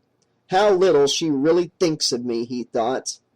Well, soon both she and this town will know your true value. Oh, yes, they will, he said under his breath. What? She said, glancing up from her magazine, again annoyed. Oh, nothing, Phil said. Just talking to myself. Uh-huh, she said absently. Well, Everyone needs to have somebody in their life. Well, as much as this has been the pleasure of my day, he said sarcastically, I have to leave you now. I need to see Dr. Bob.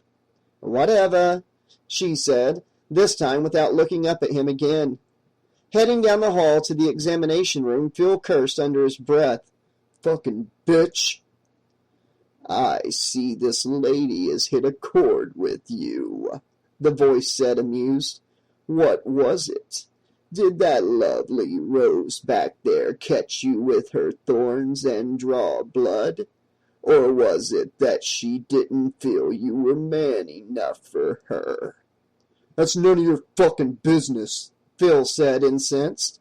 Oh, yes, I sense the fire burning in you. I sense the anger that can only come from one who has been spurned, the voice told him. I said shut up about that, Phil said, his anger increasing. Wouldn't it be a pleasure to show that bitch who's boss? Oh, I will when the time comes, Phil said with an unpleasant smile. What are you babbling about back there? He heard Guadalupe yell from the reception desk. Oh, nothing important, he said, trying to sound pleasant. I don't doubt it, she said dismissively. Heading through the swinging doors of the examination room, he saw Dr. Bob standing in the corner, bent over a burned-looking naked male, which was laid out on a gurney. Though the subject is partially burned, I've determined that this wasn't the cause of death. The cause of death was from blood loss due to nearly 8,000 rodent-like bites covering the body, Dr. Bob said into the microtape recorder he held in his right hand.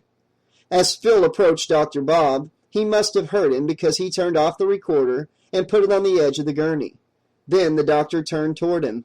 Ah, finally making an appearance, I see, Dr. Bob said, though his tone was less than casual. I'm sorry about that, Doc, Phil said, trying to sound sincere. Guess I caught something. I was totally out of it all day yesterday. Really? Bob said. And what about today? You should have called. Well, what can I say? Phil said, picking up a long, thick, needle-like probe from a nearby instrument table as he passed. I guess it totally crossed my mind.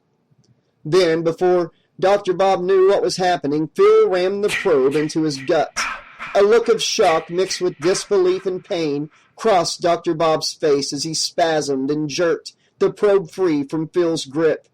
Dr. Bob stumbled backwards and bumped into the gurney, sending it and its contents careening into the wall. What in the name of hell are you doing? The voice screamed in his head. Dr. Bob fell to his knees, a look of terror on his face. Why? He asked, his voice a pained croak. Let's just say I got tired of living in your shadow, Phil told him before he pulled the probe out of Dr. Bob's gut, sending a stream of dark blood spilling on the floor. Dr. Bob spasmed one final time and fell to the floor in the puddle of his own blood. Have you totally gone off of your nut? The voice asked in disbelief. We needed that man. No, I needed that man to be just the way he is now, dead, Phil said with satisfaction. But the plan, the voice said, now sounding thoroughly confused. The plan is going just the way it's supposed to. This way we don't have to go to the trouble to convince Dr. Bob to write out the paperwork to get Stephen into the evidence room. But who's going to sign the order? You forget who gets stuck with all the paperwork around here and who, on occasion, has had to forge the signature of a certain lazy-ass coroner, Phil reminded the voice with pride. And what are we supposed to do about the sheriff's signature? We have files and files in the cabinets. All kinds of documents with the sheriff's signature on them, Phil said. All it'll take is maybe an hour and a couple pieces of paper and problem solved. That still leaves us the problem of when we get to the sheriff's office and present the request, the voice said. And why do you think that's a problem? He asked, feigning ignorance. I'm thinking about the sheriff, the voice said. Oh, I'm sure the sheriff will be too busy to notice, Phil said with an amused smile. And what shall we do with your receptionist friend? Phil didn't answer, but his smile widened and he felt that tingle in his groin again. Hey, Lupe, Phil said, 15 minutes later when he came into the reception hall dressed in a blood-splattered surgical gown. Dr. Bob needs you in the back for a moment. Guadalupe looked up at him with a mix of surprise and annoyance. You must be fucking kidding me. The doc was very insistent, Phil said, feigning annoyance. I'm not going back there, she said. I've never had to go back there. Well, now you do, Phil insisted, and I'd get my ass back there if you want to keep this cushy job. Reluctantly, Guadalupe got up from behind her desk and slowly started down the hall, with Phil following right behind her. I'm going to want a raise if I'm going to be expected to do anything like this again, she told him. Oh, don't worry. I'm sure you'll get what you deserve, Phil said, amused. Heading inside the examination room, Guadalupe looked around the empty room and turned to Phil. What the fuck's going on in here? She said, glaring at him. Where the hell's Dr. Bob? He was here just a minute ago, he said, sounding convincingly surprised. Actually, he was right over here when I last saw him. He maneuvered her in front of one of the 3 examination tables. This one had a sheet covering its occupant. Can I leave now? Guadalupe asked, clearly incensed by her surroundings. But I thought we were looking for the doc, he said, heading over to the table and tapping on its metal frame a couple of times. I want out of here, she said as she started backing up. You're freaking me out. Oh, I'm sorry, he said, amused. Am I really freaking you out? Where the fuck is Dr. Bob? Guadalupe demanded, now frantic. Dr. Bob, Phil said, tapping the table one last time. Oh, I remember now. He's right here. Then he pulled the sheet off the corpse on the table. It was Dr. Bob. Phil had cut him open from his collarbone to his groin. Then he removed Dr. Bob's stomach, intestines, liver, and kidneys and placed them on the table next to the body. Guadalupe let out a terrified scream and started to run for the door. But before she could make it to the door, Phil was on her. He grabbed the ends of her feathered boa, which she had wrapped around her neck, and pulled hard, jerking her back. Then, before she could do anything to stop him, he looped the boa around her neck again and pulled it tight. Gagging, Guadalupe started jerking around and clawing at the boa, which was now cutting off her windpipe. Then she started pounding him in the ribs with her elbows and stomping on his feet. But none of this had an effect on him. He was committed. Yes, that's the way to do it, the voice in his head said. I have to say, my boy, you are a natural. In his mind, Phil was reliving all the Saturday nights he'd spent at Smokey's pub watching Guadalupe throw herself at the low-life loggers from the Ampex Logging Company. It had always bothered him because she always treated those scummy, sweaty, uneducated tree choppers like gold while treating him like dirt. With every memory that passed through his skull, he pulled the boa tighter. And as he tightened the boa, he found himself becoming more and more sexually excited. After a time, he noticed that her pounding on him became steadily weaker, and her gagging deteriorated into a faint gurgle. Then she went limp, and her head rolled to the side. At that moment, his passion burst in his pants. Phil released the boa and managed to catch her in his arms as she fell forward. Then, leaning her against him, he slipped his arm around her waist and used his free hand to turn her face toward him. Her face was frozen in an expression of terror. Her mouth was open with her tongue hanging halfway out of it. With his free hand, Phil softened her expression and closed her eyes. Then, putting his lips to hers, he kissed her and pushed her tongue back into her mouth with his. Forget what I said before, the voice said. You are more than worthy. This brought a smile to his face. He looked at his victim again. And now, Lupe, I can finally get to know you more intimately. Then he bent down, lifted her up fully into his arms, and headed for the empty examination table next to Dr. Bob.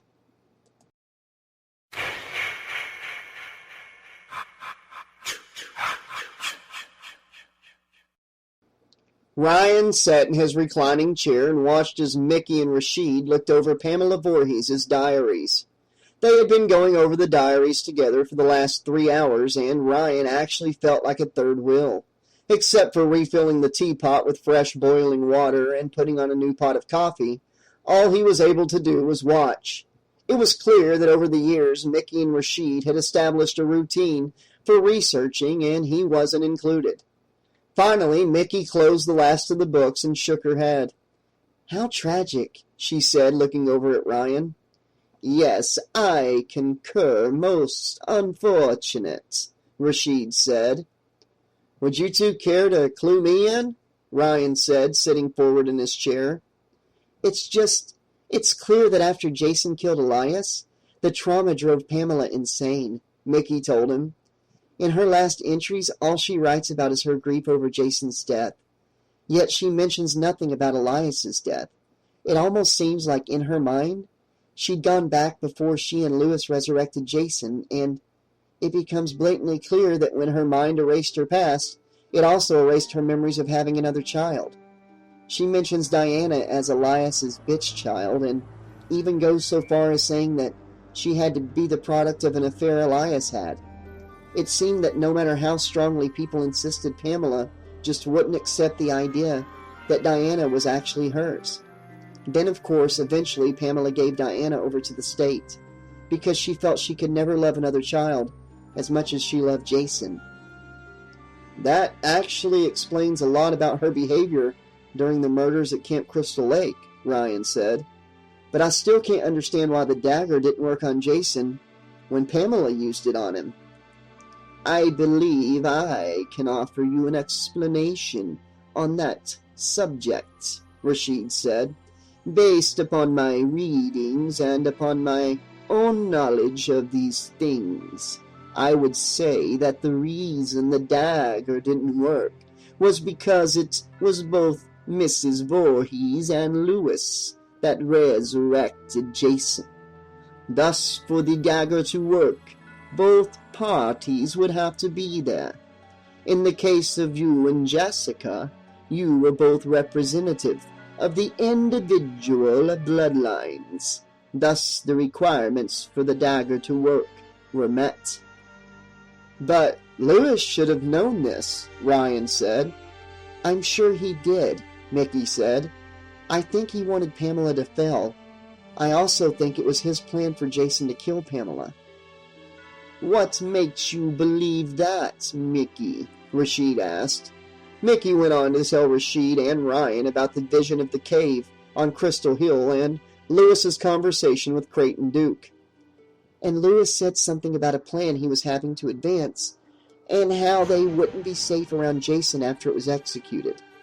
I later asked Creighton about this, and he showed me a vision of the incident where Jason killed Elias."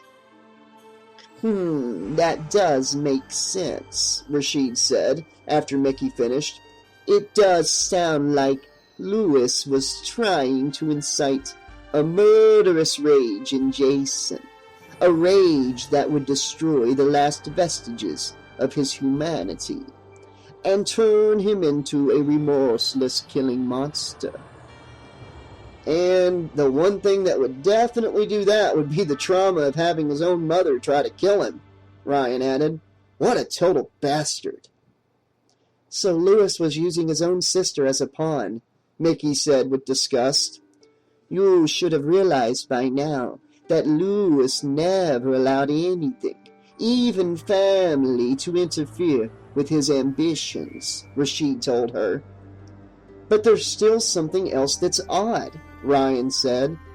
"After the incident in the woods, there weren't any killings until the ones in 1979, and Jason didn't actually start his killing spree until a year later when he supposedly killed the counselor who killed his mother." The reason for that is quite simple, Rashid said. Upon reading Mrs. Voorhees' diaries, I got the distinct impression that Jason wasn't very close to his father. From what I could gather, Mr. Voorhees was still very much a Mennonite in his attitude toward his son, so their relationship was very formal. Thus I believe that killing his father didn't have the same traumatic effect on Jason that killing his mother would have. So I guess you're saying that when the counselor cut Pamela's head off, it was what finally set him off? Mickey added. We can only assume, Rashid said. But, Ryan started to say, but was cut off when the phone started to ring. Ryan quickly got up out of his recliner and picked up the phone, which was sitting on the side table next to the couch. Hello? It was Phil Raymond. Hey, Stephen, got some good news. Dr. Bob talked to the sheriff, and he gave us the okay to check out the stuff. Great, Ryan said. Thing is, you only got an hour, and I've got to go with you, which is fine with me, because I need to go over there anyway and check out something myself. That'll be fine with us, Ryan agreed. Great, Phil said. How many people can I expect? There's going to be 3 of us. My cousin brought in an expert in antiquities to look at the book. Sounds interesting, Phil said. Let me say it around 7 o'clock in front of the sheriff's office, okay? Sounds good, Ryan said. Great, Phil said enthusiastically. I'll be waiting. Phil Raymond put down the phone, leaving a bloody handprint on the receiver. Others might have been concerned about leaving evidence, but Phil wanted to leave his calling card. I love it when things go my way, he commented half to himself. He looked around at his handiwork and marveled. To him it was a work of art. You surprise me, Philip, the voice said. I thought you'd want to get this over with. Oh, I do, he said, now fully aloud since he didn't have to worry about anyone hearing him. Well, anyone alive, that was. But I need a bit of time to make myself more presentable for my big performance. He looked down at the blood-soaked surgical gown and tennis shoes. He figured he'd have more than enough time to go home and get cleaned up before the time came for him to call the sheriff's office and start the drama he'd so obsessively scripted to begin.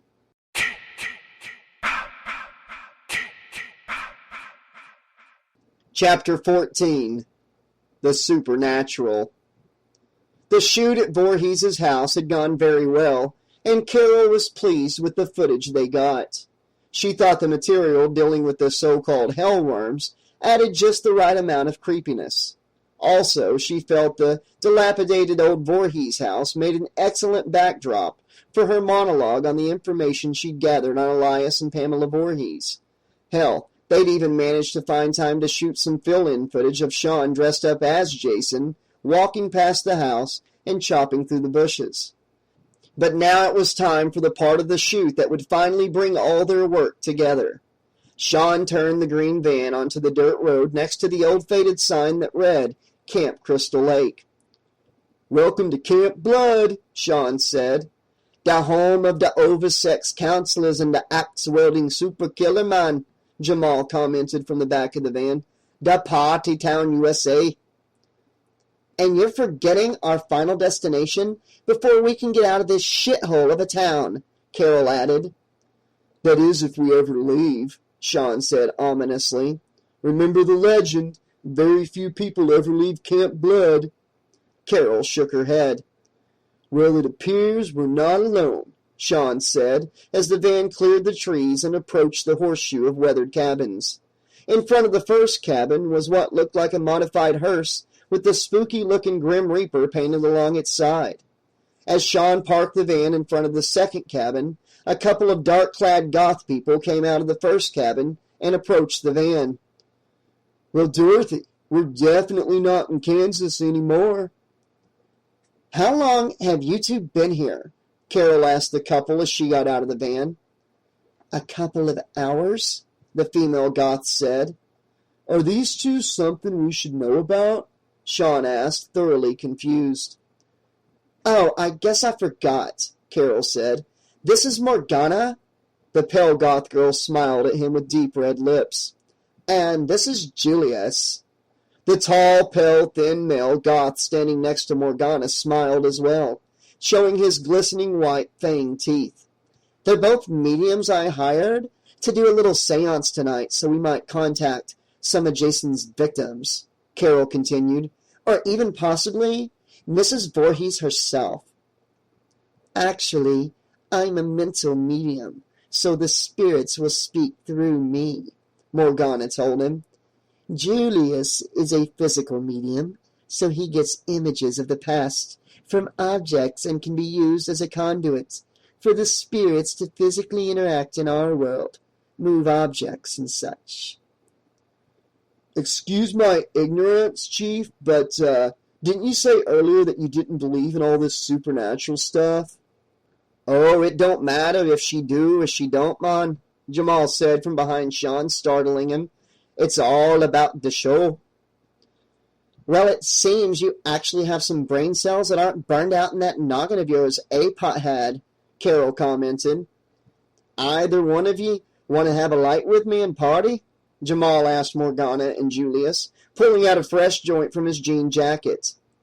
But not for long, Carol said, shaking her head. No thanks, Morgana said. In our line of work, we need to keep a clear mind. Then suddenly Morgana began to shake. Julius grabbed a hold of her. Oh my God, something's trying to come through. Oh, give me a break, Carol said, putting her hands on her hips and shaking her head. Morgana's eyes rolled back in her head, so only the white showed. She began to groan. Then her shaking turned into all-out spasms, making it hard for Julius to keep a hold of her. Then a gravelly old voice emerged from her throat. I'm a messenger of God. You're doomed if you stay here. This place is cursed. Cursed. I got to warn you. You're doomed if you stay. Go. It's got a death curse. Would you please save that shit for the camera? Carol yelled at Morgana, annoyed. This seemed to bring Morgana out of her attack. She slumped in Julius's arms. You could have killed her by doing that, Julius yelled at Carol hysterically. Just back off the drama, Carol spouted back. I'm not paying you two to entertain us, so back off the possession and warning of doom shit until I tell you to do it. You stupid bitch, Julius said, now enraged. This isn't a game, and we're not acting. Something has given us a warning, and you should listen. Carol looked back over at Sean and Jamal and saw that they both had startled expressions on their face. What? Are you two actually going for this shit? The woman has the gift, Jamal said, and I myself feel the bad mojo of this place. Would you please back off that Jamaican shit for now? Carol told him. I'm really not in the mood for all of this shit. Jamal popped the joint in his mouth, lit it, and took a deep drag. I don't need this shit either. Then he started back toward the van. Call me when you was ready to shoot. Make that the same for me, Sean said as he headed for the cabins. Carol looked over at the two mediums. Morgana seemed to be recovering from her attack. She's nearly got me believing this shit too, she thought. It seemed to her like Morgana looked even more pale than before. If there was any way she could possibly be, that is. Here, let me help you back to the cabin so you can lay down, Julius said to Morgana while giving Carol a cold look.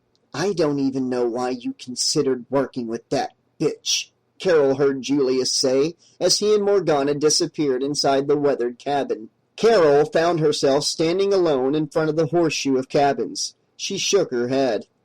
I'm stuck working with a load of friggin' freaks, she commented. Then she rubbed her temples. She was starting to get a headache.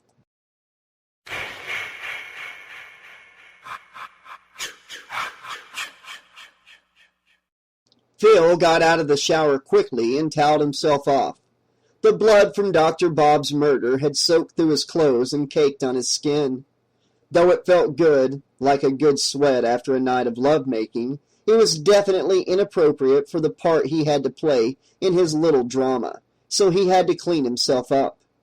Heading over to the mirror behind the sink, he inspected himself.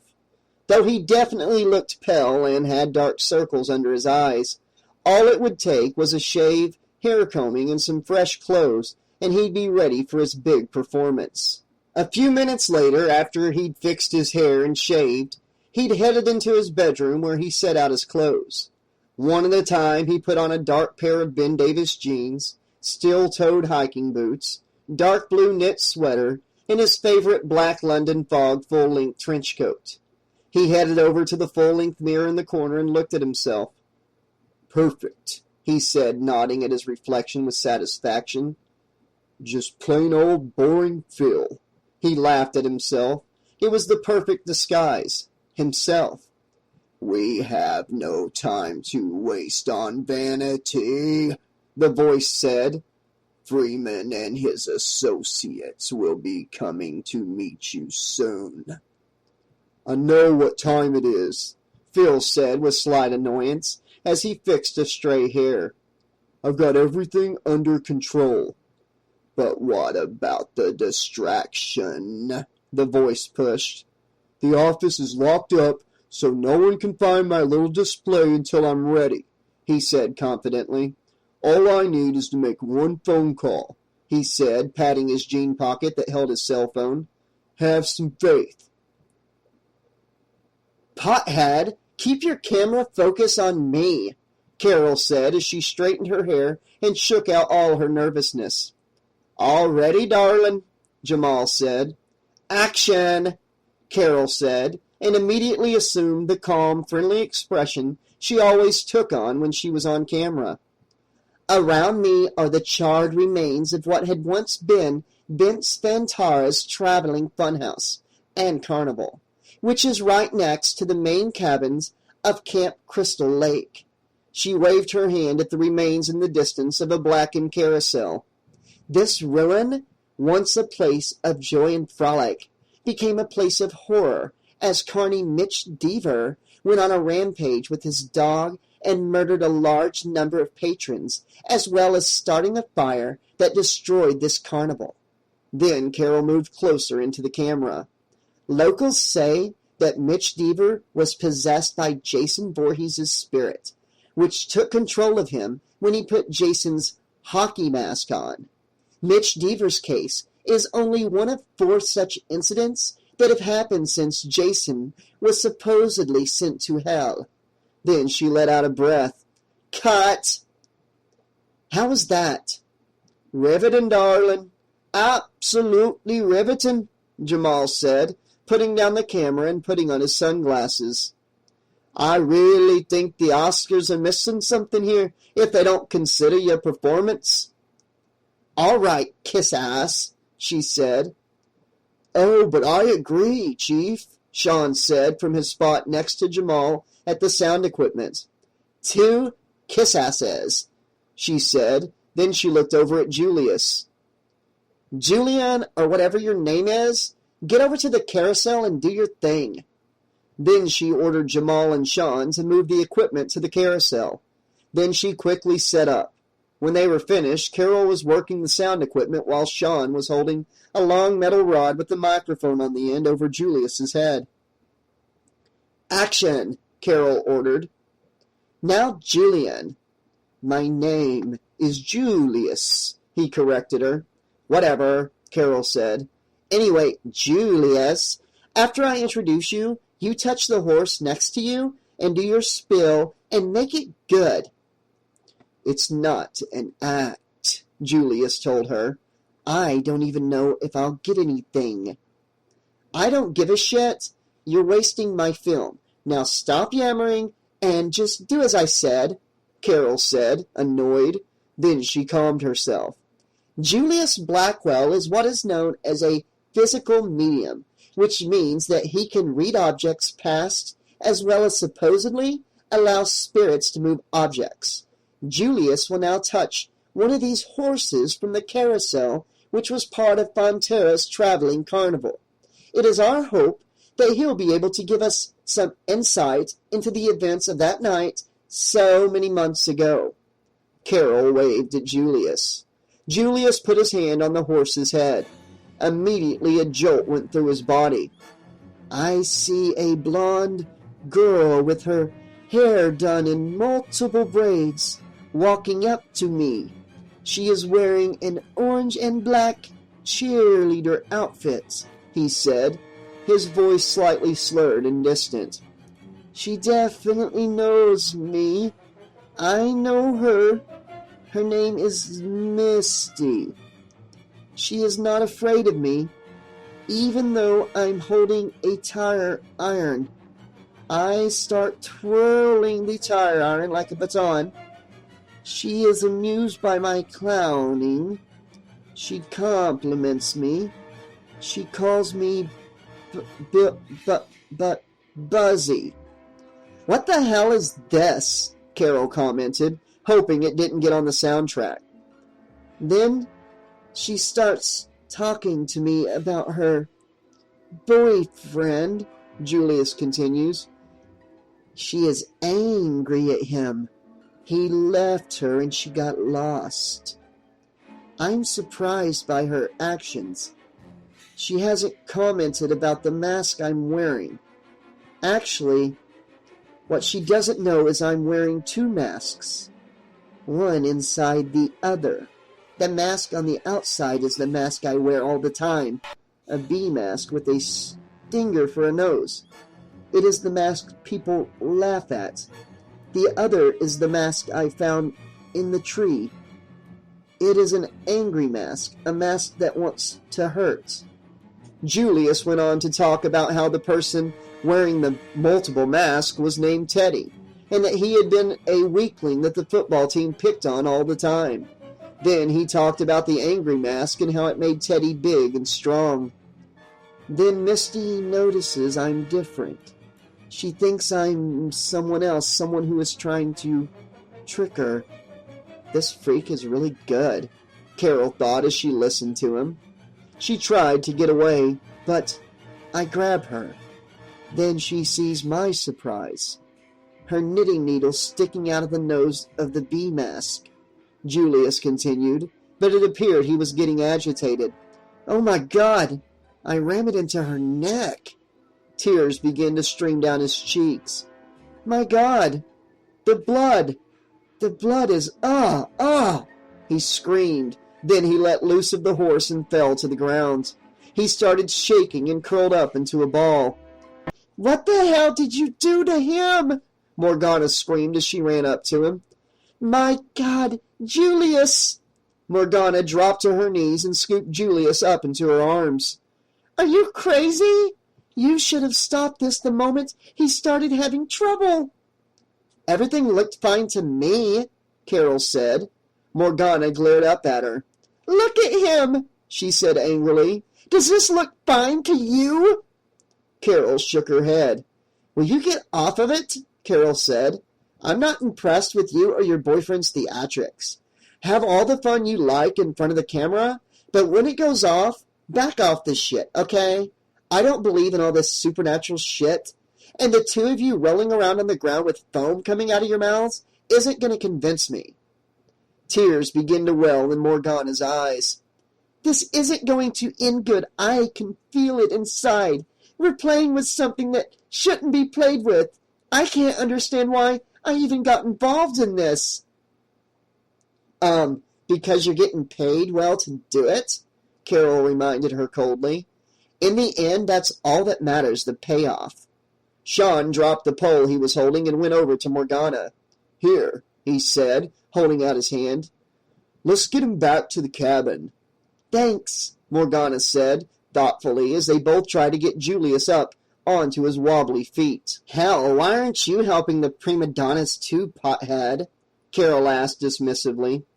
I'm busy with the camera, darling, he said as he panned and followed the others as they headed toward the cabins. What? You're still shooting? She said. You never said to cut, he said simply.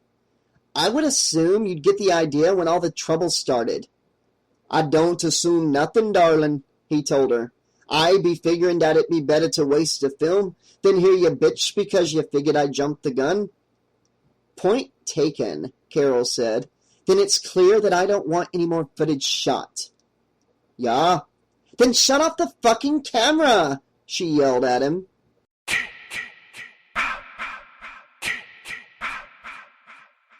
Phil waited in the alley near the sheriff's office. The time had come to put his plan into motion. Everything was ready. On his way, he'd stopped by the coroner's office and unlocked the entryway door. And for extra effect, he thrashed Guadalupe's desk and knocked over one of the file cabinets. Taking out his phone, he called 911. Then he pulled out a handkerchief and put it between his mouth and the phone.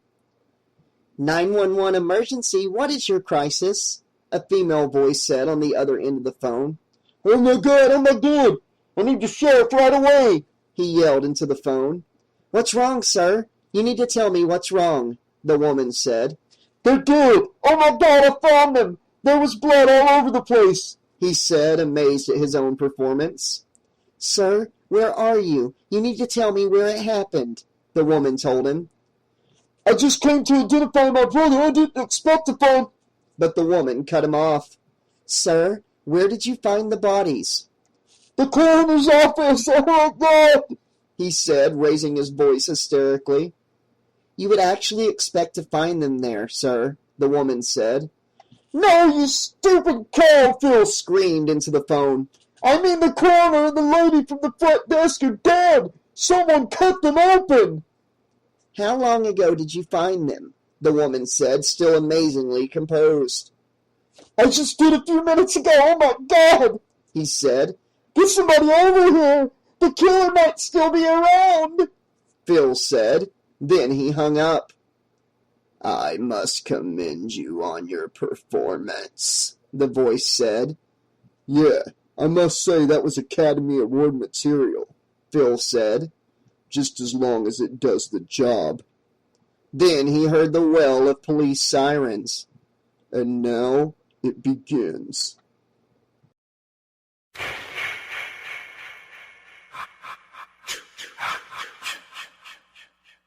Chapter 15. Drama. Ryan saw the flashing blue and red lights of the sheriff's cars as he drove his truck down Main Street. There was a large crowd of people gathering in the area of the occurrence, so he couldn't make out exactly which building was involved. Is this a regular occurrence? Rashid asked from beside the passenger door next to Mickey. Shouldn't we see what's going on? Mickey asked before Ryan had a chance to answer Rashid. Ryan looked at his watch. Phil said to meet him at 7 o'clock, and it's nearly that now. But what if it's something important? Mickey asked. It is imperative that we study the Necronomicon, Rashid said. Anything else is of lower priority. But what if it's something related to the murders? Mickey asked. How could it be? Ryan replied. We've already figured out that it's the mask that's possessing people, and it's safely tucked away at the sheriff's office, so how could anything going on right now be associated with it? I don't know, Mickey said, looking concerned. I've got a bad feeling about this. Meanwhile, Phil was waiting in front of the sheriff's office when Ryan and the others drove up. It's about time, Phil said, looking at his watch as Ryan got out of the truck. I really doubt the sheriff would be willing to give you and your guest an extension if you were late. Sorry about that. We had to do a bit of detouring to get here, Ryan told him. By the way, you got any idea what's going on back there? No, not really, Phil said. But you know how it's been with all the tourists around here. I would have thought you'd have had to go right through the middle of all that on your way from the coroner's office, Ryan said. It was really dead when I left there, he told Ryan, but it's been a while since I left. Just then, Rashid came up to them. Oh, Phil, Ryan said. This is Rashid. He's the antique specialist I mentioned. It's a pleasure, Rashid said, giving Phil a slight bow. It is most unfortunate that I had to interrupt your conversation, gentlemen, but I believe it is most important that we proceed." "I agree with Rashid," said Mickey, who was standing just behind the Egyptian mystic. "Well then, let's get this show on the road," Phil said, pleasantly, as he led them into the sheriff's office building. Sheriff Lloyd Landis honked his horn and turned on the flashing lights on top of his patrol car as he approached the crowd of people who had gathered in the street in front of the Cunningham County Coroner's office. He saw mixed in with the tourists and onlookers were a large contingent of reporters that had hung around town since his press conference the other day. Silently he cursed. How the hell had they found out about this so fast? My God, he thought. They're like, carry on waiting for a feast. He honked again and the crowd parted to let him through. He swung his patrol car around and parked right in front of the entrance to the building. He saw that Deputy Court was standing beside the entrance waiting for him. "Court, give me the lowdown," he said as he got out of his patrol car. "I've called Buck and Roy and the new guy, Justin, and got all them doing crowd control. I've also called in a couple of unis from the Highway Patrol and some help from Clear Springs as well," Court told him. "And I called the coroner's office in Essex, and they're sending someone too. Well, you know." "Understood," Landis said, his stomach clenching at the thought of what happened to Bob. "And the crime scene?" "I'm the only one who's been in there besides whoever found the bodies." "Don't tell me our witness took a hike," Landis said. "Unfortunately, yeah," Court confirmed. "But I don't blame them. It's really nasty in there. I had to run outside myself and puke when I saw it." Landis felt his stomach clench again. He knew if Court couldn't keep his lunch, then he was assuredly not going to be able to keep control. The thought of doing it in front of this crowd and all the media outside the building was not exactly a comforting thought.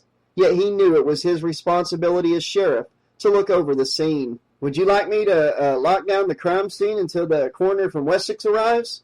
Court asked, as if reading the sheriff's mind. "No, I really should check the scene for myself," Landis told him, though he appreciated the out Court offered. "Are you sure about that, sir?" Court asked, surprised. Landis gave Court a stern look. "I'm positive. You stay here and keep those vultures back. You got that, Court?" "Crystal clear, Sheriff," Court said. Landis knew Court got the message and would try his utmost to avoid an embarrassing situation. Putting on his best authoritative facade, Landis headed through the doorway into the entry hall. Somebody had some fun, he thought, as he looked at the overturned file cabinet and scattered papers that littered the desk. Heading down the hall, he entered the examination room. The sight that met his eyes was appalling. The floor was splattered with blood and tossed guts. The walls were decorated in bloody letters that read, "Jason lives," over and over again. This particular touch made a chill run up Landis's spine. It reminded him of the cave on Crystal Hill. Of the 8 bodies he could count scattered around the room, most of them on gurneys, only the 2 bodies on 2 of the main exam tables were uncovered. "Oh my God, Bob, what kind of monster could do this to you?" Landis said, looking down at the body of his old friend. Not only had the killer split Bob open from chest to groin and placed his internal organs on the table next to him, but they'd also castrated him and sewn his genitals to his forehead. Landis barely held back the bile that threatened to come up in his throat. One thing he didn't want to do was contaminate the crime scene. No, of all the freaks he'd brought down over the years, this was the one he most wanted. This one was personal. Landis moved on to the next of the killer's hideous displays. He recognized the woman as Bob's Mexican receptionist. What the hell was her name? He asked himself. Louisa? Consuela? Maria? He couldn't recall. All he knew was that this killing really looked personal. The killer had gone out of his way to show how he killed this woman by leaving the black feathered boa firmly wrapped around her neck. Though the killer had cut the woman open like Bob, they'd shown their disrespect for her by throwing her internal organs all over the floor. Then the killer had pulled the woman's eyes out of their sockets and laid them on top of the sockets to make them look bugged out. Then they'd cut the sides of the woman's mouth wider and formed it into a sardonic grin.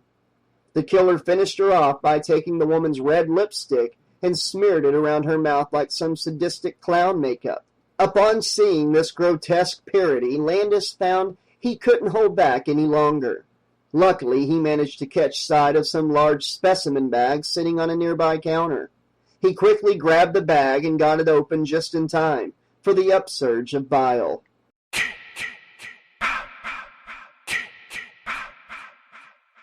Phil, followed by Stephen Freeman, Stephen's cousin, and Rashid, walked up to the desk located next to the door to the evidence room. Behind the desk was a fat, balding deputy Phil knew as Ed Marlin. Hey, Ed, I got an authorization here from the sheriff to let these people have a look at the stuff that was taken from the Voorhees house a few years ago, Phil told the deputy, holding up his forged paperwork. The heavy deputy looked up at him from his desk where he had a half cup of coffee and a half-eaten glazed donut sitting in front of him.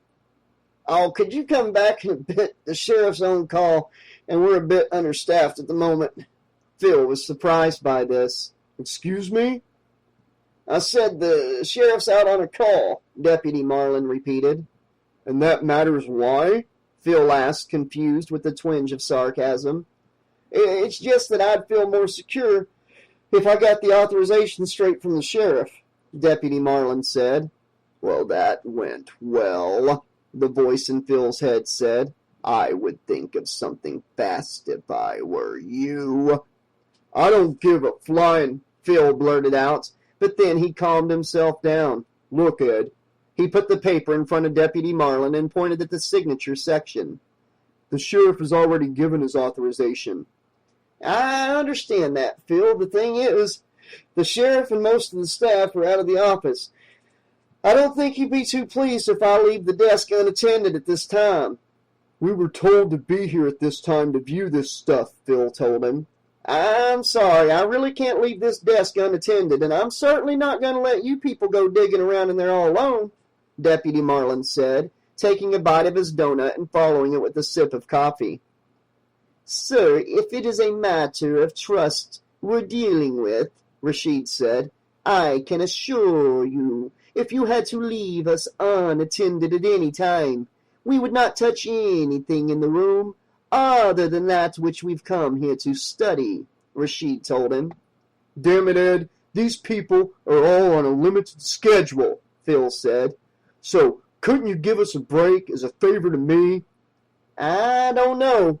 This seems like a mighty big favor, Deputy Marlin said, wiping the crumbs off his lips with a paper towel. Well, how can I compensate you for your inconvenience?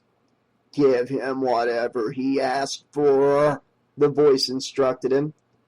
How about you give me a little introduction to that sweet-looking little lady who works at your office? Guadalupe? Phil said, trying to sound surprised. My God, does every scummy piece of shit in this town want a piece of that bitch's ass?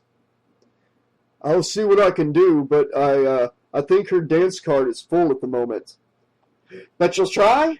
Deputy Marlin asked. Oh, sure, Phil said, smiling. In his mind, he was envisioning Guadalupe the way he'd left her back at the coroner's office.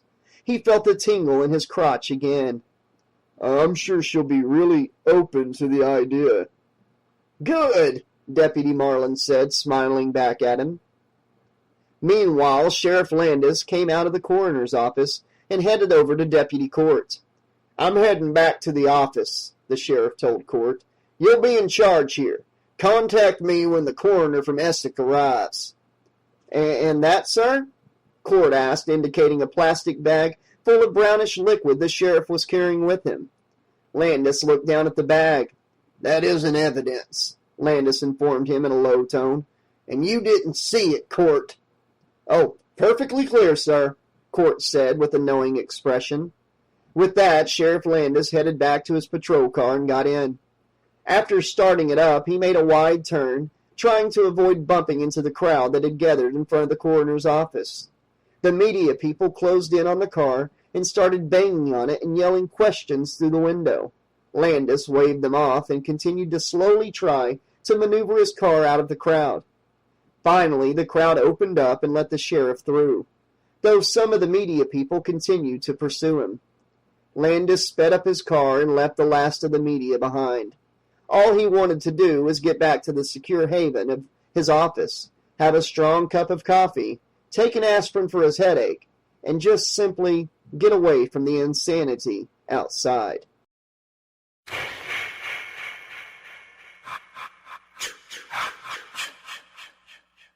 I'm trusting you people to be on good behavior and just do what you came here to do, Deputy Ed Marlin said as he led Phil, Stephen Freeman, Freeman's cousin, and Rashid inside the evidence room.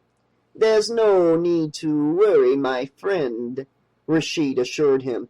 We will be most swift in our studies. This amused Phil.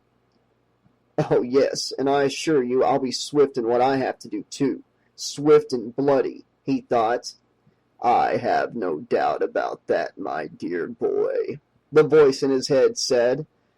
I await the pleasure of seeing the fruition of your plan. Oh, I think you'll be quite amused and impressed, Phil thought back at the voice. Phil was always amazed by the size of the evidence room.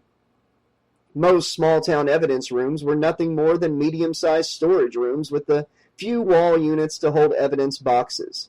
In comparison, the Cunningham County Evidence Room was a monster, because of all the evidence the sheriff's office had accumulated over the years due to Jason. When the sheriff's office was remodeled 7 years ago, the planners had expanded the evidence room to accommodate the accumulated evidence, as well as making room for what they expected was much more to come. At this time, the evidence room was well over 100 feet long and featured 20 long shelf units. Deputy Marlin led Phil and the others past 2 of the shelf units, which were full of boxes. 1995 Voorhees house. He mumbled to himself as he glanced over a clipboard he'd taken off the wall next to the entrance. He finally stopped in front of another long shelf unit full of boxes. The stuff you're looking for is here, he said. Remember, you only got an hour. Good luck. Rashid looked at the shelf unit questioningly, then he looked over at Deputy Marlin. Do you have a list of the contents of these boxes? The contents are listed on the side of the boxes, Marlin informed him. Well, then we better get started, guys, Stephen Freeman said, grabbing a hold of a rolling stair unit and pulling it over to the shelf unit. Climbing up, he started handing down boxes to his cousin, who would move them over to a table to the left of the shelf units. Rashid went over to the table and started looking at the contents lists. Would it be possible for you to assist my associates? Rashid asked a few minutes later, when he noticed that both Phil and Deputy Marlin were just standing and watching. As Stephen could tell you, I'm still getting over a bug and really shouldn't be toting anything around, Phil told him. And what about you, officer? Rashid asked. My responsibility is to make sure you people don't do anything funny, not to help you carry boxes. But it would vastly swifthen our pace if you would do this minor service, Rashid said. I'm sorry, sir, there is nothing in the sheriff's orders nor our agreement stating I help you. That's fine, Freeman said as he handed yet another box to Mickey. I think we got it here. Rashid shook his head and went back to examining the contents lists. I would suggest we get on with what we came here to do, the voice said. Which reminds me, Ed, Phil said to the deputy. Dr. Bob asked me to take another scraping from the X-Acto knife used in those murders a few days ago. You still got those boxes in the new case area? Yeah, but I can't let you do that right now. The sheriff has ordered that no one touch that stuff without his... Excuse me? Phil said, surprised. The sheriff can't do that. Dr. Bob has jurisdiction over such things. Well, you'll just have to talk to the sheriff about that, okay? Deputy Marlin told him. Well, this plan is working out well, the voice commented. Phil could see that he was going to have trouble with this situation. He could feel his perfect plan coming down around his head. I would suggest you think of something fastful, the voice ordered. Ah, "Here it is," he heard Rashid say from the table. At that moment, Phil got an odd feeling, almost electric. He knew something was about to happen, something big. Stephen Freeman and Mickey came over to the table and watched as Rashid dug through the box and finally pulled out the grotesquely bound volume. "Maybe I won't have to," Phil said under his breath. The Egyptian held the book in both hands and closed his eyes for a moment. All watching were surprised as Rashid's hand started to shake and a groan escaped his lips. "What the hell is that about?" Deputy Marlin asked. "You got me," Freeman said. "Are you all right, Rashid?" Mickey asked, concerned. Rashid opened his eyes and looked up at her. "I'm doing quite well, Mickey.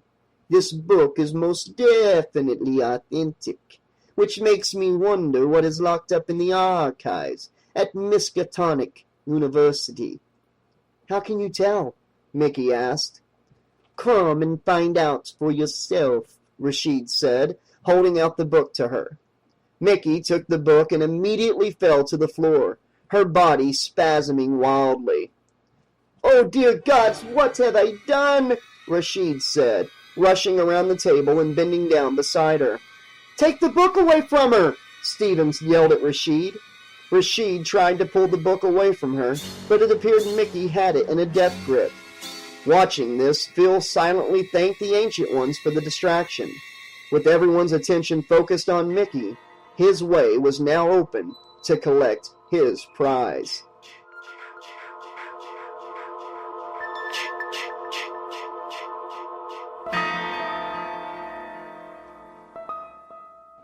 Chapter 16. The Ancient Ones. Mickey felt the familiar feeling of falling. "Here we go again," she thought. Then she hit hard. She was on sand. The impact actually knocked the air out of her. After catching her breath again, she slowly and painfully got up. Every part of her body was aching. She wondered why it was that she was always the one who got the pleasure of enduring these damned ultra-real illusions. "I guess I'm just lucky that way," she concluded, shaking her head. She looked around at her surroundings. All she could see was flat sand and dead-looking trees for as far as she could see. Then she saw movement on the horizon. As she watched, the movement became a gray line stretching the horizon. Then it continued to get bigger, and she saw what appeared to be a huge gray wave forming on that horizon and coming straight for her.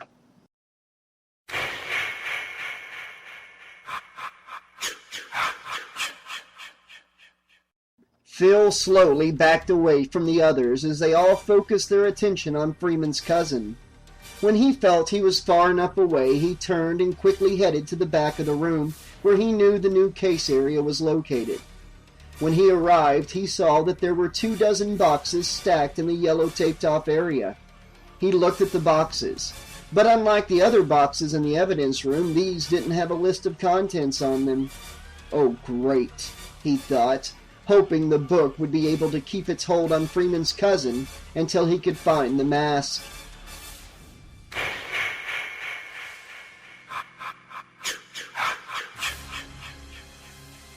Fear crept into Mickey Foster's very soul as she watched the gray wave grow before her eyes.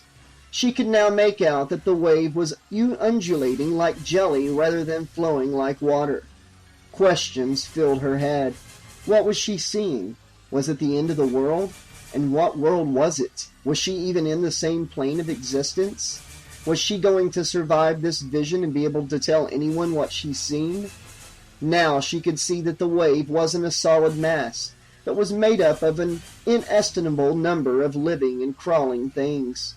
The best way she could describe what she was seeing, and even this was too simplistic, was a sky-high wall of grotesque gray giant maggots crawling and intertwining with each other as they moved across the sand toward her.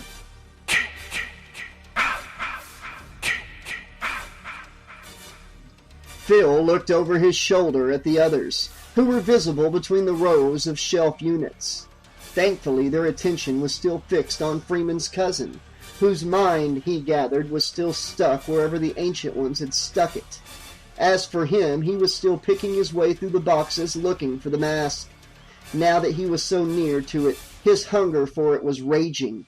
He had to fight with everything he had to stop from simply going nuts and dumping all the boxes over in the hopes that the mask would surface rather than being buried.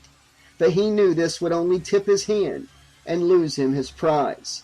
But when he stuck his hand into box number 7, which had felt like box number 70, he felt a shock run through his arm and knew he'd touched the mask. His crotch grew afire with the passion no woman could ever produce in him. He shifted his fingers and grabbed the plastic bag that covered his precious prize. Then carefully, so not to lose grip, he slowly pulled the bag out of the box. An almost insane smile crossed his face as his arm came free of the box, and the clear bag that covered the mask was revealed to him. "It's mine! It's finally mine!" his mind screamed. "Yes, the mask is finally ours," the voice in his head said. "Now we have to be smart and get it out of here." "Don't worry about that. It's all part of the plan," Phil said under his breath. Now that he had the mask again, he felt energized. He could almost say nearly indestructible, but he knew this wasn't the case. That wouldn't be the case until that magic moment when he put on the mask and was reborn in the image of Jason. No, he knew now wasn't the time. Now he had to be cunning and use his mind to slip out of this building with his prize. He looked around the shelves for anything that might be of help to him. He found it in the form of a worn-looking wooden handle sticking out of one of the boxes on a nearby shelf. He went over to the shelf, grabbed the handle, and pulled out the long, rusted, and pitted blade of a machete. He knew it had belonged to Jason.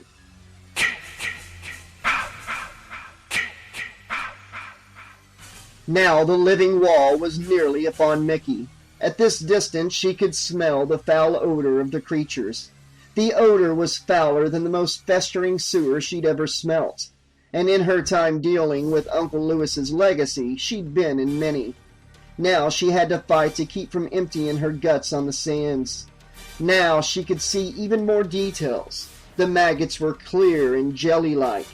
Behind them she could see blurred images of other, more mountainous creatures moving within the sea of maggots. She was thankful that these other creatures were blurred, lest her very sanity collapse in their presence. Her every instinct was telling her to run, but she knew this would be a waste of effort. The creatures were moving faster than they appeared to be, and, anyway, where would she go? Then, her heart pounding in her chest and her breathing so hard she was nearly hyperventilating, the wall hit her and engulfed her. Mickey jumped into a sitting position, knocking Rashid and Ryan to either side of her in the process. She let out the loudest scream of her life, and the tears started to fall. "It's all right, Mickey," Ryan said, grabbing her and hugging her to him. "It's all right. You're back with us." "Ryan?" Mickey said hoarsely after she stopped screaming. "Oh, God, Ryan, I thought I was dead. I thought they'd eaten me or worse." Then Mickey looked down and saw she was still holding the book. She immediately dropped it and kicked it away from her. "1,000 apologies, Mickey," Rashid said. "I would have never given you that damnable volume had I known it would have such a strong effect on you." "I saw them, Rashid," she told him. "Or at least some of them, and I got the impression they saw me too." "Ma'am, are you okay?" Deputy Marlin asked. "If you would like, I'll go—" But he stopped mid-sentence. A look of shock came over his face. Then he slowly looked down at the rusted blade point that was now sticking out of his chest.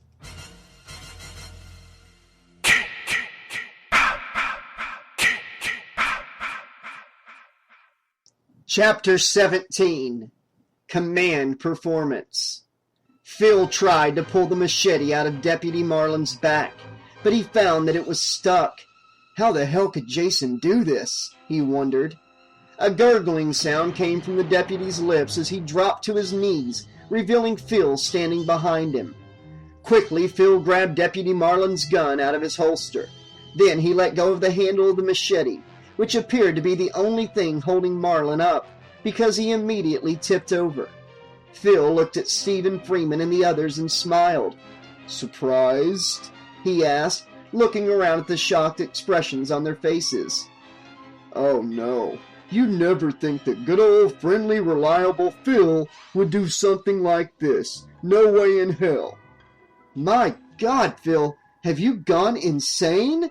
Stephen said, shocked. "Actually, I feel more sane than I have all my life, Stephen. I feel released." "Ryan, he has the mask," Rashid said.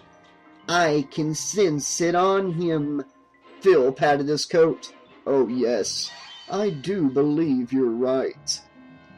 "Phil, you don't understand what will happen to you if you put on that mask," Freeman said. "Listen to Ryan, I mean Stephen. It is unwise for you to keep possession of that mask.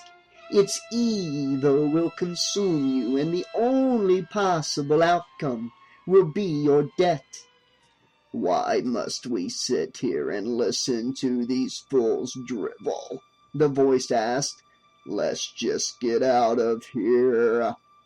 "I'm enjoying myself," Phil said to the voice, this time not speaking under his breath. "This voice in my head is so pushy," he told the others, tapping his head. Phil enjoyed the look of confusion that Freeman and the others were giving him. "Listen to me," Freeman said. "I'm your friend. I'd never try to steer you wrong, bud. Don't listen to that thing in your head. It doesn't care about you. All it wants is for you to become Jason's puppet." This enraged Phil. "I'm no one's fucking puppet. Not Jason's and definitely not Dr. Bob's. I'll show you. I'll show all of you who thought I was just Dr. Bob's bumbling assistant." "Oh yeah, Phil doesn't have the stuff to be a doctor. At least not one that deals with actual living people. Oh no, he gets stuck having to live in the shadow of a hick town coroner. Oh, and by the way, he is so dickless that even the town tramp won't have anything to do with him. Well, actually, that's changed. I've shown her the error of her ways. Not that there was much left of her after I finished having my fun." "Are you done yet?" the voice said impatiently. "Or am I going to have to listen to more of this?" Phil let out his breath and calmed himself.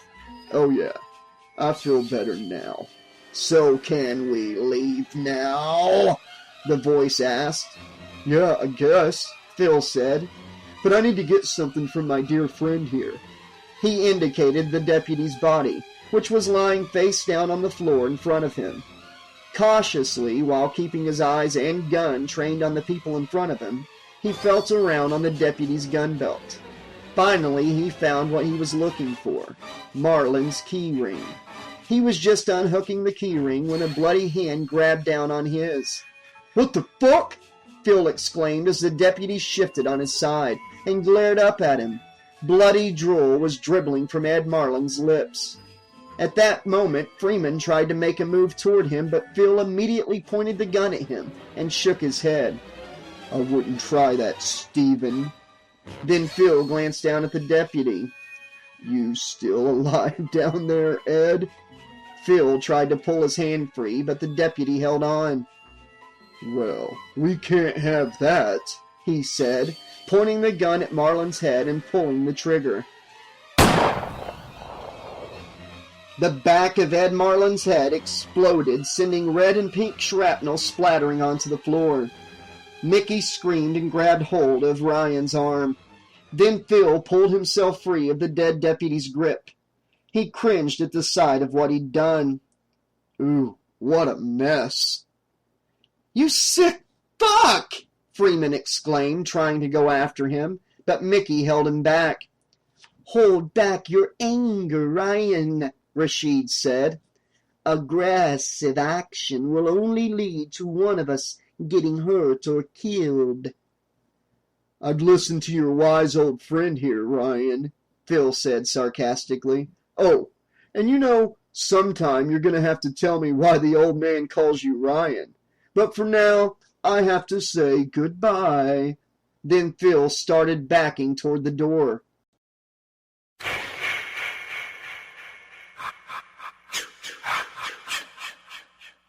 Sheriff Lloyd Landis had just walked into his office and was about to pour himself a cup of day-old coffee when he heard the gunshots.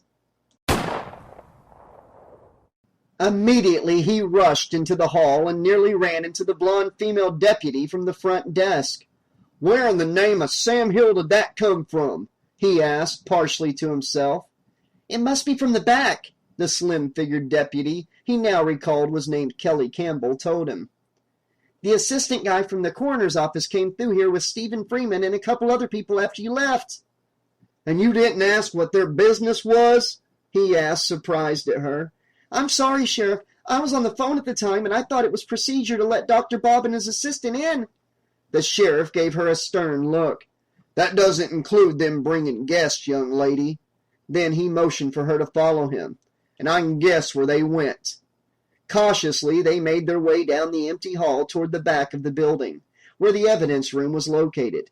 Landis had his hand on the butt of his gun, ready to pull it at a moment's notice. "Who's watching things back here?" Landis asked. "I think it's Ed Marlin," she said in a half-whisper. Finally, they reached the abandoned desk to the side of the door to the evidence room. Landis pulled his gun and held it in the ready position. Deputy Campbell mirrored him by pulling her gun as well. "Why the fuck would he let them in there?" he asked, looking over at the door. "I specifically said I don't want anyone in there without my authorization." Deputy Campbell opened her mouth to answer, but was stopped by the sound of a key opening the door. Phil had lucked out and was finally able to get the key in the keyhole. It had taken him a few moments because he had to do it while he was keeping Freeman and the others at bay with the gun. After turning the key, he felt around and grabbed the doorknob. Turning it, he slowly opened the door and backed out of it. "Stay back, you fucking freaks," he yelled as he headed out the door. "I'll fire." Suddenly, he felt the cold touch of a steel gun barrow to his temple. "Now you be smart and put that thing down," he heard the voice of Sheriff Landis say from beside him. "Oh, thank God it's you, Sheriff," Phil said. "You gotta let me close the door. They're crazy in there. I thought I was gonna die." Suddenly, there was yelling coming from inside the evidence room. No, don't listen to him," was the only thing that could be made out. "Please, Sheriff," Phil demanded excitedly. "Okay, close the door," the sheriff said, though he kept the gun at Phil's head. "But then you drop that gun and the keys and put your hands behind your head." "Fine," Phil said as he quickly closed the metal door and locked it. Then, as instructed, he dropped both hands, the gun and the keys, and cautiously put his hands behind his head. Sheriff Landis locked a handcuff on Phil's left wrist and brought it down and behind his back. Then Deputy Campbell took his other hand and maneuvered it behind his back and locked it in the other handcuff. Landis lowered his gun and turned Phil toward him.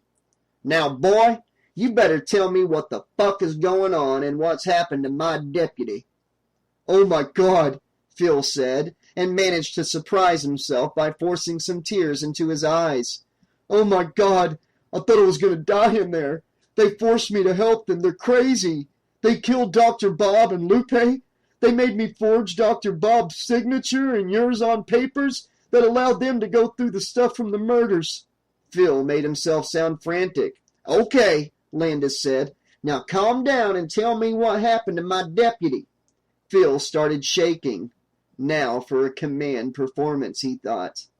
"They killed Ed. He got suspicious when they started going through some of the older boxes, looking for some freaky-looking book from the Voorhees house.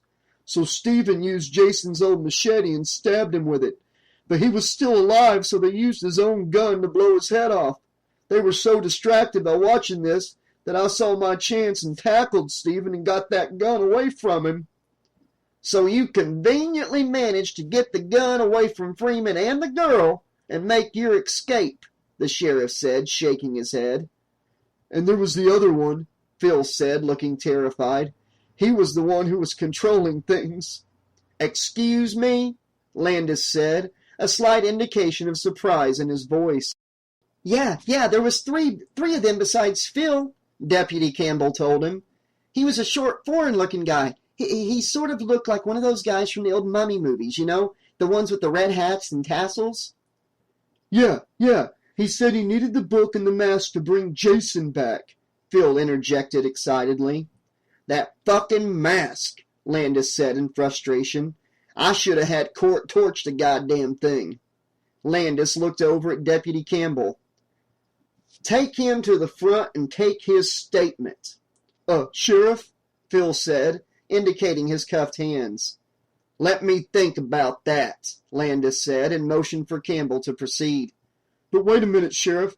I told you I was forced to help them, Phil said in a panicked tone. Yeah, that's what you said, but they might say something different, Landis told him.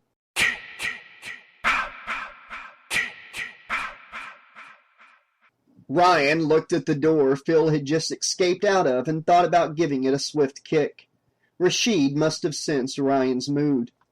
I understand your frustration, my friend, but we must now devote our energies into trying to evaluate our situation.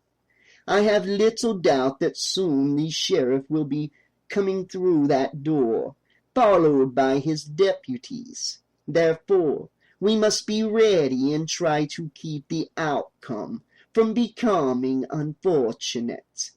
Ryan shook his head and turned away from the door. Why is it that we always end up in situations like this? I can just imagine the crap Phil's telling them out there. We'll be lucky if the sheriff doesn't come in with guns blazing. The sheriff may be a hard-ass, but I don't think he's as bad as that, Mickey said. Then the phone on the wall started ringing, startling all three of them.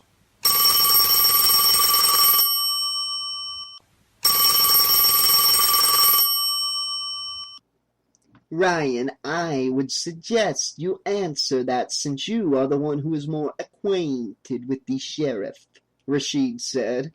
Reluctantly, Ryan went to the phone and picked up the receiver. Hello? Is that you, Stephen? Asked the familiar voice of Sheriff Lloyd Landis. Yeah, it's me, Ryan said simply. What in the name of Sam Hill is going on, Stephen? I just left Dr. Bob and that Mexican receptionist of his. They were gutted and fucked up all the hell. That rat-faced flunky of Bob says that you and your cousin and that foreigner you got in there with you did that to them. That's a fucking lie, Ryan told him, totally shocked by what the sheriff just told him. Oh my God, he killed Bob? We asked him to ask Bob to get permission from you to take a look at a book you guys took from the Voorhees house. We've come up with information that was the book Pamela and her brother used to bring Jason back from the dead. We figured it might hold a clue to how to deal with the present situation with that mask. More of that supernatural shit, Landis said in frustration. Lloyd, you gotta stop Phil. He has the mask with him, Ryan started to tell him, but he was cut off by the sheriff. Now wait a minute. He said you have that mask. He also said something crazy about you using the mask and that book you mentioned to bring back Jason, the sheriff told him. Damn it, Lloyd, I told you Phil has the mask. You've got to get it away from him before he puts it on, Ryan told him excitedly. Now hold on to your panties. My deputy has him cuffed and is right now taking his statement. He's not going to be putting on anything or doing anything other than what I tell him until I get the bottom of this, and neither are you or your buddies in there. So don't try any funny stuff. You got that, Stephen? I got it, Sheriff, Ryan answered. Just please go and check him over. I swear he has the mask. Fine, I'll do it, but you better not be playing games with me, Landis said before he hung up.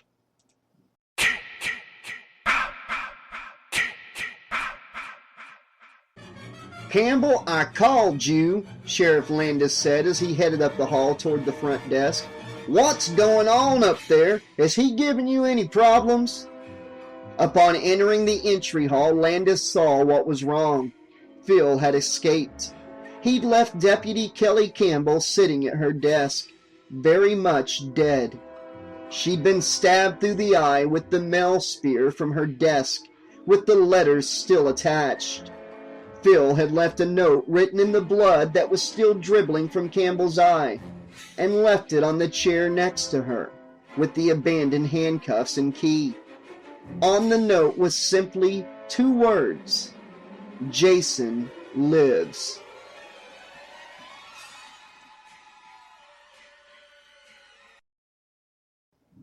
Chapter 18. Transformation. Phil was still feeling the adrenaline from his latest killing as he ran into the alley a block away from the sheriff's office. Unfortunately, he'd had to rush, so he couldn't sit for a moment and marvel at his work. But now that wouldn't be a problem. Now he would be powerful and no one would be able to stop him. He stuck his hand in the ripped inner lining of his trench coat and grabbed the bag that held the mask. Immediately, he felt the familiar charge that ran up his arm. The feeling of pleasure rushed through his body and straight into his groin.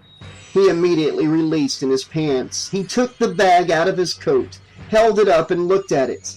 Even in the bag, the mask was beautiful.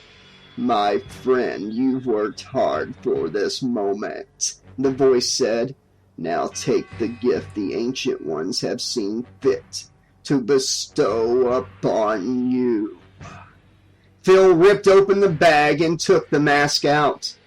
Carefully, he slipped the leather straps behind his head and pulled the mask down over his face. He had barely enough time to think about how good it felt before the pain started. He stumbled back against the alley wall as the initial spasms hit him. Every nerve in his body was on fire. He could feel his bones growing and becoming stronger.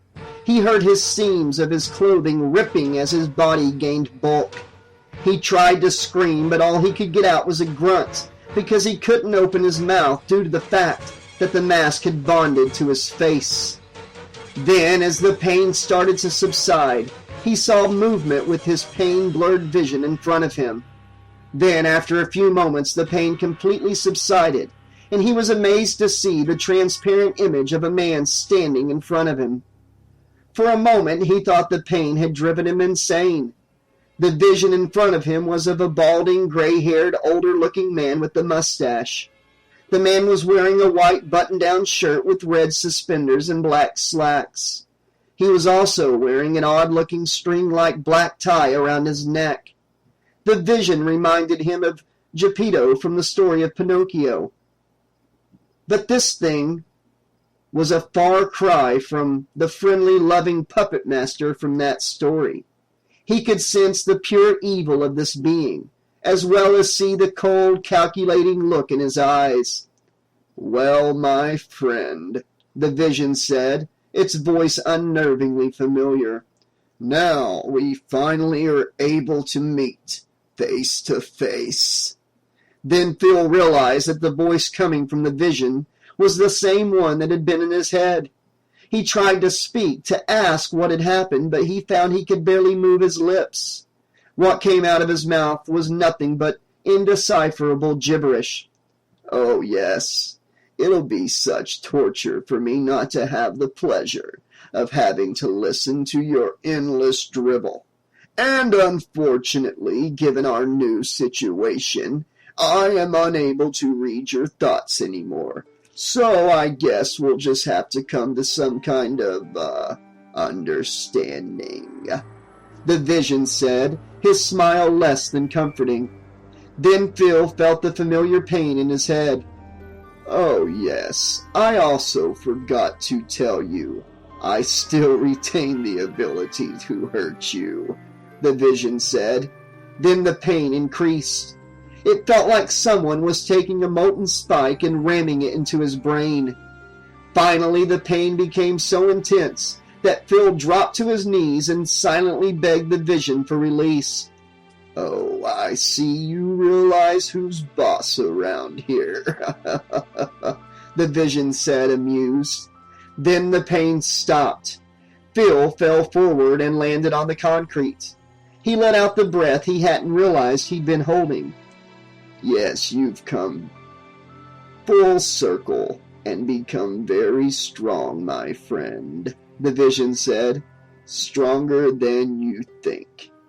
Do you realize that if I'd done that to you before you put on the mask, that your head would have exploded?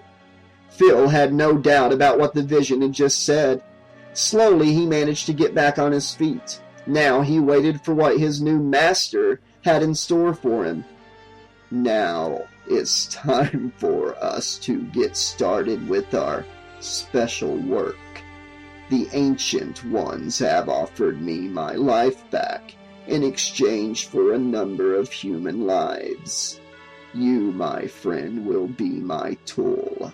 For you I offer the pleasure of the kill and a bounty of blood. All I ask is your obedience and loyalty. Do I have them? Phil nodded his head. He had little choice. Good, the vision said, smiling at him again. Then we have our understanding. In the spirit of our understanding, it is only fair that you know who you're dealing with.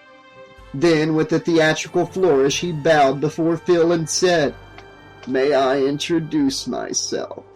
I am Louis Vondredy, but you can call me Uncle Louis.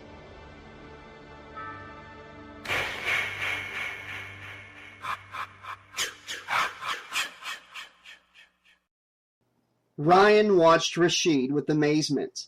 Even with everything that was going on, Rashid was ever the diligent researcher. He was sitting calmly studying the Necronomicon like the events of the past half hour hadn't taken place. Mickey, on the other hand, was sitting on the edge of the table looking at Deputy Marlin's body and shaking her head. We should have realized there was something odd about Phil, she said. Because of that, this poor man lost his life. Stop beating yourself over the head, Mickey, Ryan told her. If anything, I should be the one doing that. I'm the one who lives here. I should have questioned him. I should have questioned how Phil's been acting the last couple of days. Hell, he looked like shit earlier today. I should have been suspicious about how quick he recovered.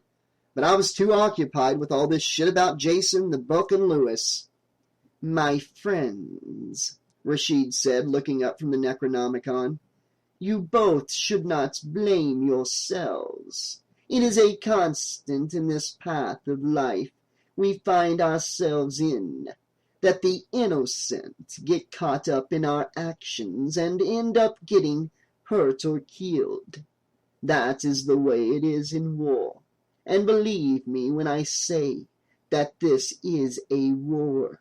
It is a war to maintain that precious balance that keeps this realm of existence from falling into darkness.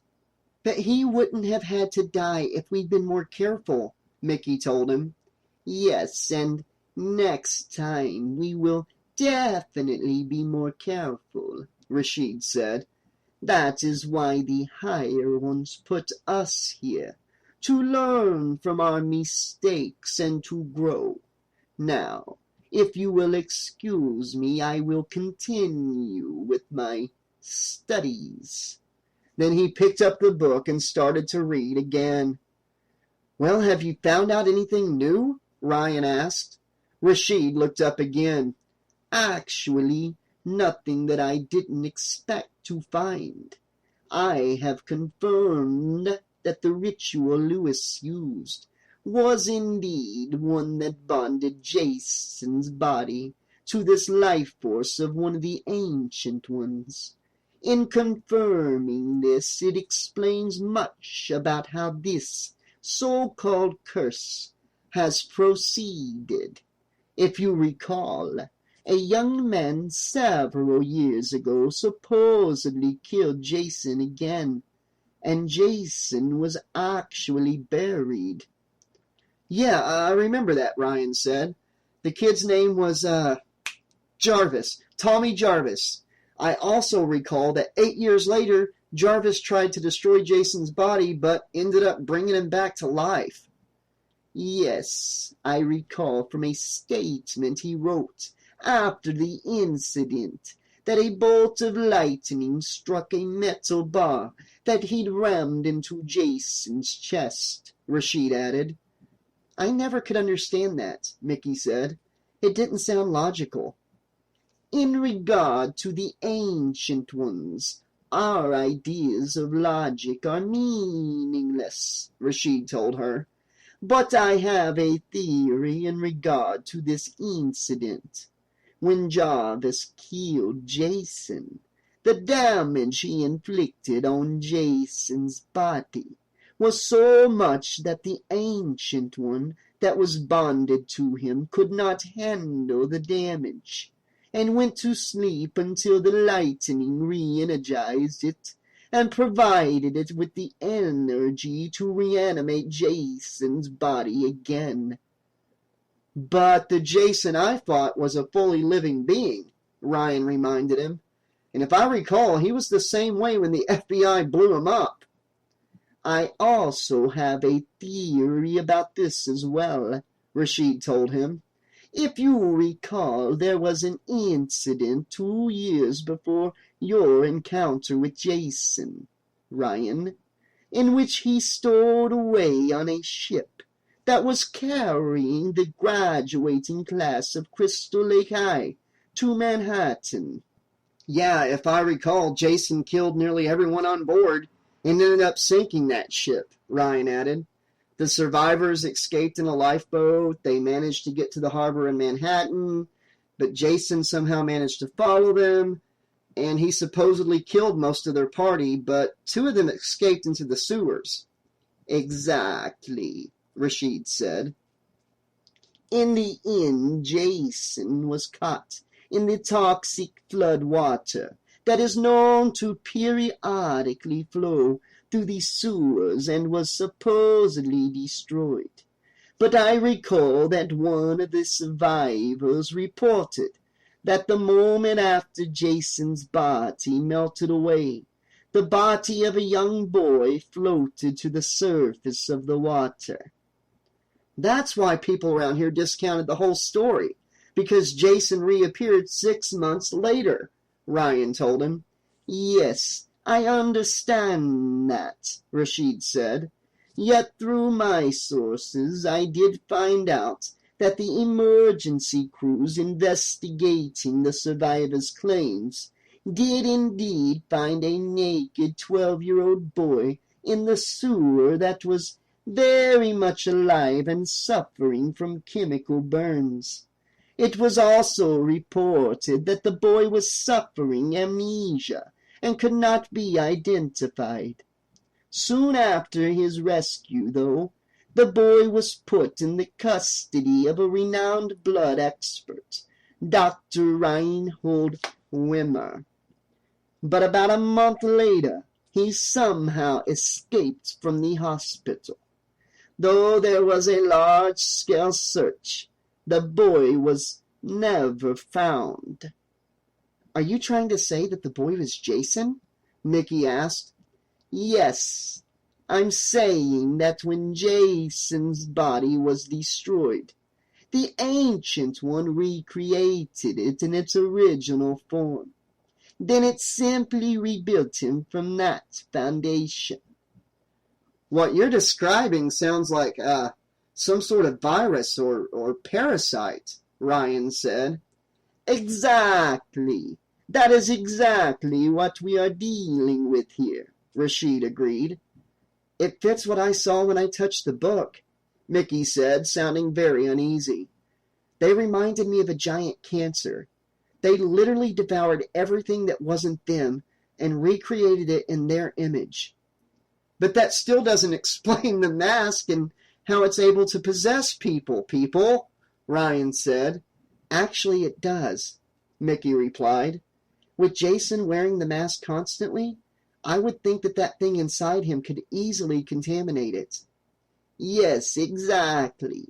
And given the entity's capacity and its obvious instinct for survival, this seems most logical, Rashid admitted. Then what would you suggest we do about this? Mickey asked. All I can suggest at this time is that we go with the original plan we devised and get possession of the mask and lock it up in the vault back at Curious Goods, Rashid said. The problem is that more than likely Phil's already put the damn thing on and is getting ready for a killing spree, Ryan pointed out. Then, my friend, our first priority is to find a way to convince the sheriff to release us. Then we do what we must to get the mask. That includes, I am sorry to say, having to kill Mr. Raymond, Rashid told them.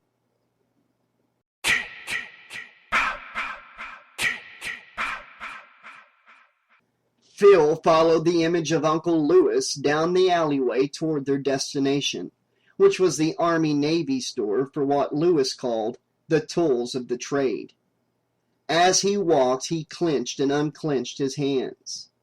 As he did this, he could feel the power flowing through his new, bulky arms. He could hardly wait to try out his new hulking form. As he walked by a steel garbage can and crushed it between his hands, it was easy as if it was made of tinfoil. Patience, my friend, Lewis said, giving him an amused expression. Soon you will be able to see what your new body can do. What's going on down there? They heard come from a short distance up the alley. Then they saw movement from a pile of cardboard boxes up ahead. An old man with a white beard, dirty baseball cap, and tan flannel shirt got up from among the boxes and came stumbling drunkenly out in front of him. Hey, what are you doing over there? The old man said, scratching his scruffy beard and squinting at Phil. Phil was surprised, though Lewis was standing right near the old man. It was obvious he couldn't see him. It made him wonder if he was the only one who could. My goodness, the old man said, adjusting his ratty-looking, ill-fitting jeans. Is it Halloween-y again? I sometimes lose track of time. He cackled to himself, showing a mouth with two rotten black teeth.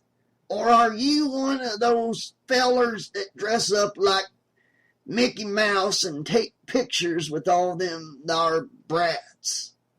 This seemed to amuse the old man, and he cackled again. Ha ha ha ha! My, how times have changed. Well, I remember a time when folk around here were actually scared of old Jason Voorhees. Now, with all this touristy bullshit, they've made Jason Voorhees look like a real pussy. Yep, a real sissified bitch. Phil now recognized this old coot. He'd seen him several times at Smokey's. The main reason why he remembered him was because he used to yell crude suggestions at Guadalupe while she was dancing with those low-life loggers. A couple of times he'd gotten her so mad that she'd doused him in his own beer. But now this old coot was pointing his sharp tongue at him. Now Phil realized that he'd not only inherited Jason's strength, but also his anger as well. And this coot was getting him mad. Hey, buddy, ain't you got something to say? Or say, are you one of them retards like Jason Voorhees was? Phil had finally had enough of the old fool. Before the old coot could say another word, he stomped up to him and grabbed him by the throat.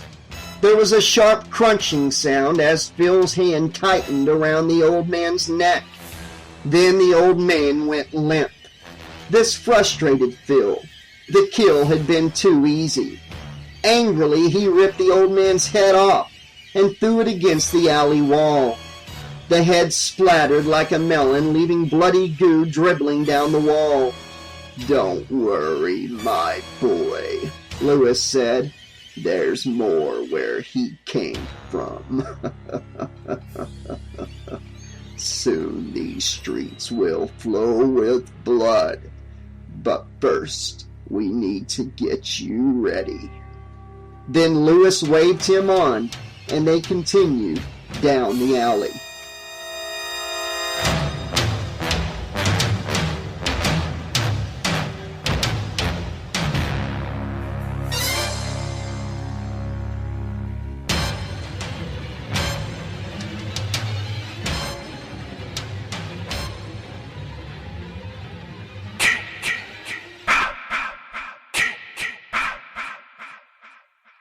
Chapter 19, Kill Zone. Will Peters had just finished counting out the register and was putting the last figure on the evening closing report. It had been a quiet evening, so quiet that he'd let the evening help off early. The entire evening he'd only had 2 customers. Both had been a couple of very nice Filipino ladies who decided to be brave and set up camp in the woods near Camp Crystal Lake.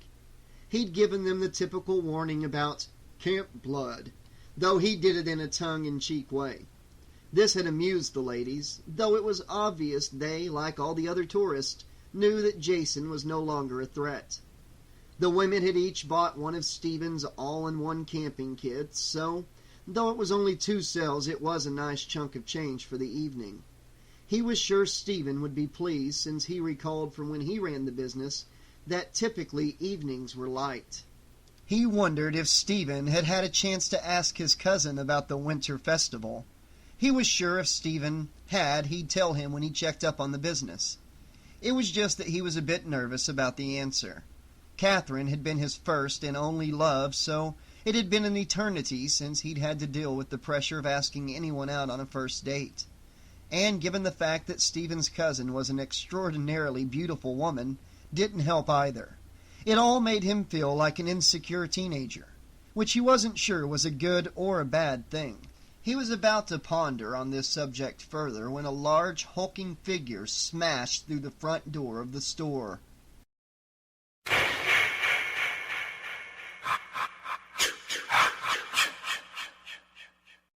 Phil had enjoyed breaking through the door. It was just the kind of dramatic entrance he wanted. He could see it had the desired effect, because that old fool Will Peters was standing behind the register with a totally startled look on his dumb face. After a few moments, the supposedly tough old military man got his composure and managed to speak. "You'd better think twice about what you're thinking about doing. All I have to do is press a button and I'll have the sheriff here before you can get away with one thing," he said with false bravado. "Also, if you're thinking about getting tough with me, it's only right that I inform you that I have a gun under this counter." Phil was not impressed. Neither of the old man's threats bothered him one bit. To show his disregard, Phil picked up a metal rack of hunting jackets and threw it against the far wall. The rack smashed and sent the jackets scattering in all directions. Peters must have pushed the button because suddenly the room was filled with the sound of a very loud bell ringing. Phil looked around the room and found the sound was coming from a large electronic bell that was located toward the back of the room over a door marked "Employees Only," next to a wooden display cabinet full of different styles of knives. "Perfect," he thought. "I can kill 2 birds with 1 stone." Phil started toward the doorway. "Stop!" Peters said, holding up the gun from under the counter and pointing it at him. "Stop or I'll have to shoot!" Phil ignored him and continued toward the annoying bell. "Stop it! I'm not kidding, son!" Peters yelled at him. Then Phil heard gunshots and felt a couple sharp pains in his side. Yet, to his amazement, he was still standing. Phil looked over at Will Peters. The old man had a look of shock on his face, yet the old sucker shot him again. This time the bullet hit him in the gut. He felt the sharp pain of impact, yet it had no effect on his new powerful body. Phil glared at Peters. Though he wasn't hurt, Phil was getting annoyed with this old fool. Before Peters could shoot him again, Phil charged the counter and busted through it. Then he grabbed Peters by the hand that had the gun in it and crushed it. Peters rewarded him with a loud, agonized scream. With his free hand, Phil grabbed Peters by the throat, but this time making sure he didn't crush the old man's neck like he did the drunk in the alley. Still, Peters' eyes bugged out and he started coughing. Phil dragged Peters over to where the annoying bell was. With his other free hand, he reached up and grabbed a hold of the bell. Then there was a shower of sparks and silence as Phil ripped it off the wall. Then Phil simply dropped it on the floor with a loud clang. Then he turned to the display cabinet and smashed the glass. He grabbed a large Bowie knife out of the display. Then he slammed Will Peters against the employee door and rammed the knife into his gut. He felt the knife blade hit the door behind Will's body and embedded into it. Will let loose of Will Peters' neck and stepped back to look at his handiwork. It had been a very satisfying kill. Peters coughed a couple of times and bloody drool began to dribble from his lips. He looked up at his killer and said, "I'm sorry, Mickey." Then his body went limp and his head drooped.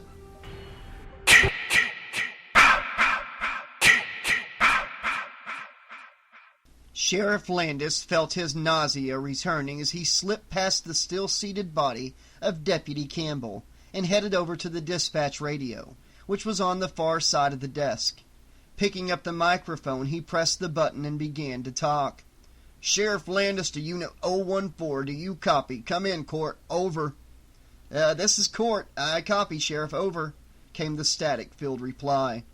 "All hell's broken loose back here, Court, and I need some assistance," the sheriff told him.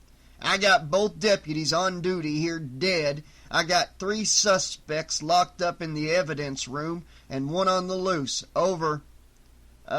We still have a situation here too, Sheriff. The crowd around here hasn't disbanded. If anything, the crowd has increased. It appears the word has gotten out about the murders. None of the backup I requested has arrived. Though I got a message from the Essex Highway Patrol, and their 3 units are due at any time now. Over. Court sounded stressed. "Is there any way you could spare me someone? I'm stuck here by myself, and I really can't trust that my guest in the evidence room will stay quiet." Over, Landis said. I guess I could spare Deputy Justin. I know it isn't much, but it's the best I can offer right now. Over, Court said, frustrated. "At this point, I'll take what I can get," the sheriff said. "When the highway patrol gets there, send one of the units my way." Over. "You got it, Sheriff." Over, Court agreed. "I'm counting on you to handle that situation over there." Over and out, the sheriff concluded. Understood, Sheriff. Out." Then there was nothing but static over the radio. Sheriff Landis shook his head and grumbled. "God damn bureaucrats," he said, thinking about how the county had cut his budget a couple years ago. It was their stance, and that of the local voters, that with the threat of Jason gone, they really didn't need to maintain a large sheriff's office. And since the Cunningham County Sheriff's Department wasn't a real sheriff's department, but a private security force maintained by the estate of the Cunningham family, they basically had a free hand in the matter. What they hadn't counted on was all the new murders and the tourism that was now overpowering his reduced office.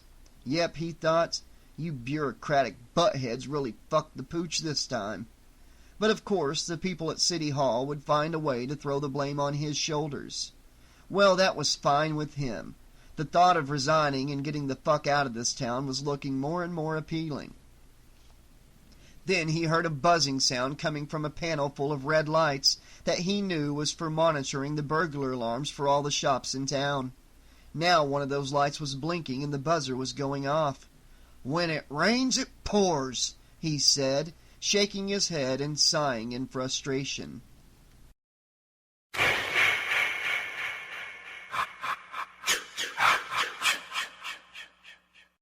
Phil had just finished filling the pockets of his black trench coat with metal tent spikes and was heading back toward the broken knife display when the image of Lewis came up to him. "I must say I'm very impressed, my friend," Lewis said, looking around at the damage Phil had done to the store, and nodded. "I see you've managed to gain a bit of control over your new strength," he said, indicating Will Peters' body, which was still pinned to the wall by the Bowie knife stuck in his gut. "You managed to kill him without crushing him in the process," he said, smiling. Phil walked up to Will Peters and pulled the knife free from his body and the door as easily as if it were stuck in butter. The body fell limply to the floor like a puppet with its strings cut. With a quick flick of his wrist, Phil sent most of the blood sticking to the blade splattering on the floor. Then he slipped the knife into the sheath he put on earlier. "You definitely look ready for the job at hand, my boy," Lewis said with a look of approval. But Phil wasn't finished. He went over to the knife display and took out the shining new machete. Though it had the corny-looking name Camp Crystal Lake written in blood-looking paint on the blade, it felt good in his hands. Lewis nodded with approval. "Yes, my friend. Yes, now you are ready." Deputy David Justin's patrol car just cleared the crowd and was now heading toward the Army-Navy store, as the sheriff had instructed. With all the other deputies, as well as the highway patrol and a number of local deputies court deputized, busy with the crowd, it was left up to Deputy Justin to check out this possible burglary. Not that he was too worried about the situation. He figured at the most it was a couple tourists who'd gotten rowdy because of all the excitement and took things a bit too far. As he drove up to the store, he could see that the front door had been smashed in. "Unit 005 to base, over," he said into the microphone of his CB. "This is base. What you got for me, son? Over," he heard Sheriff Landis's voice come from the speaker. "I'm approaching the store. It appears the door's broken in. Over." "Okay, proceed. But be cautious and don't pull any of that dirty, hairy shit. You got that, boy? Over," the sheriff said. "I know, Sheriff," Justin said, slightly incensed. Justin knew exactly what the sheriff meant. Hell, everyone at the office knew about his little mistake and constantly reminded him of it. Who could forget the story of how, during his first week as a deputy in Crystal Lake, he had answered a call about an intruder at a local farm and, while investigating a noise, got kicked by the farmer's mule. The thing was, though, this in itself would have been embarrassing.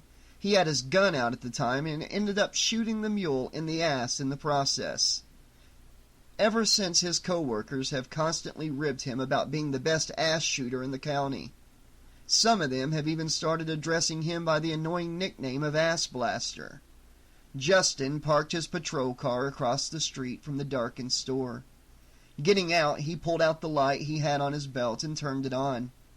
Cautiously, he headed across the street and looked through the main window. There was a single lamp lit behind the counter which looked to be broken, so most of the shop was in shadow. Still, he could make out movement in there. Making his way to the broken doorway, the red-haired, freckled-faced deputy flashed his light inside the shop and exclaimed, "Sheriff's deputy, stay where you are and put your hands up. Don't try any funny business." Justin's light illuminated a large, hulking figure, wearing a dirty hockey mask over his face. In the figure's left hand was the glint of a large blade. "Okay, mister, I'd put that weapon down," he said, putting his hand on the butt of his pistol. The figure before him simply stood there, looked at him as if assuming his next move. "I'm not kidding. Drop the knife and put your hands behind your head, or I'll have to shoot," Justin said, trying his best to sound in control of the situation. But the truth was just the opposite. He was scared shitless and was fighting the urge to run. There was something about this guy, something that told him this was serious. He pulled out his pistol and pointed it at the figure. "I mean it." Phil stood and watched as the full deputy, Justin, stood in the doorway shining a light in his eyes, shouting orders and pointing a gun at him. None of this really bothered him in the least. If anything, he could smell the fear coming off this ridiculous excuse for a deputy. It actually amused him. He knew all it would take was the flexing of a single muscle to start this idiot shooting. Though he wasn't afraid of any real injury since he'd already found out that bullets couldn't kill him. It was just that they still hurt like a bitch going in. Yet he knew he had better things to do than playing face-off with this fool. "What are you waiting for?" Lewis asked from behind the remains of the counter, where he watched with interest. "I said drop the knife and put your hand behind your head, damn it. Do it now, I'll shoot," the deputy yelled at him. Then Justin shot a warning shot over Phil's head. The shot hit the wall above the employee door, which was right behind Phil.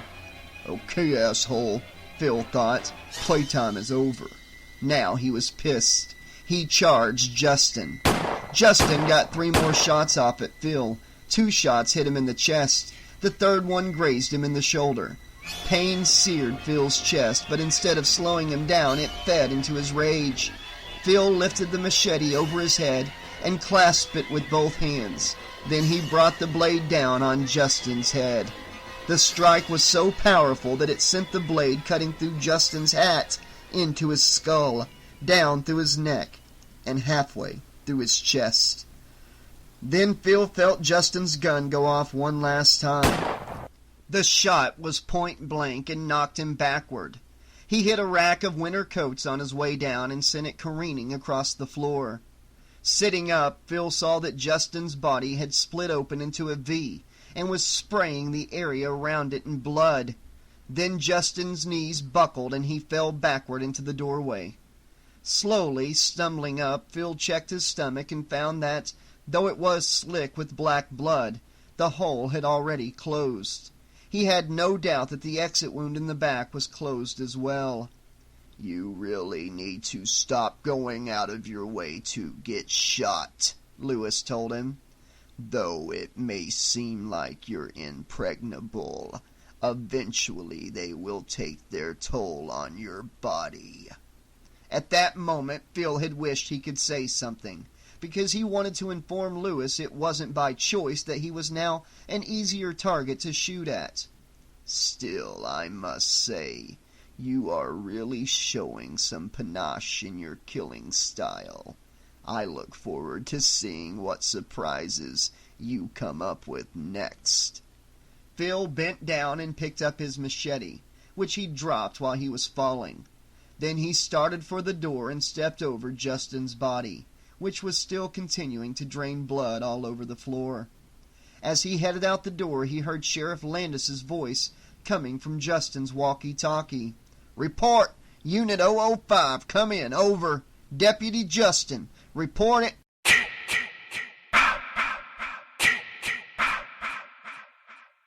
Chapter 20. Bloodbath.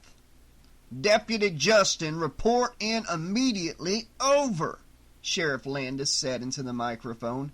"Damn it, boy, status. Report status, over."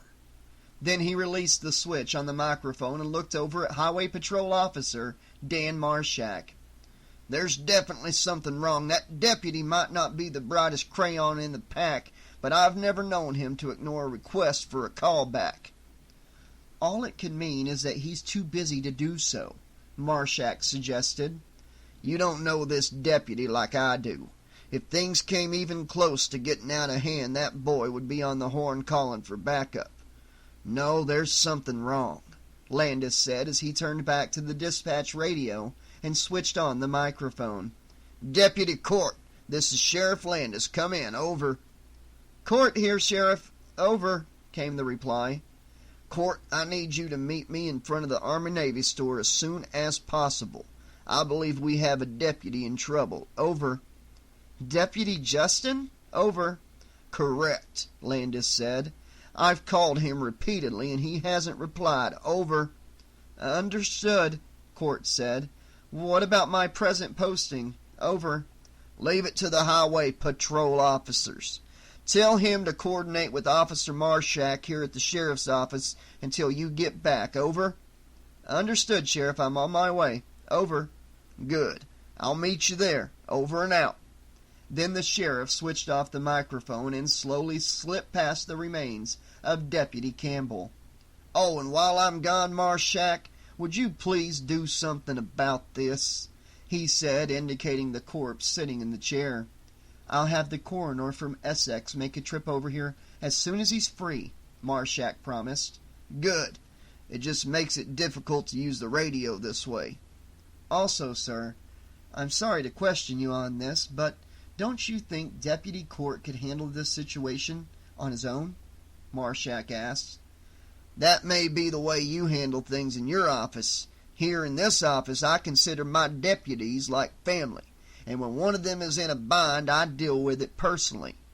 Suit yourself, Sheriff, Marshak said, as Landis headed out the front entrance.